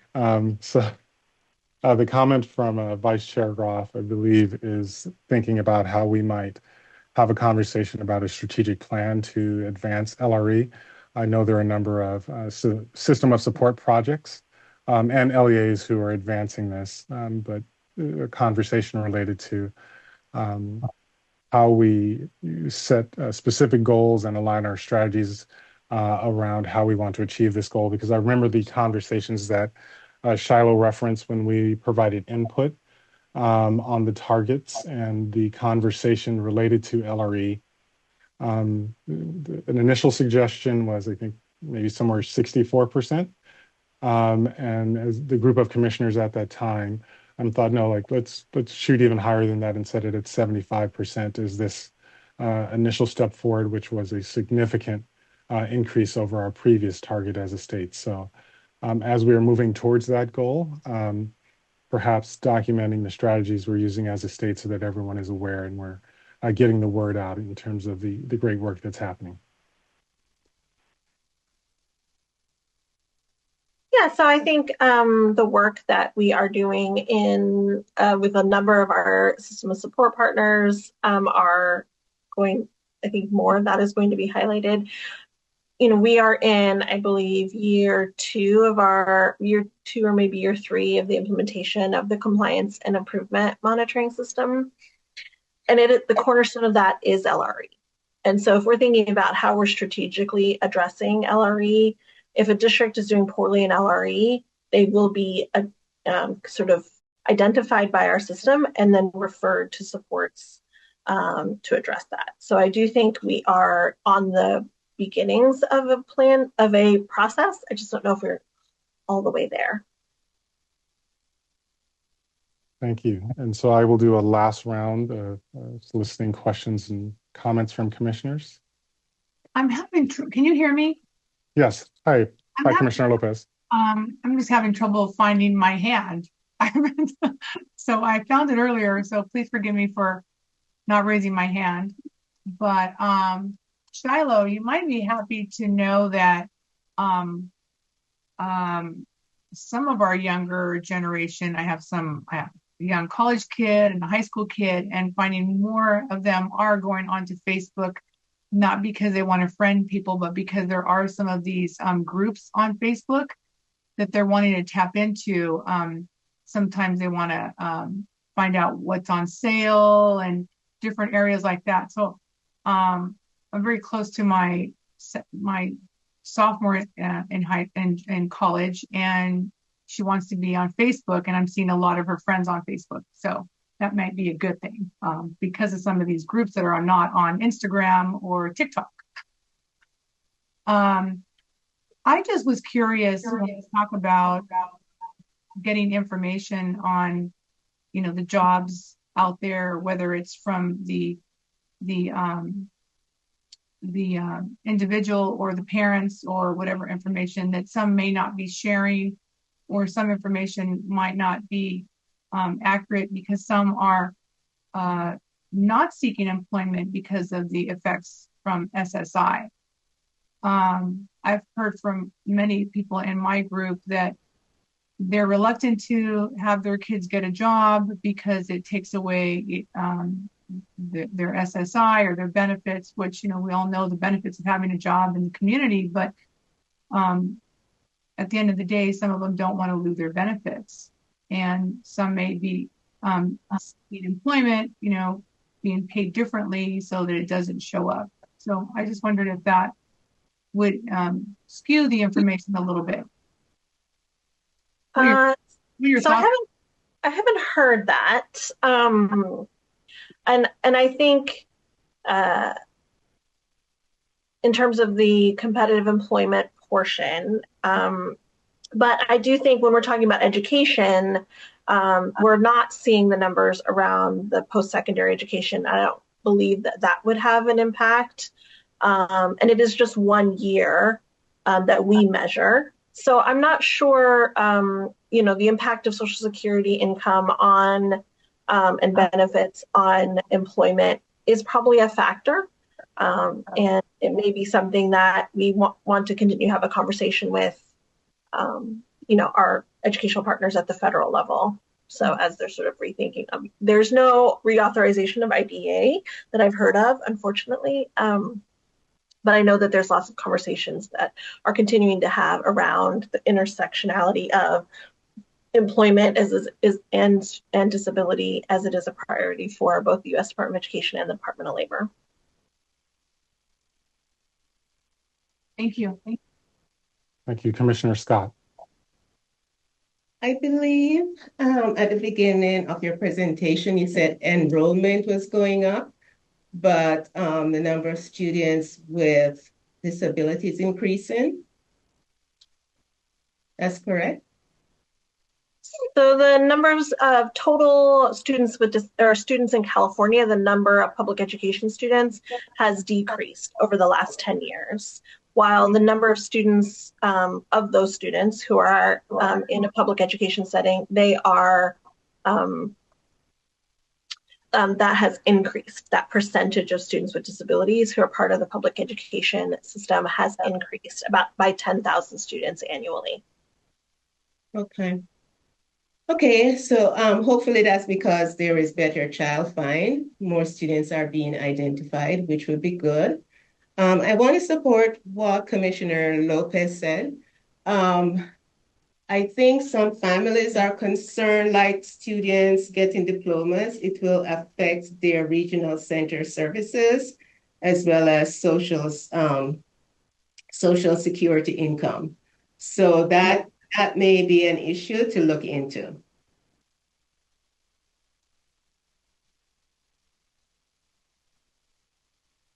Yeah, I don't know if we have the data on that, but we're happy to follow up. I can definitely have some more discussion with Director Heenan about how we would like to move forward in that space. All right. Thank you. Seeing no additional comments from commissioners, I'll move to close and just thank you, Shiloh, for your willingness to come back. And I'll follow up via email, but just I'll say generally in public, the indicators that I think we'd like to start with in terms of disaggregating by student group are graduation rate, dropout, suspension, LRE, and post-school outcomes. Holding off on the performance data in terms of the assessments, because I believe special ed is probably not too dissimilar to the overall dashboard and state indicators. And so looking at some of the outcome measures might be informative and instructive of where we may want to center our advisement and alignment with the system of support. Yeah, I'm happy to have more conversation about what that would look like, the numbers of indicators. It's still a lot of data, but we're happy to disaggregate. We can determine what the disaggregation categories are. I'm happy to have that conversation and bring that back to you all. All right. Thank you very much. You're welcome. Thank you all so much. With that, I'll ask that the slide for public comment be displayed.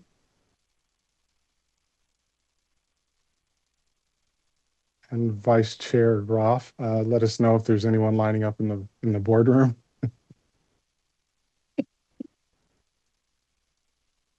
Right. Seeing no members of the public in the boardroom, we'll hold for momentarily while folks may be dialing in. Caller ending.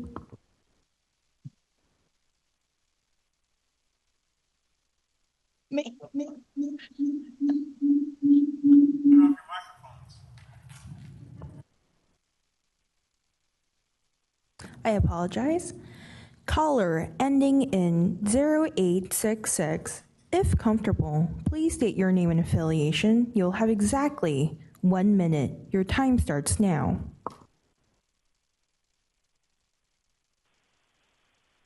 Good afternoon. I am a volunteer with a parent group called the Special Education Advocate Leaders, who has over 4,000 members on Facebook.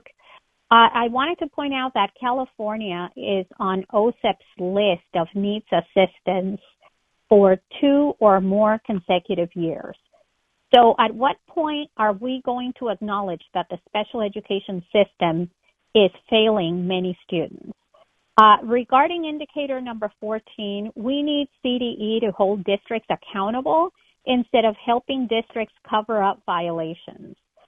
Special education is a huge bureaucracy, and millions of dollars go to administrators, but then at the IEP table, parents are nickeled and dimed to get half an hour of speech here and there. ACSE should ask CDE to audit litigious districts, because we need education, not litigation. Thank you. Your time is up.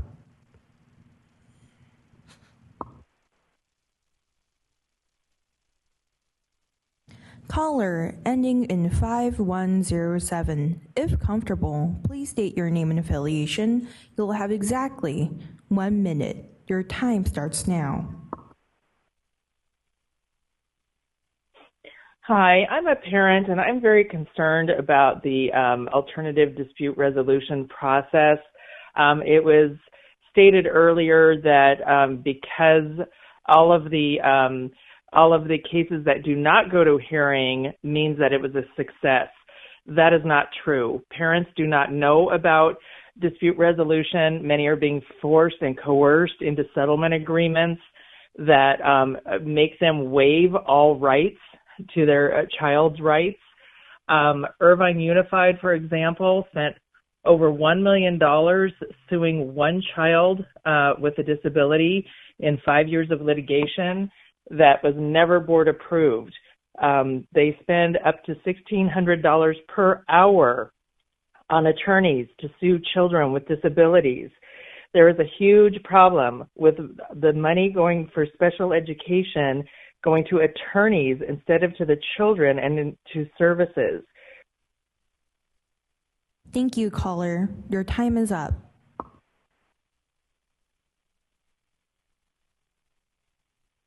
Caller ending in 7000. If comfortable, please state your name and affiliation. You will have exactly 1 minute. Your time starts now. Good afternoon, Scott Turner, Chair of SELPA Administrators of California. Thank you again for another detailed presentation. Great to see progress on many indicators, and I want to highlight the likelihood that these improvements are tied to all the work that has been led by the department and the system improvement leads and other statewide system of support partners to overhaul the monitoring system.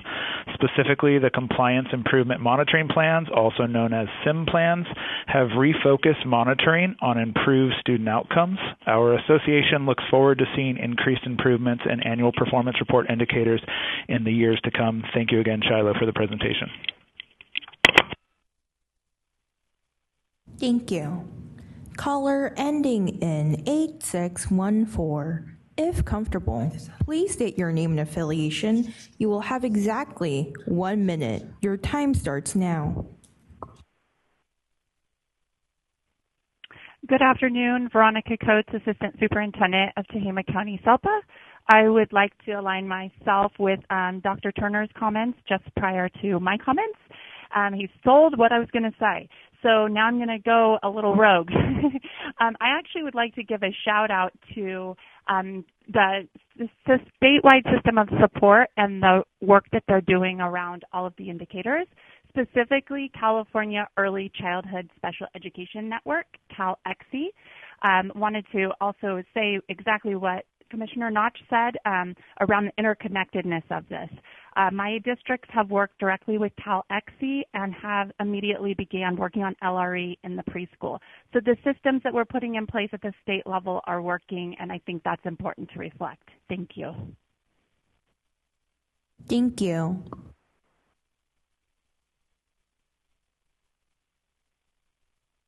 There are no callers at this time. Again, Shiloh, thank you, and thank you for members of the public who weighed in. So at this point, we are at we're doing great on time. We are at item 7 in our agenda, and a general announcement from this point forward in the meeting. We will move through the meeting. We may not be honoring the time blocks as listed in the agenda because it will depend on the conversations that we have. Some may extend beyond those time frames. Others may be shorter, but we will move through the agenda as expeditiously and efficiently as possible. With that, moving into item 7, this is an opportunity for commissioners, our liaison with the state board, and the director of the state special schools to provide us updates. I would ask, and I want to honor the time of Director Aman. So if we could start with Director Aman, transition into State Board Member Yoshimita Towery, and then we'll close with any commissioner reports on activities. Director Aman, it's always great to see you. Thanks for being here. I yield the Zoom to you.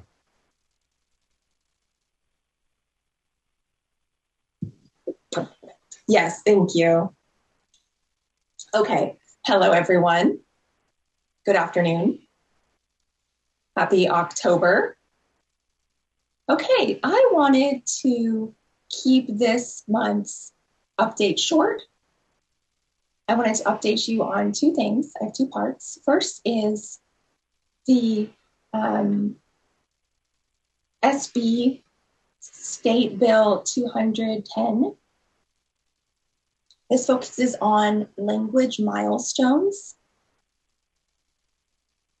SB 210 has the work that we've been doing is to improve updating the language milestones and assessments. That assessment will be through a pilot study with several school districts. We're making sure that the new assessment is more accurate and meets the needs of what each school district needs to know about the child's language development. For example, one deaf and hard of hearing student from 0 to 5, from birth to age 5, during that range, their information may not be shared. Their letter on the SB 210 updates will be cleared out through the school district this week. That is my first part. Now, the second part of my update is AB Assembly Bill 1938. This bill was signed by Governor Newsom just recently, last August. Basically, this law requires ongoing, consistent work with the state and federal law. That school districts and county offices and charter schools, when they are considering inclusion and universal design for learning, UDL, that they are required to consider specific things with regards to full language access and needs of students who are deaf and hard of hearing and deafblind. The reason for this is often inclusion. We understand the concept of inclusion, but what does inclusion really mean? What does it mean for deaf students? Many think that it's simple. You just put the deaf student in a general ed classroom with modifications or accommodations. But truly, there's much more than that. What kind of instruction technology is used? What kind of instructional approaches? You have to look at the full accessibility and what inclusion means can impact what the LRE, least restrictive environment, will look like. So that is something that the CDE expects to share with the school districts. And that will guide what that means and what our definition of inclusion is. This will be starting and completed by July of 2025.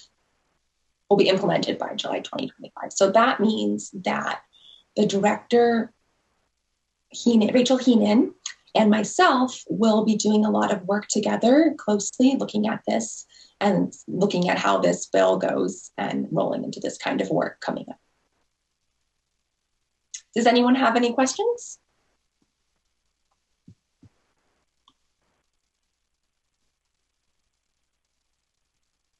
There don't appear to be any questions. Just scanning. Director Amon, always great to have a few moments of your time. We know how incredibly busy you are, and we look forward to tracking the work this year and hearing from you at our next meeting. That's it from me. Okay, thank you. And so we will transition into board member Yoshimito Tori. Hi, everyone. Good afternoon again. I'm Allison Yoshimoto Tori from the State Board of Education. I have a few updates from our last meeting, our September meeting, that I'd like to give to you today, and two specifically. One is at our September meeting, we had an overview on the Smarter Balanced Consortium, which the presentation was called "What Do the Scores Mean?" And really the purpose of the presentation was to clarify any misconceptions of the California Assessment of Student Performance and Progress, the test scores. And we call it CASP for short, CAASPP. And one common misunderstanding is that only students achieving levels 3 or 4 are considered performing at grade level. Students are assigned a score 1 through 4 when they, after, as an outcome from the test score. So one of the points that the presentation the presenters made was that the Smarter Balance assessments are really a comprehensive assessment measuring a continuum of success that reflects increasing accuracy and complexity in students' knowledge and skills. And just to give you a couple examples, so for in ELA, in English Language Arts, the assessment evaluates reading, it evaluates writing, listening, and research. While in mathematics, it measures not only math operations, but also mathematic problem-solving skills and reasoning. So the CASP results released last week statewide. And across the state, we see slight improvements in both English Language Arts and in math for students with disabilities compared to last year. And we just heard Shiloh. Thank you. And so, of course, this, through pandemic levels. So, for example, in ELA, English Language Arts, 34% of students with disabilities are performing at levels 2 through 4, as compared to 74% of students without IEPs. And in mathematics, 28% of students with disabilities are achieving at levels 2 through 4, as compared to 64% of students without IEPs. So notably, these increases in performance are occurring again, while the overall students with disability population and also our socioeconomically disadvantaged population continues to grow in California. And the second piece I wanted to just give a quick update on was our study session at the State Board of Education. This was a follow-up that we had in September to the previous study session, which happened in July of 2024. And at this session, we heard from the president and the CEO of the National Association of State Boards of Education. So NASBE for short, NASBE. And that's an organization of all the State Board of Educations from all 50 states and territories. And so he came to speak to us really about what we've been trying to do is get like a 30,000-foot level of not just what's happening in California, but what's happening across a much broader region. So we've heard from some State Board of Education members in different states. And in this particular time, Paulo spoke to us about really some of the work happening with Portrait of a Graduate, and some call this Portrait of a Learner. These are frameworks that define skills and competencies that students have upon graduation or their exit as they transition into post-secondary, and really emphasizing not just academic proficiency, but also other kinds of skills, like how are they building their confidence? How are they in critical thinking? How are they in health and well-being, and their own learner agency and ability to advocate for themselves and those types of things. So as a state, we're really looking forward to continued conversations around this Portrait of a Graduate, Portrait of a Learner. And many of our school districts have already taken this upon themselves to do. So we're having conversations at the state level of what that would look like. And then quick 4 more bullets. The other piece that really came out was competency-based learning models. So how do we break subject matters into smaller units of knowledge to assess students on specific competencies rather than just the time in seat or the time in class? And these models really provide students with greater flexibility to demonstrate mastery across disciplines also, and provide some innovative ways of conducting education. Third, statewide innovation efforts. States like Indiana, Rhode Island, Utah, and Kentucky are revising graduation requirements really to promote cross-disciplinary learning and aligning education with workforce needs and integrating competency-based and personalized learning opportunities. And lastly, fourth, overcoming policy barriers. So states are really rethinking outdated course requirements, which I gave an example of one earlier about seat time policies, for example, or traditional assessment methods that might limit innovation or may not fully assess students' true abilities, and really updating how transcripts communicate students' competencies as they move on to other opportunities in life. So it's always refreshing when we have a chance to really not be just responsive to things, but really create a space to be innovative and forward thinking. And so I just wanted to share a few of those with you and encourage you to, of course, you can always go back and watch the archive session of the study session if you'd like to see the presentation for yourself. So in closing, I think there are a lot of efforts underway in California that are already aligned with these, some of these innovations. And so we look forward to continuing to learn and grow as a state. Thank you.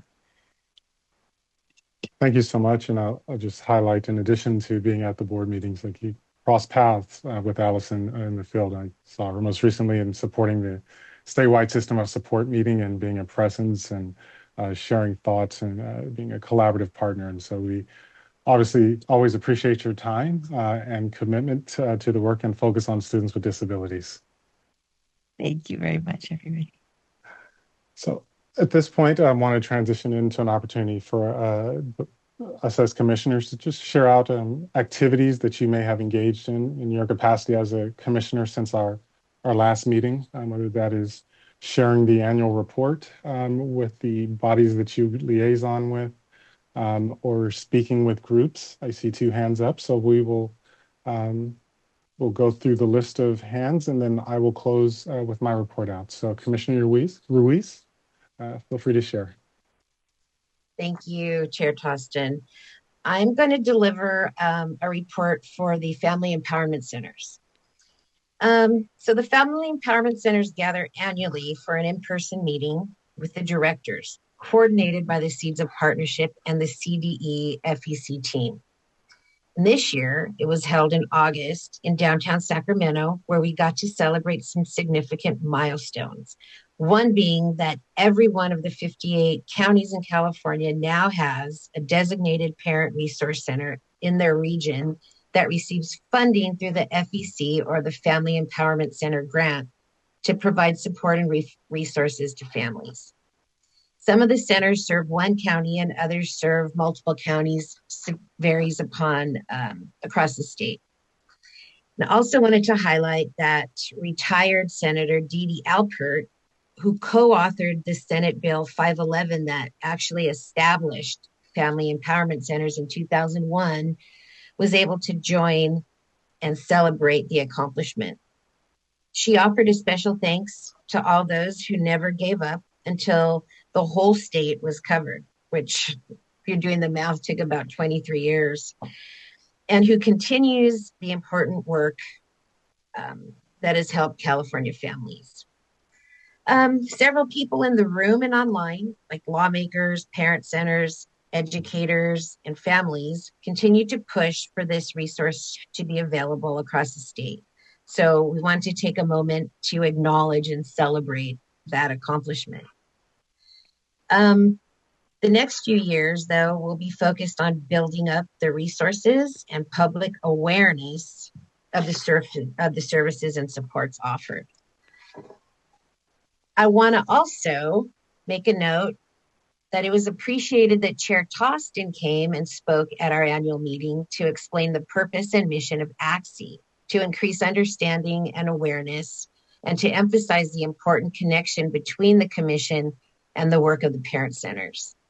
I'd also like to mention that Director Heenan, as well as a few other system of support partners, made the time to attend our gathering and to provide updates, information, and answer some of our questions. That's what I got. Thank you so much. Commissioner Tugg-Struggle.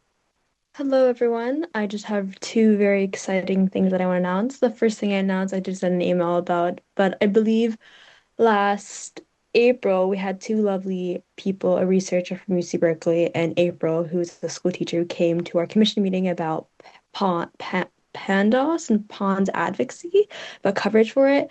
And luckily, I'm proud to announce that it was just passed. It was just passed, and Governor Newsom signed it in law a few weeks ago. So I'm really happy. AB 2105, and now students with disabilities with PANAS and PANAS are able to have coverage for that. I'm really happy to announce that.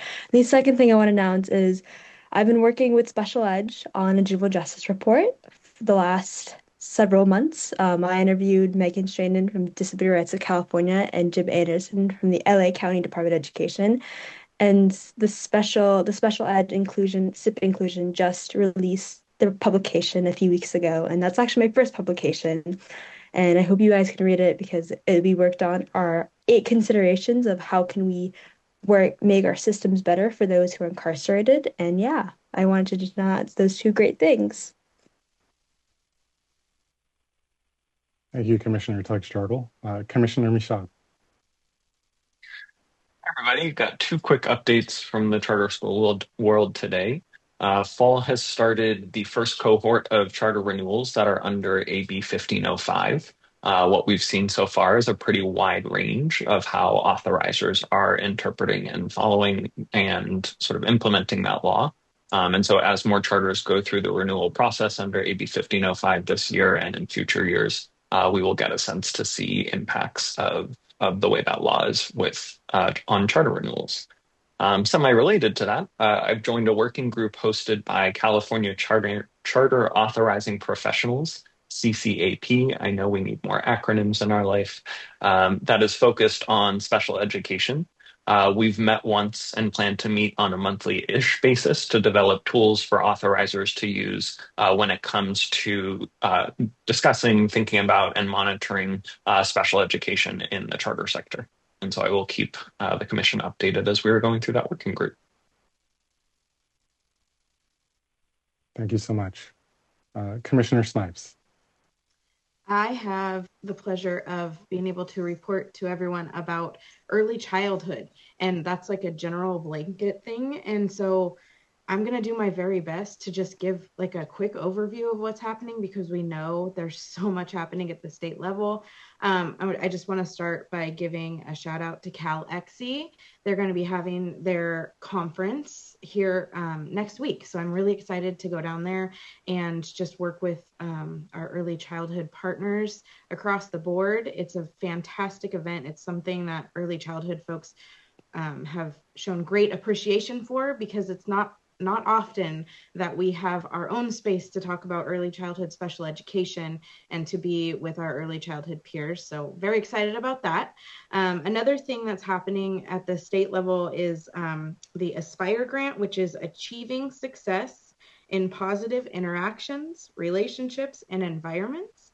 El Dorado County Office of Education is the state lead on that, and their charge really focuses on the rollout of the new class assessment, and that is classroom assessment scoring system. And that's something that takes a look at not only in the environment in early childhood settings, but also high quality interactions and relationships in early childhood settings. And the biggest change or the biggest upgrade that we've seen in this assessment tool is a focus on early childhood inclusion. And so a lot of the measures are really looking more at those individual interactions. And so that's something that we're supporting school districts across the state in rolling out over the next several years. And it's really exciting. that we're seeing social justice and inclusion uplifted in a lot of the early childhood resources and documents that we have. And then that also takes me to the preschool TK learning foundations that have recently been updated. There's a group of early childhood technical assistance teams and programs who are getting together and talking about how to really support the Department of Ed and the Department of Health and Human Services in rolling out the PTKLFs in a way that is accessible to as many early childhood folks as possible. And so it's really exciting to be doing that work collaboratively and bringing everyone together to really brainstorm around all of the resources that are available in early childhood, and then elevating those resources in a way where many people will have access and be able to use the tools in a meaningful way. And so lots of collaboration, lots of excitement, and lots of appreciation for the hard work in early childhood across the state. Absolutely. Thank you, Commissioner Snipes. I'll move into my report out. I've had a number of great opportunities to connect with folks. As Commissioner Ruiz shared, I was honored to make a few comments at the annual Family Empowerment Center gathering. And it's phenomenal to watch that room fill up with representatives as all of the family empowerment centers that have come online. And just want to acknowledge Robin. I'm drawing a blank on her last name. Robin Ryan for her leadership out of the Sacramento County Office of Education, who leads the SEEDS project and coordinated the invitation. And I've extended an invitation for Robin and some of the FECs to give us an update on their work and the growth in the coming meeting this year. I had an opportunity to meet with the special education administrators of county offices, the SECO group, and a great opportunity to share a bit of our work and priorities again, and meet with some of the new leaders there. But most importantly, just to hear their lived experience. The living experience of students and parents and everyone in the system is valuable. And so to hear from these leaders who are coordinating programs across large regions to understand, the challenges of trying to find a classroom and find staff and manage transportation, manage interagency agreements, and be a team leader and stay well and healthy and balanced. It's always a great opportunity to understand the realities of these leaders and find ways to connect with and support the work that they're doing with and on behalf of districts. There'll be an announcement a little bit later about our continued partnership with SECO. And so I will pause on that until we get into the committee sessions, but appreciate the invitation with SECO to meet with them regularly and keep them updated on our work. I had an opportunity to meet with the Yolo County Community Advisory Committee. Each SELPA by law facilitates the Community Advisory Committee, and I want to acknowledge SELPA Director or Administrator Patrick McGraw, who extended the invitation, and we had a great opportunity last Monday evening just to learn from each other. The group very interested in finding ways to uplift the voices and needs in their community and support ACSE's work. Some of the other brief conversations I wanted to provide you an update, the follow-up from our presentation on community schools from Michael Eisen. He reached out and shared some of the work that the community schools will be doing in the coming year in developing resources, and asked me to coordinate and facilitate a conversation with parents of students with disabilities to make sure that parents of students with disabilities have a voice at the table to share perspectives as they're developing guidance resources that will inform the community schools project. So I'll be reaching out to Robin and the FECs to solicit potential participants to inform that work. And then lastly, I had a brief conversation with our partners at CTA who wanted to express their continued support of the commission and wanted to share many of the concerns that we touched on today based on the commission's, the data from the California Commission on Teaching Credentialing about the need to recruit educators and how we all can collaboratively work together to create the conditions that retain educators once they've entered the field. So lots of great conversations taking place. I don't see any other reports at this time. And so going to make up a few moments and actually I'll ask Director Heenan, who's here, if we will go directly into the special ed director's report, and then we will have public comments on all of our report out sessions at the same time. Absolutely. Thank you, Chair Tostin. Please feel free if you need to stretch, stand up, do what you have to do. I'm totally understanding of the need to do that. So again, good afternoon, Chair Tostin, Vice Chair Graff, commissioners, families, students, and educational partners who are watching. My name is Rachel Heenan, and I'm the Director for the Special Education Division at CBE. And I'm here with you to give the Director's update for the division, in addition to the reporting, the data reporting that Shiloh Duncan Bessariel just reported as well. So I just wanted to remind everyone that today is October 16th, the Wear Orange for Unity Day, which is celebrated throughout our schools and our communities to show unity for kindness, for acceptance and inclusion, and send a message that no one should ever experience bullying, especially our students with disabilities. So hopefully you have your orange on today. I did change my shirt and it is half orange. So hopefully you can continue to support schools and send that message out. Next slide, please. So before we dive into the presentation, I want to welcome everyone back to a new school year. It is October. I decided to break tradition a little bit and have some happy slides and back to school slides to present my information. And to note, for many of you who know, I'm coming up on my year anniversary in this position. And I have to say, I'm really proud of the work coming out of the Special Education Division, which supports over 2,000 districts and charter schools, serving over 800,000 students with disabilities and families in California. But I know we have a long ways to go to ensure our students are receiving a free and appropriate public education, and that we have the best supports and services in place for our students. At CDE, I'm excited about the possibilities this year will bring to our students and families and the work that's already happening across the state to move the needle. That's my big motto right now, is moving the needle to improve outcomes for students with disabilities and to support our students and families across the state. So we have some amazing work happening today and this year with our educational partners, with our legislators, within our division, and I'm happy to report out just on a few of these items. So with this, I want to stress the importance of parent participation and community engagement in the work that we are doing and that we're leading in our great state.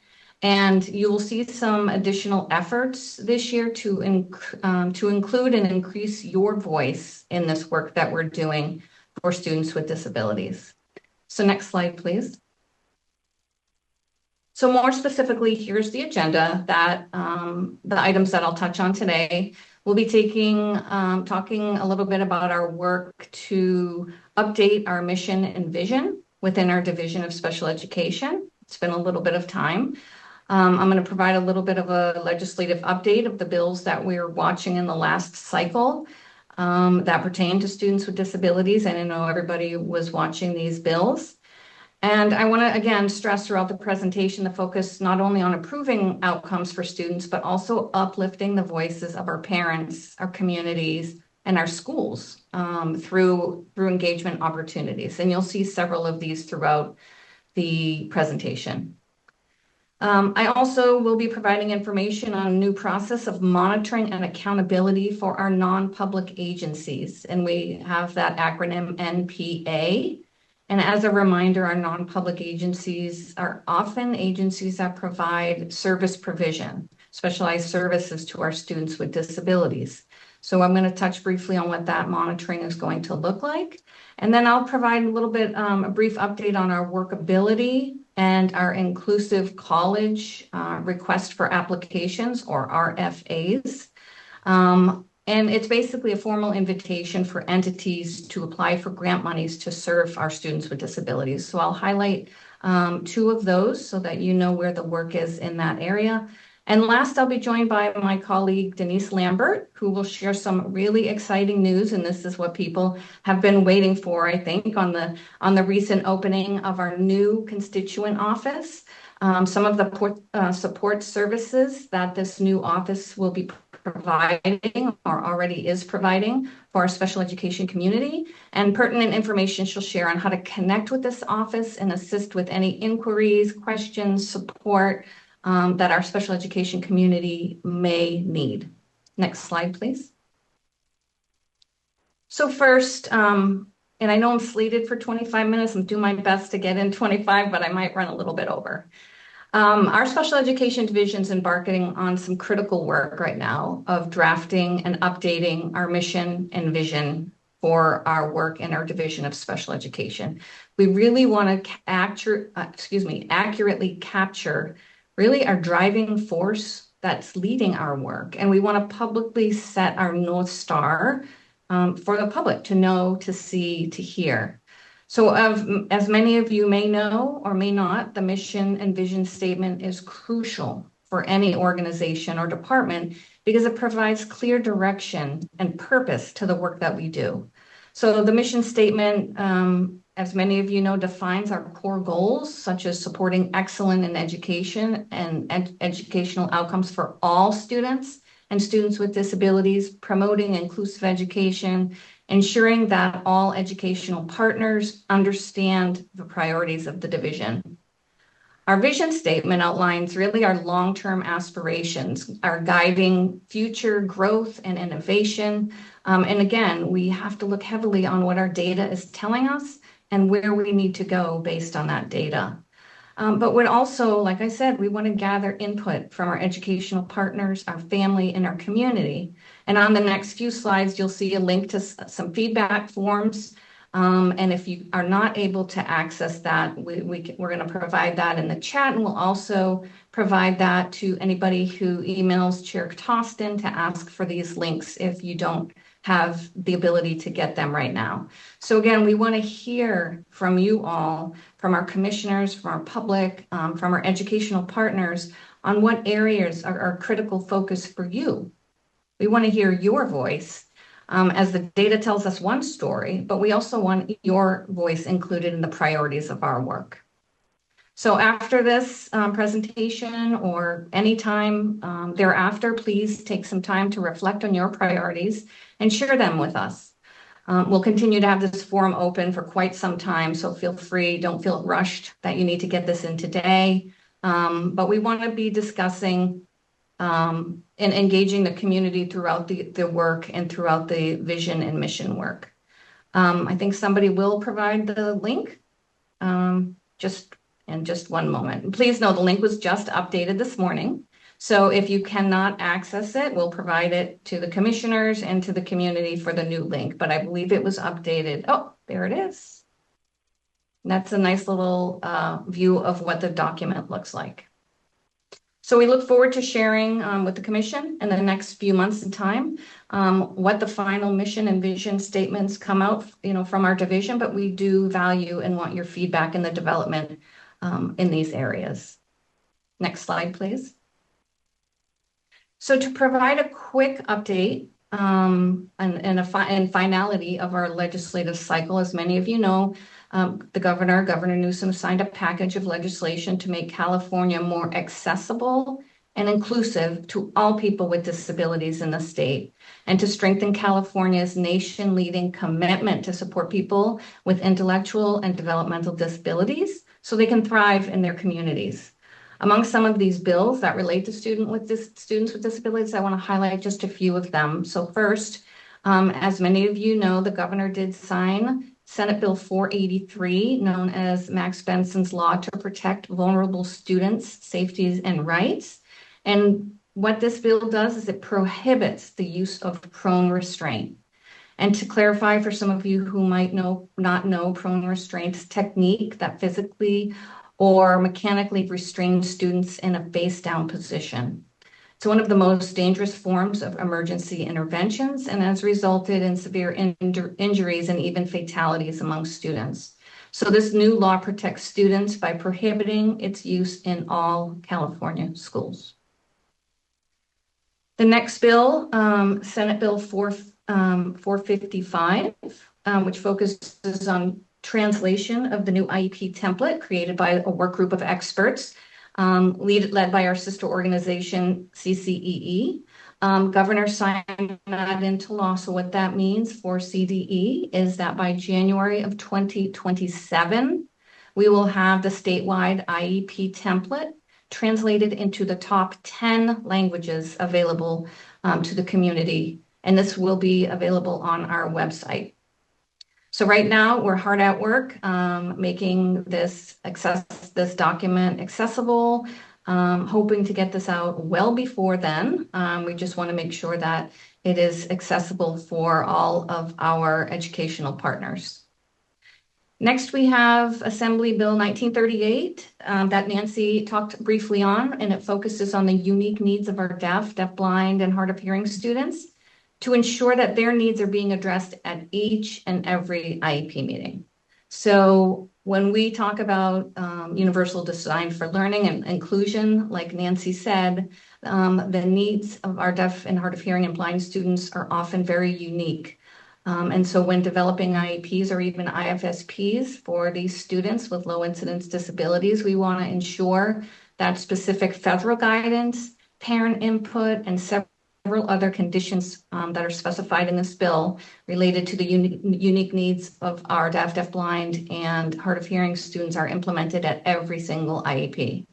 So I'm happy to report that Nancy and I will be getting some guidance out as soon as possible. We're working together on a joint guidance to this field, specifically for this unique population. The last one I wanted to touch on was Assembly Bill 438, which relates to transition services for students with IEPs.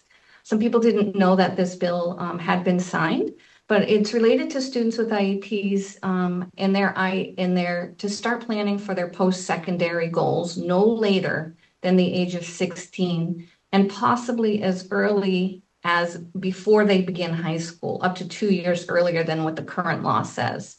So California students who have an IEP will have greater access to higher education, to work opportunities, and with planning that begins as early as maybe before their high school career, as deemed appropriate by the IEP team.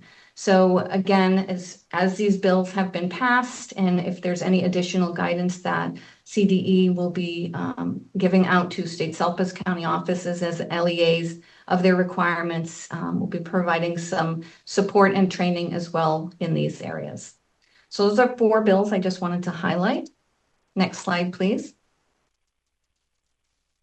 So I know that Shiloh just presented on our preliminary data, and it represents our outcomes for students with disabilities in several critical domains. And I know that the data can be overwhelming. There's a lot of data fields. And so again, one of the goals that we have is to present this data not only to the SBE in January to meet our submission requirements, but truly to break this data down for our community so that they understand what these indicators mean and how it truly affects their students as they go through our educational system. So as many of you know, we're going to be monitored this coming year for 2026. We're going to be visited by our Office of Special Education, our OSEP program next year from Department of Education. We've been going through our own processes of prioritizing area of improvement.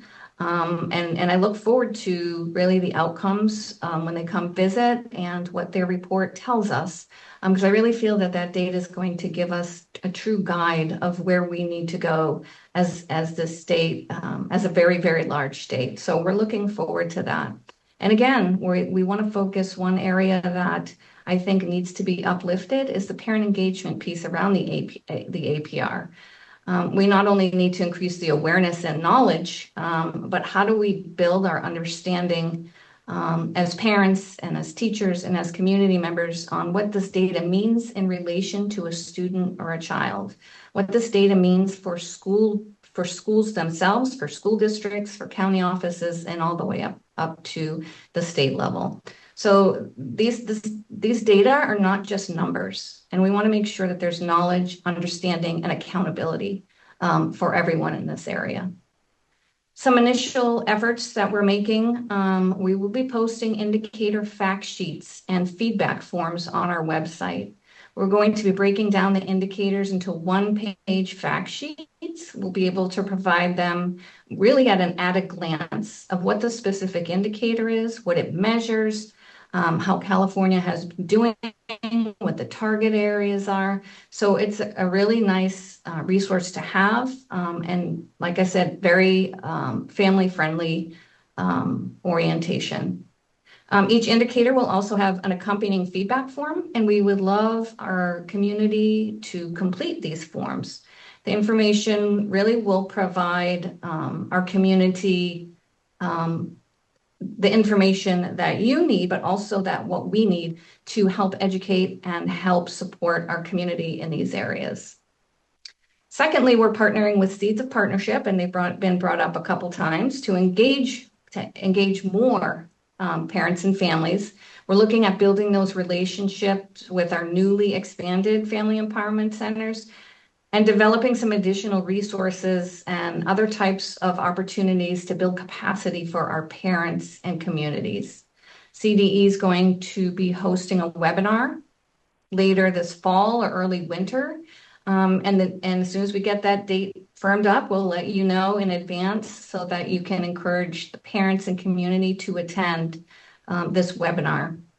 And lastly, I think always about how can ACSE partners help CDE with these efforts. And as we get this information to you, we're hoping you will send this information out to your sphere of influence so we can try to reach out and engage with as many members of the public that we can. So there's more information to come on this, but know that family and partner educational partner engagement is going to be a huge focus this year for outreach for CDE. Next slide, please.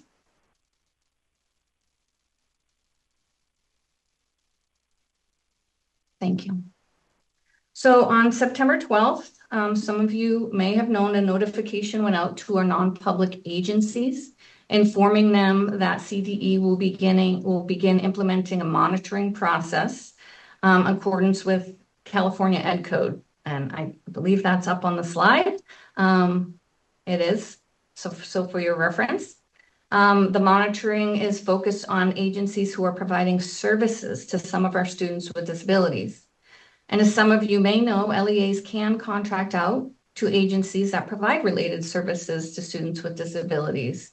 But as an agency, we need to monitor these agencies annually to ensure high quality of services and services in accordance with the requirements of the law. So the monitoring review will be implemented in 2 phases and really go through a 3-year monitoring cycle. So every year, the agency is being monitored in some capacity. There'll be a self-review, an on-site review, and a follow-up review to all these agencies. And our non-public agency unit will be implementing this 3-year cycle. Beginning right now is when we're doing the beginning of our work with our self-reviews. And the second cohort will be in a 2025 cycle, and we'll be starting our on-site reviews then. And then until all agencies finish the 3-year cycle, and then they will repeat as well. So look for more information. We'll keep you posted on what that looks like. But again, we're looking at the program quality, IEP implementation, monitoring cycle, to make sure that we're providing the technical assistance and guidance to all non-public agencies to make sure that our students with disabilities are served in accordance to the law. Next slide, please. A few updates on our grants that we have. So we have a workability grant or a Workforce Investment Act, a WIA grant, and it supports the employment, training, and services to eligible youth with disabilities So we call this workability. And we had a request for applications that was released on October 4th. And for this work or grant allocation, there was a change from prior years. And according to Ed Code and CDE, needed to award grants on a competitive basis to local education agencies. And that includes school districts, county office of education, and state special schools, as well as charter schools. So there's a couple of deadlines that I think most people know about, but the due date is today by the 16th at 5 p.m. We had a technical assistance webinar on October 11th to talk about the requirements submission for those interested. And the due date for the application is October 25th, so it's quickly approaching. And so we look forward to announcing the grant awards and ensuring that all students in California, no matter what their educational setting is, they receive strong transition services dictated in the IEP. So we've been working with our state SELPA organization, our LEAs, and our private school entities to ensure that all students continue to be served and meet their transition needs. Next slide, please. So next, here we go. Thank you. The Budget Act of 2024 appropriated $2 million to the State Superintendent of Public Instruction to award one grant to a county office of education to implement basically a inclusive center to support the inclusive college efforts that we have from high school all the way through college.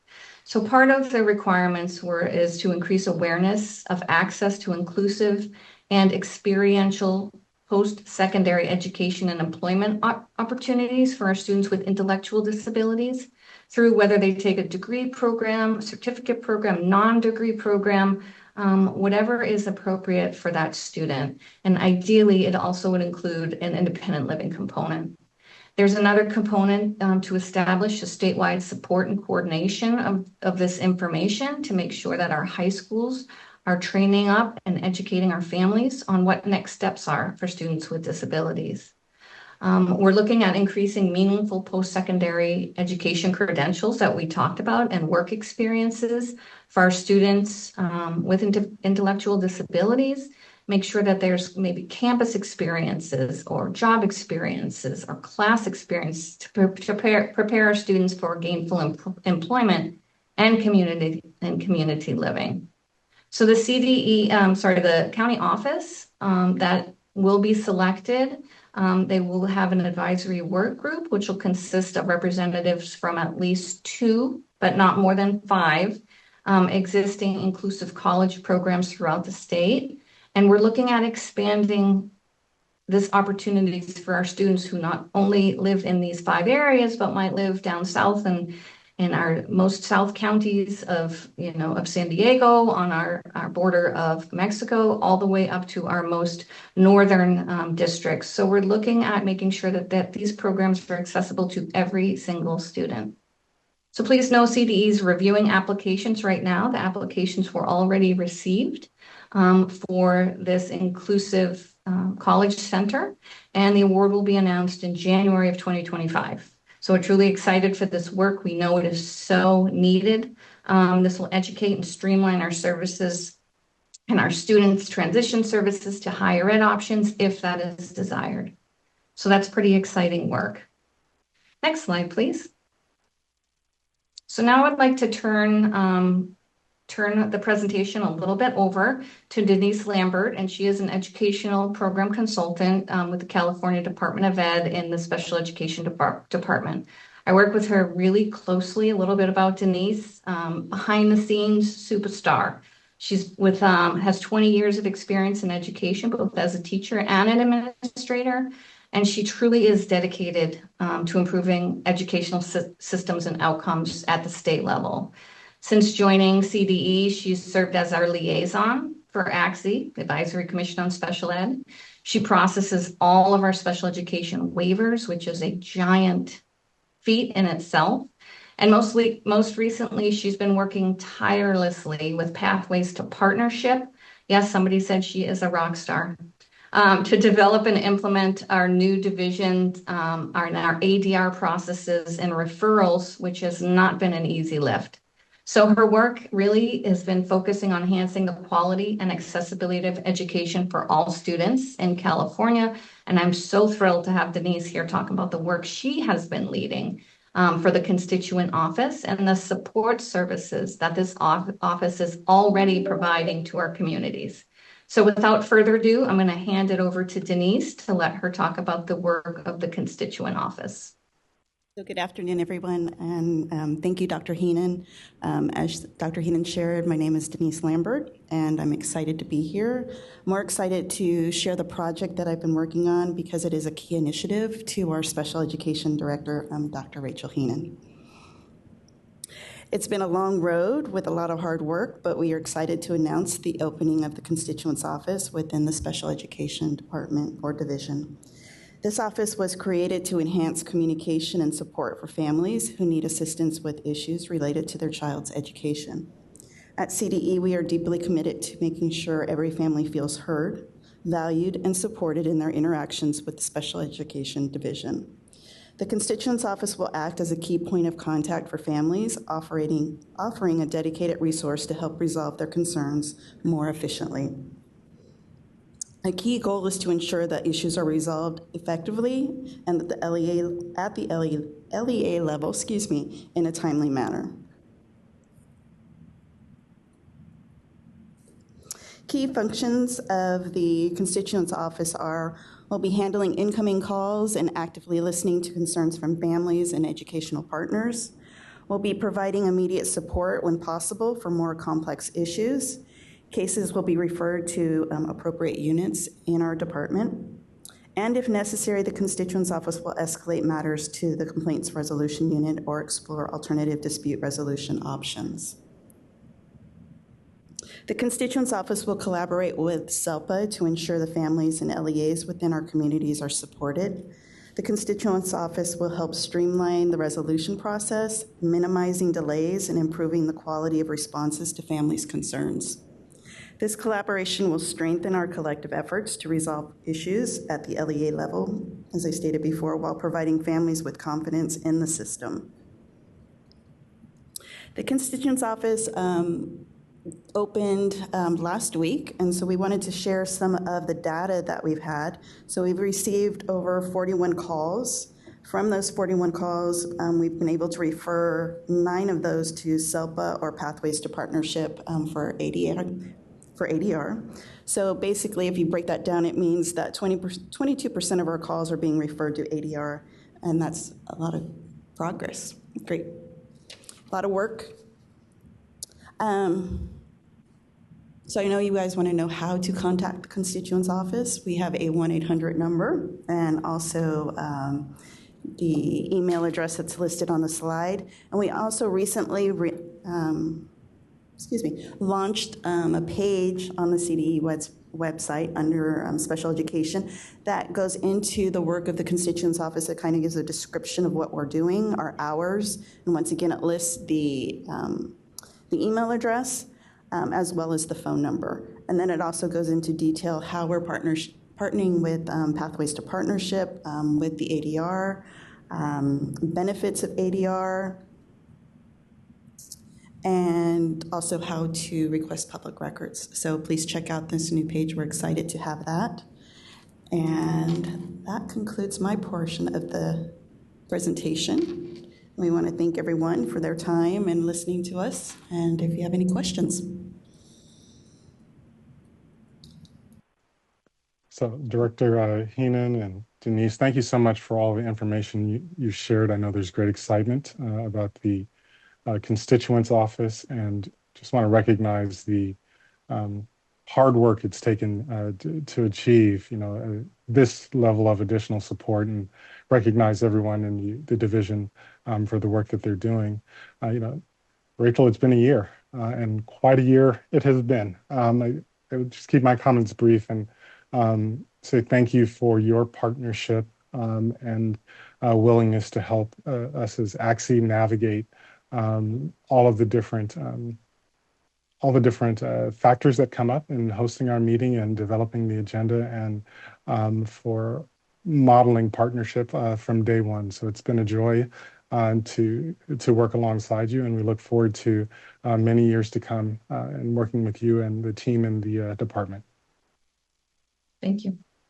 Any additional comments or questions from commissioners? Commissioner Ruiz? Just to Dr. Heenan, I just want to kind of highlight that I feel that you're very thoughtful and intentional, and you're a real partner in this work. You're having a very noticeable impact in a short time in this year. I've been by you in meetings, and I've heard you say often that you go slow to go fast. And I love that. And I definitely see the positive impact that that's had. And yeah, you're definitely moving the needle. Thank you. I appreciate your partnership. That means a lot. Thank you.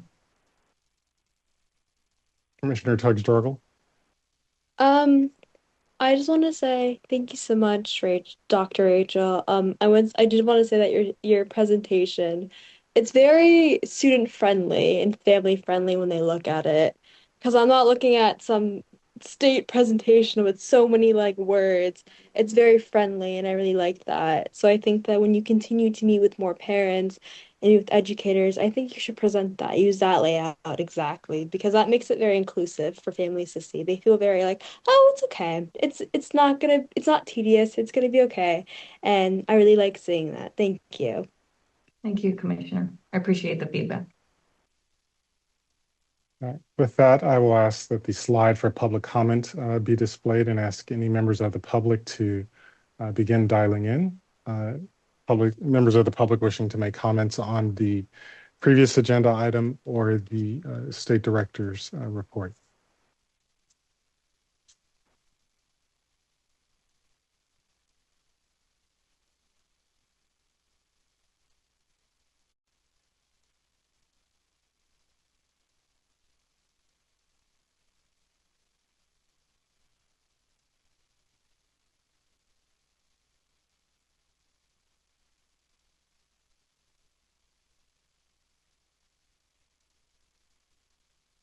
There are no public commentators in public. Okay, thank you. We'll hold just a few more seconds for anyone calling in. Caller ending in 5107. If comfortable, please state your name and affiliation. You will have exactly 1 minute. Your time starts now. Hello, I'm a parent, and I want to say I appreciate Dr. Heenan's presentation and the focus on parent input. I would like to know, however, when the CDE will be getting back to the 60-day timeline for compliance complaints. That is a requirement under the IDEA 300.152. I have been seeing on all over social media that parents throughout the state are reporting that compliance complaints are taking 4 to 5 months to be investigated. And of course, that extends the violations of law for these students. So I understand you're busy, and I understand that there are a lot of changes, but the 60-day timeline really helps to keep costs down for families and for school districts. And I think that needs to be a real focus on your mission and values, is getting back to that 60-day timeline for investigations. Thank you. Thank you.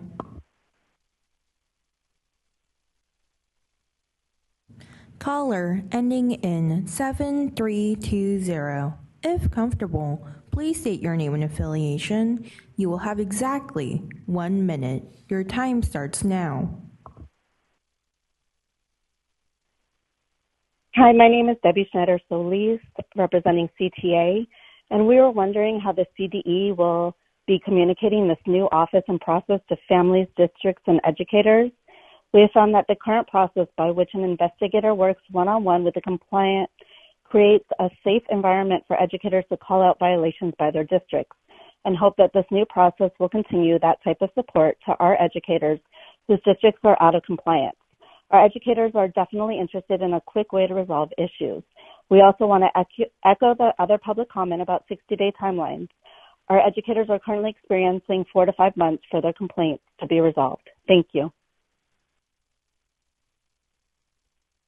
Thank you.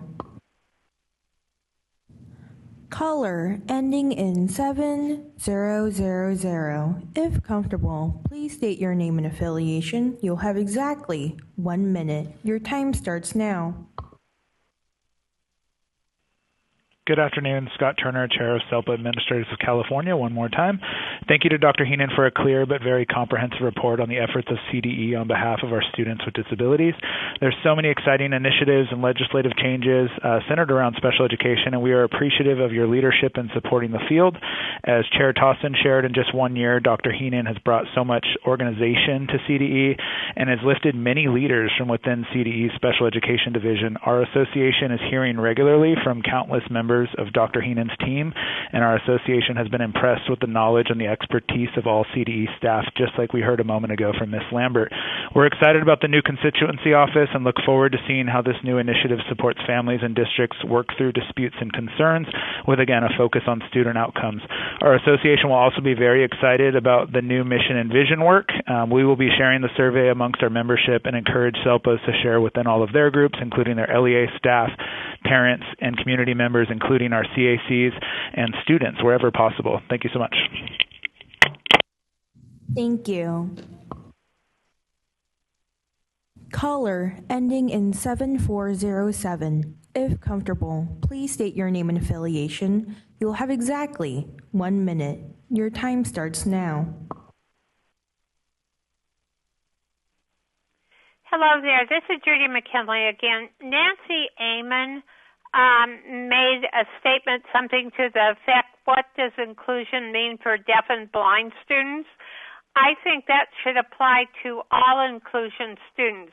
Being in an inclusion class and sitting in an inclusion class and not getting your educational needs met is not providing success for that child. I think we need to be much more careful as to making sure that inclusion students are getting their needs met. Thank you.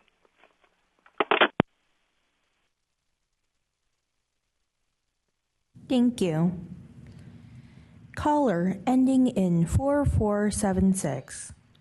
If comfortable, please state your name and affiliation. You'll have exactly 1 minute. Your time starts now. Good afternoon. Veronica Coates on the leadership team for Pathways to Partnership, the Special Education Resource Lead for Alternative Dispute Resolution. We would like to echo Director Heenan's comments about Denise Lambert. We've been working in collaboration with her on this project since May of last year and cannot speak high enough about the collaboration we've had with the department. This pilot has resulted in up to 20 cases of LEAs and parents working together to collaboratively resolve their disputes at a lower level. And we can't wait for the future of this office and our support and technical assistance to the department and Dr. Heenan's vision. This is exciting and groundbreaking, and we should all be celebrating today.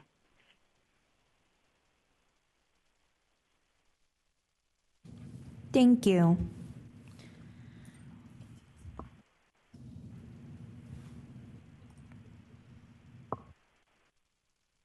There are no callers at this time. Okay. Thank you, everyone. We will close this item. We'll be coming back to item 9, committee reports and agenda building. The time is 2:58. Let's resume at 10 minutes after 3. So at 3:10, we will resume and wrap up our agenda. Thank you, everyone.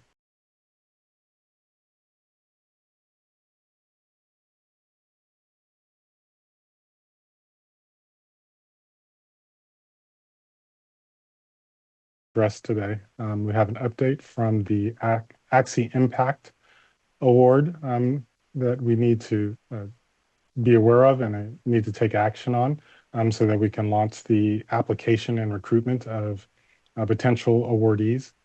We need to have a conversation about our meeting schedule for the rest of the year. So that is the February, April, and June meetings. And then we need to spend some time developing our agenda for the February meeting.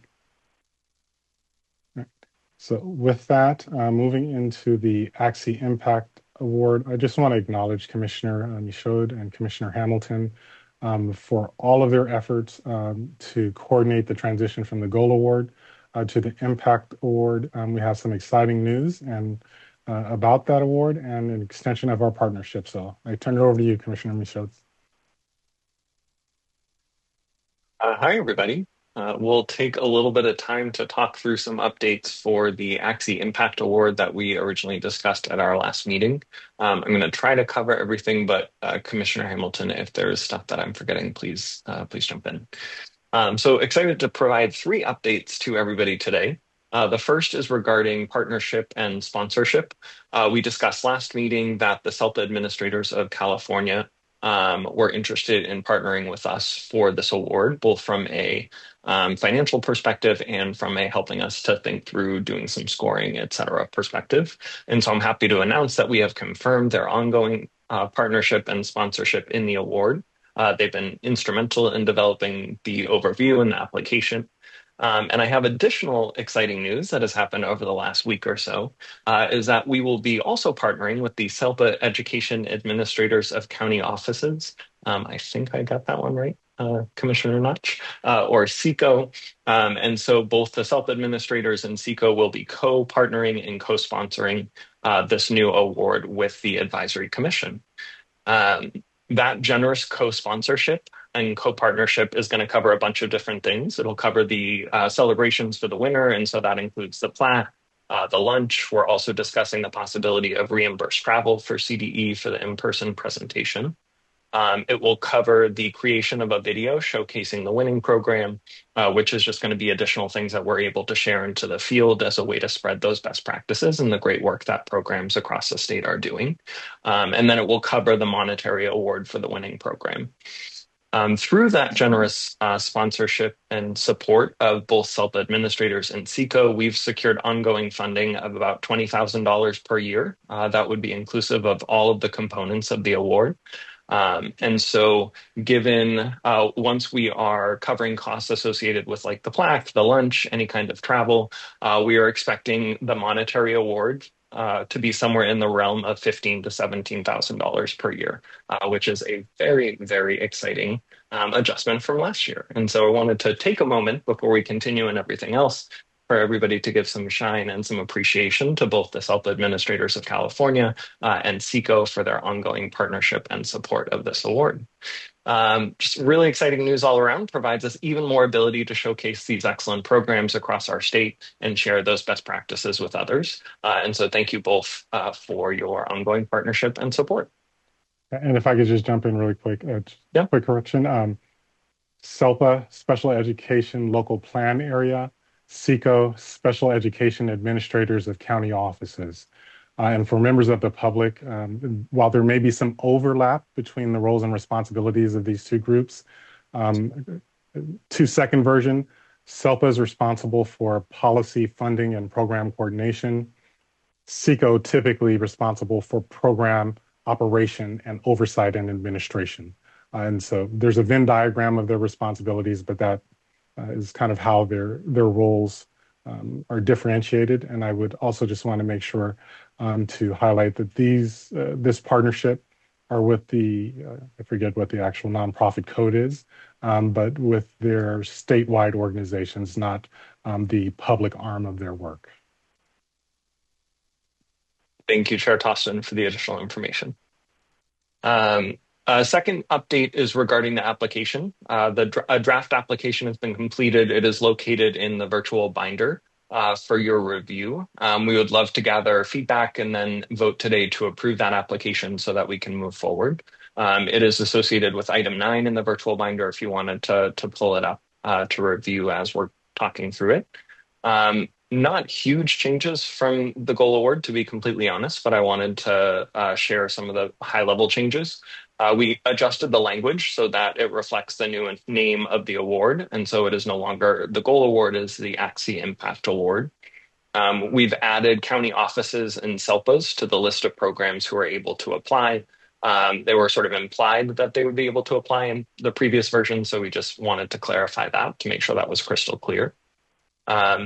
As in based on previous discussions we've had with the Commission, we added a new scoring rubric area number 5 that aligns with ACSE's priority areas. So now a component of how we will be scoring the awards is the overlap with some of the priority areas that ACSE has as a Commission. We removed scoring area 6, which was overall effectiveness. It was a little redundant, and so we just clarified some of the language and combined it with the scoring rubric area 1, and then made some small adjustments to language and formatting throughout the document. So point of order, Chair Tostin, would love to give folks just a couple minutes to scan through it and then get additional feedback if that works.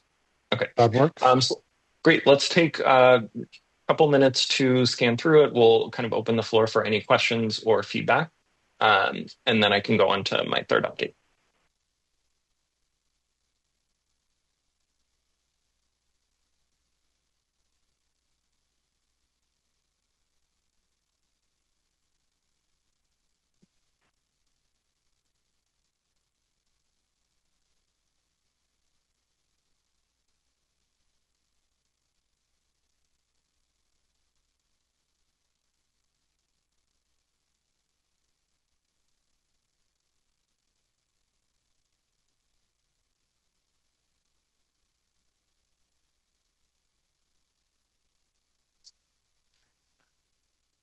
So I'll break the ice. I had a chance to review this previously, but obviously with the addition of SECO as a partner, we'll update the purpose statement to recognize our partnership with SECO as a supporter. Thank you.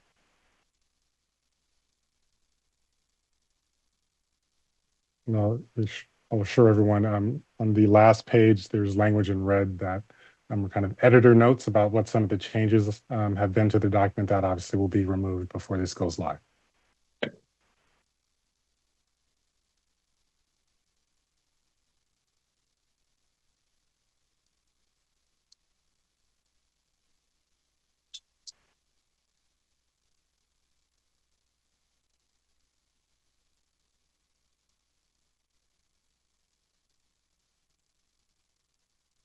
Any questions or additional feedback on the document? And thank you, Chair, for calling that out. The SECO partnership is late breaking news, and I did not update the document yet. So thank you for calling that out. Commissioner Notch. Thank you. I just wanted to share on behalf of SECO, which also includes Commissioner Sorter, that there was so much enthusiasm for this partnership with our SELPA friends. In particular, Dr. Turner and Veronica have been incredible partners in this work, and wanted to also call out Kara Shukowski, who, for friends in the room, is always in the back of our ACSE meetings attending every single time. And it was a really beautiful kind of happenstance conversation that happened in the middle of our last meeting, I believe, where Kara got to have a conversation with Scott and Veronica, and it just evolved beautifully. And I think it's such a wonderful representation of cross, not departmental, but you know what I mean, kind of multidisciplinary, multi-agency partnerships, all really valuing the work and lending their hand. And while Commissioner Sorter and I abstained from the votes so as not to have any kind of conflict of interest, I can let you know that the vote was unanimous, and there probably would have been 2 more yes votes if we would have felt that it was appropriate for us to vote as well. So wanted to share on behalf of SECO. I know Kara couldn't be in attendance today, so representing her in this comment, and the rest of our members for just the enthusiasm for the partnership. Thank you, Commissioner Notch. Commissioner Hamilton. I just wanted to add on to Commissioner Michaud's great explanation of all of this.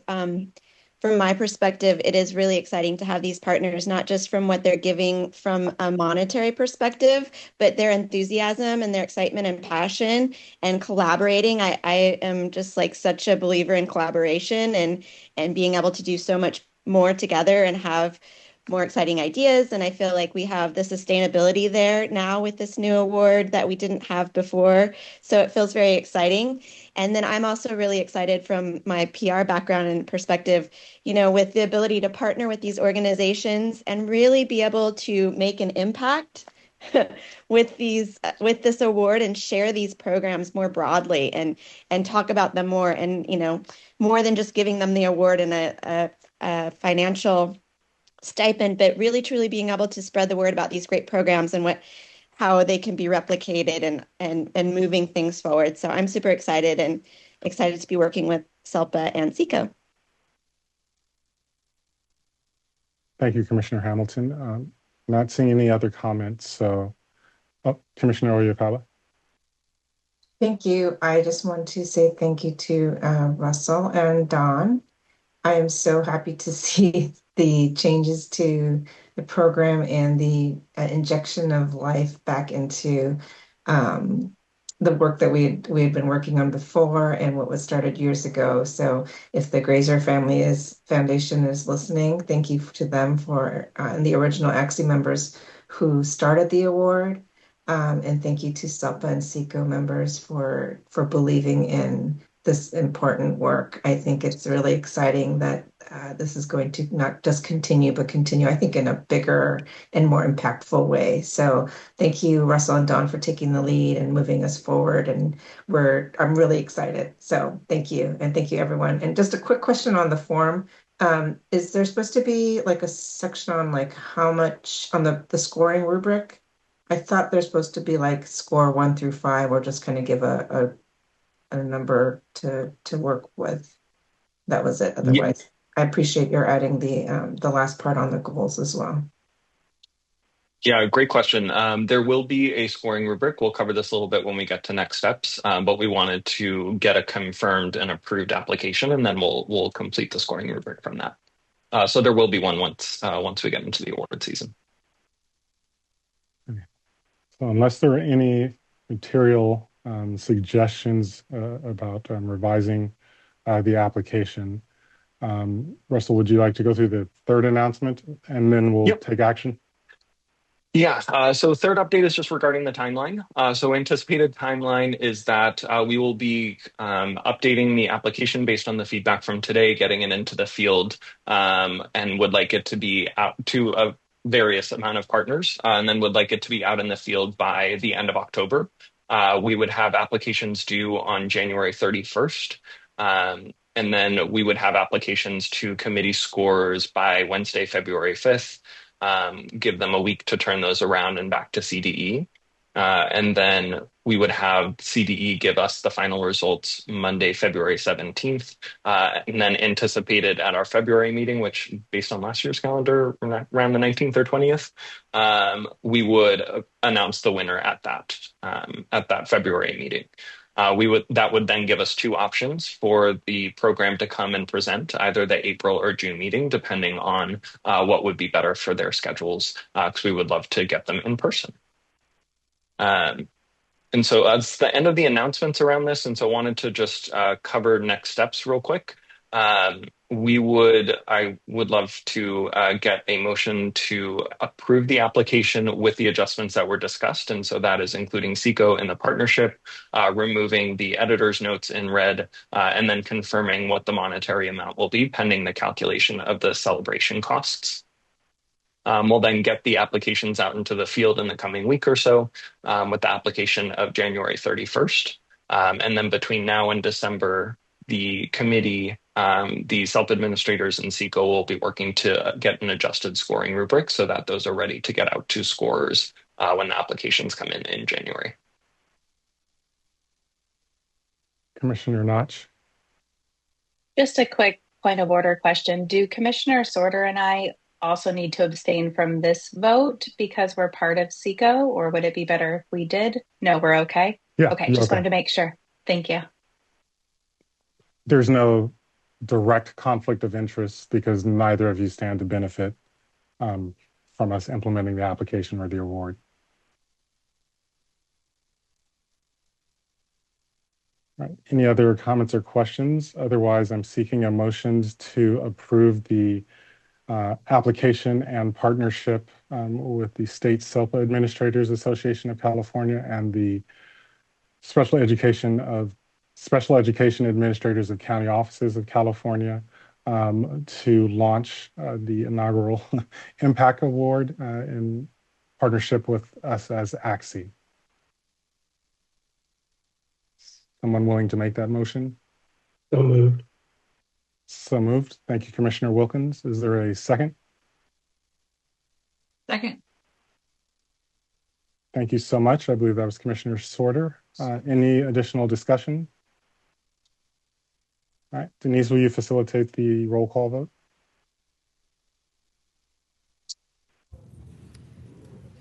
Chair Tostin? Yes. Commissioner Groff? Commissioner Estes? Commissioner Hamilton? Yes. Commissioner Liu? Commissioner Lopez? Yes. Commissioner Michaud? Yes. Commissioner Notch? Yes. Commissioner Oyakawa? Yes. Yes. Commissioner Ruiz?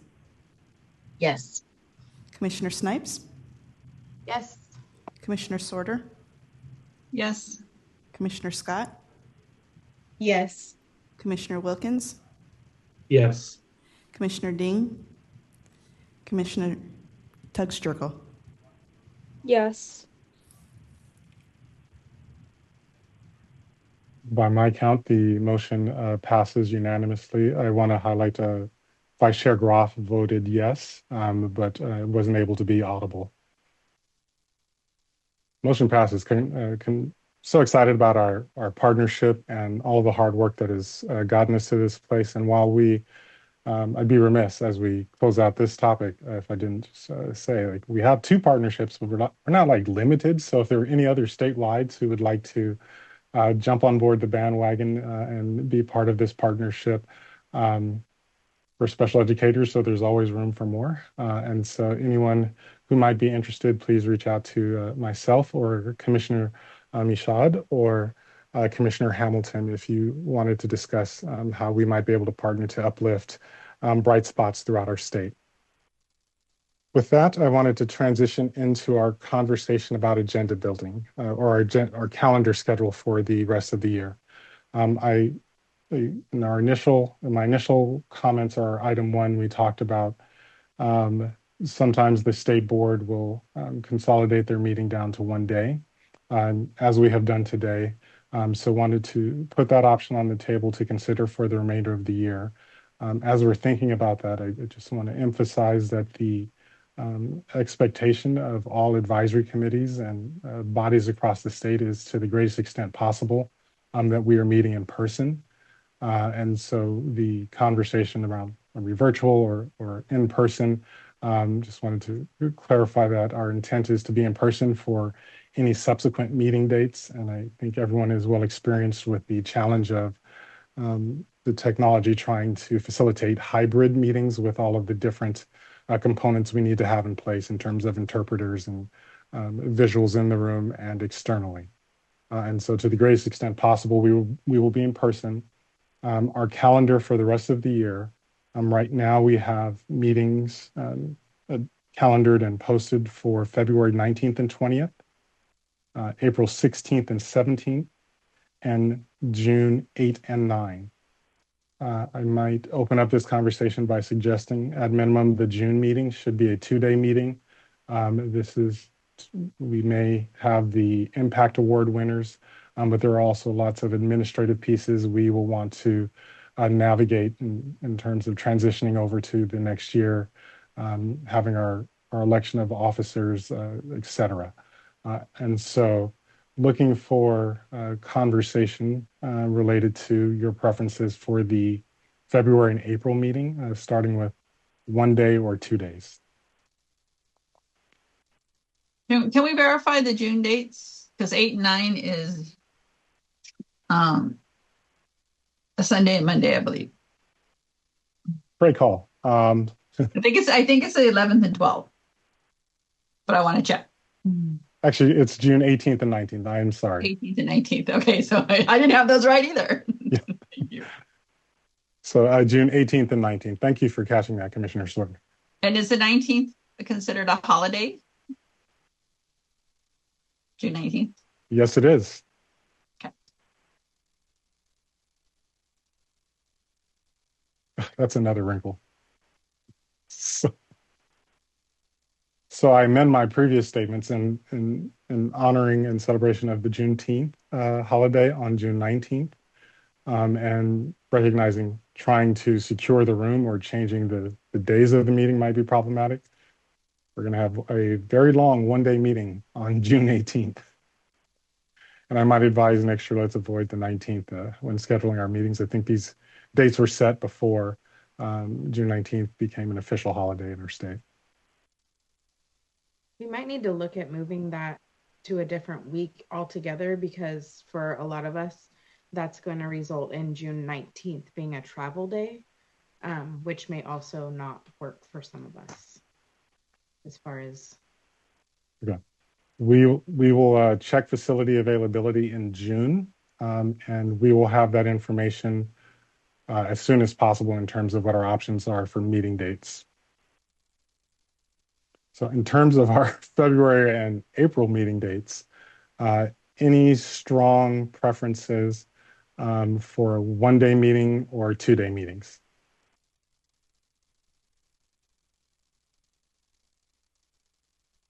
Commissioner Oyakawa? I'm so confused. Are we still trying to do legislative visits in April that we used to do, or did we try to change that to a different time? Or do we not do that at all now? We tried to change it for a different time, but it's very difficult to find a window when the staff are not engaged in a critical activity like budget prep or budget finalization or bill finalization that aligns with our meeting dates. So if the Legend Policy Committee wanted to pursue that for April, it's certainly on the table because we're not building that agenda today. But I know that it has proved to be very challenging in the past. Got it. Thank you. Commissioner Notch. Thank you. I want to honor what you said earlier when we opened the meeting and voted on changing today to a one-day meeting about the role of commissioners as parent representatives on the commission and the responsibility that you know the reality of that responsibility to care for students who need care, and that is my role on the commission, is of a parent of a child with a disability. And there are times when, of course, I need a remote participation option for certain circumstances. But I will tell you, the fire in my belly to get work done on this commission and to change his outcomes and the outcomes of all of the other students with disabilities in the state, and the power that we have to be a voice, is more powerful than my need to stay home. And I know that's not always the case. And I know that sometimes there aren't care options. And that's why I appreciate the Zoom flexibility. But I'm so passionate about our work. And I'm so passionate about everything that happens over the 2 days that we've had. And I have just seen an impact when we have to go to one-day meetings to what we can accomplish. And so, speaking just from my perspective, I would love to, as often as possible, have the 2 days to really dig in. If we look at kind of the course of a commissioner's appointment over 4 years, I think we meet 5 times a year. I could be getting that math wrong. So it's a difference of 20 meetings or 40 meetings. Wow, doing math in my head on the fly it brings me back to my elementary days of being called on in class, but I think I got that right. And I would just really love 40 days or as close as we can get to that to do this work. And the remote option I think is very important to ensure that the representatives who aren't able to do those 2 days in person allows for their participation. But that would be my passionate plea for let's do as much as we can to the extent that we can. And I also am mindful of some of the commissioners who have really far distances to travel. And so the reality, and I'm sure they may or may not speak to that, but the reality of traveling for one day could be a little bit prohibitive. And I also don't want to dissuade future commissioners from applying because they think that it would be too difficult to travel just for one day. So for what it's worth, those are my thoughts. Thank you, Commissioner Notch. I see Commissioner Hamilton. Well, I couldn't say it more eloquently than Commissioner Notch, and I echo the same sentiment and opinion on, just my passion as a parent representative on the commission. It is really challenging for me to get there, and I do often do the remote option, and I come when I can. But I think it scares me a bit to think of only 5 days a year coming together. Particularly when we have such large gaps between our October meeting and then not again until February. So if we are looking at scaling back at all, I would hope that maybe we could find a compromise. Maybe, certain meetings are 2 days and maybe we only need a day. But I think we need more than a 1 day meeting for every meeting, if that makes sense. Makes sense. Thank you. Commissioner Snipes. I want to just take a second to recall the fact that our impact award folks met in person and were able to have that conversation, our partners, in the audience of our meeting when we were in person and together. And I think that there's peripheral benefits to being in person together. And if we can do it as often, having 2 days as often as possible, that would be amazing. But also considering potentially having our 1 day meeting maybe be in August when it's pre-service and there's a lot of things happening, or very strategic about deciding on single days if that's the case. But I just think I have to echo everything that's already been said. I really love the work that we do, and there's just something about being together in the same space and having those 2 days to say, if you can't present to us today, we've got the next day, or just having opportunities for our presenters to have choice, I think is really important as well. So I definitely would advocate for 2 days as much as possible and strategically choosing those single day meeting dates. Thank you, Commissioner Snipes. I see you, Commissioner Oyakawa and Commissioner Sorter. Just going to take a pause. Is there anyone who would advocate for 1 day meetings? Because we may be able to wrap up this conversation. All right. Not seeing anyone pop in the queue. So Commissioner Oyakawa and Commissioner Sorter.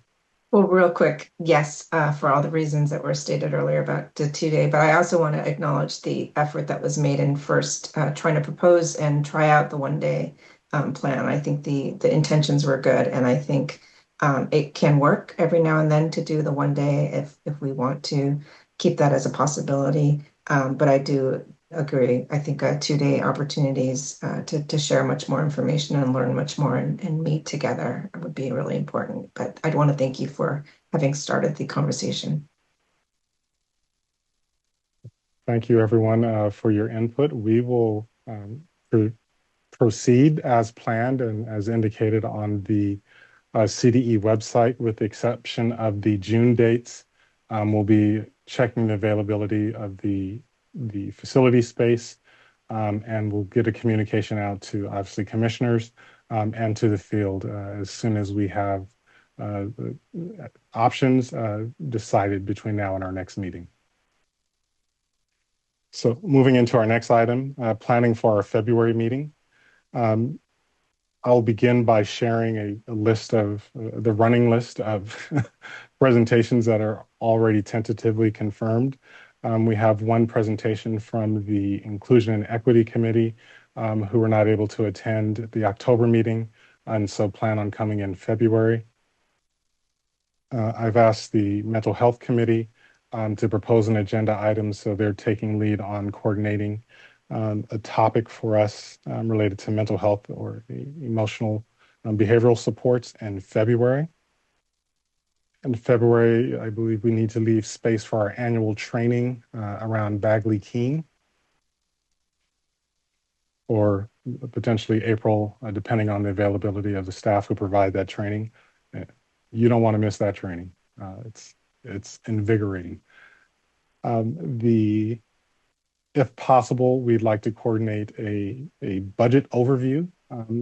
If anyone from the Department of Finance potentially is available, recognize it's a busy time of year. We will have the January budget, but it will already be going under revisions by the time our meeting happens in February. But I always find it helpful to have a general state of an overview of the landscape in February. The Family Empowerment Centers have already committed to spend time with us in February to provide an update of their work. Additionally, I'm holding a space for the Literacy Committee to make a proposal for a presentation. If you review the committee assignments for the year, the ask was that each committee would take responsibility for identifying 3 presentations through the course of the year. And so after this meeting, there's 3 meetings left, so spaces to fill for those various committees. And I see your hand, Commissioner Sorter. I just want to make sure I'm not missing anything. And I also am leaving some space for a statewide system of support update.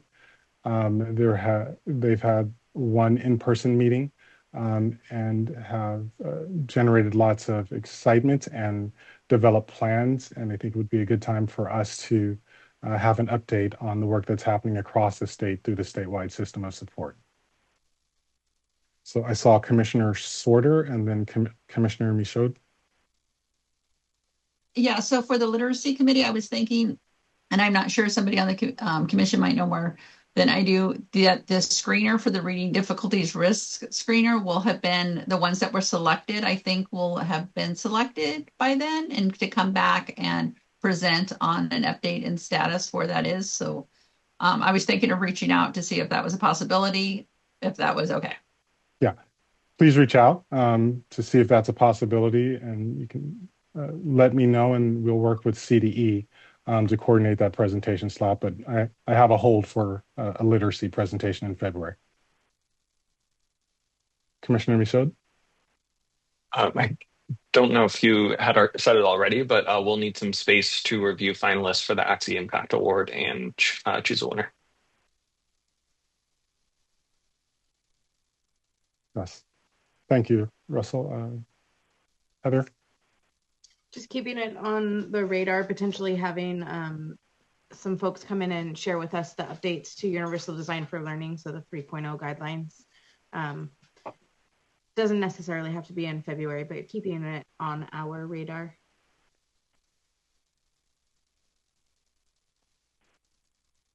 Thank you, Commissioner Snipes. And so, we have placeholders from the Inclusion and Equity Committee.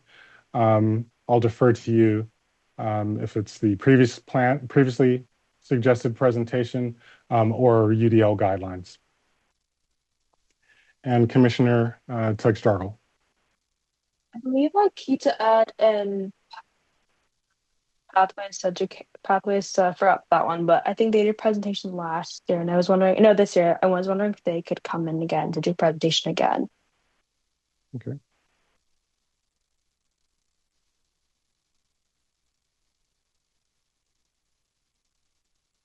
Okay. So at this point, we have 11 suggested agenda topics. And so unless there are any other on fire presentations or topics that you'd recommend for February meeting, I'd ask everyone to begin planning for the April meeting. Denise will follow up after this meeting and share the agenda preparation guidelines in terms of, not guidelines, but timelines in terms of when information needs to be into the team to make sure that it's all coordinated for inclusion in the agenda and the posting timelines. All right. With that, I believe we have reached or achieved nirvana as it relates to agenda planning. So as we close this item out, I would ask the team to share the slide to solicit public comments. And I'm going to combine this with item 10. So public comments related to item 9, our last conversation, or any general public comments we will solicit at this time.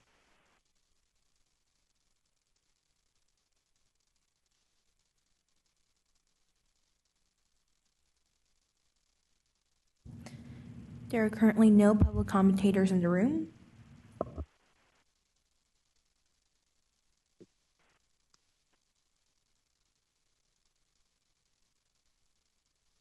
And there are no callers at this time. Okay, with that, I will close this item. One additional bonus announcement. I wanted to give Commissioner Tugg-Strobel an opportunity to share some exciting news about work that she'll be doing in the future. So hi everyone again. So I want to announce I've been selected to be a National Youth Advisor / Fellow for the U.S. Department of Labor Center Advancing Employment Policy. That's formerly called CAP Youth. And basically what my position is for the next 5 years is to be advising 5 to 6 different states across the United States about helping states identify ways to transition from education to employment. So I'm really excited to be working with these 5 states. And yeah, I'm really excited to go in because I'm really passionate about disability, but also helping those disabled youth from education to policy to transition in. So that's what I really wanted to announce, and I'm really excited. So yay! Well, Saran, on behalf of all of us, I think you can see the pride around the room and the excitement about the opportunity. We have all grown and learned so much through our interaction with you, and are excited that you will be able to take the show on the road and have greater impact outside of our state. Congratulations, and please reach out to any of us if we can support you in any way. Of course, I can't wait to share more resources to California. Yay! All right, everyone. It is 3:48 and is our commitment. We're going to be done at some point, otherwise the meeting's free. Thank you all for your investment of time, members of the public for being with us, our teammates from CDE, are the interpreters who facilitated communication this meeting, the captionists as well, and all of the individuals who are working in the control room. Thank you for helping us have the conversations we needed to have to improve education in California. Until next time, be well.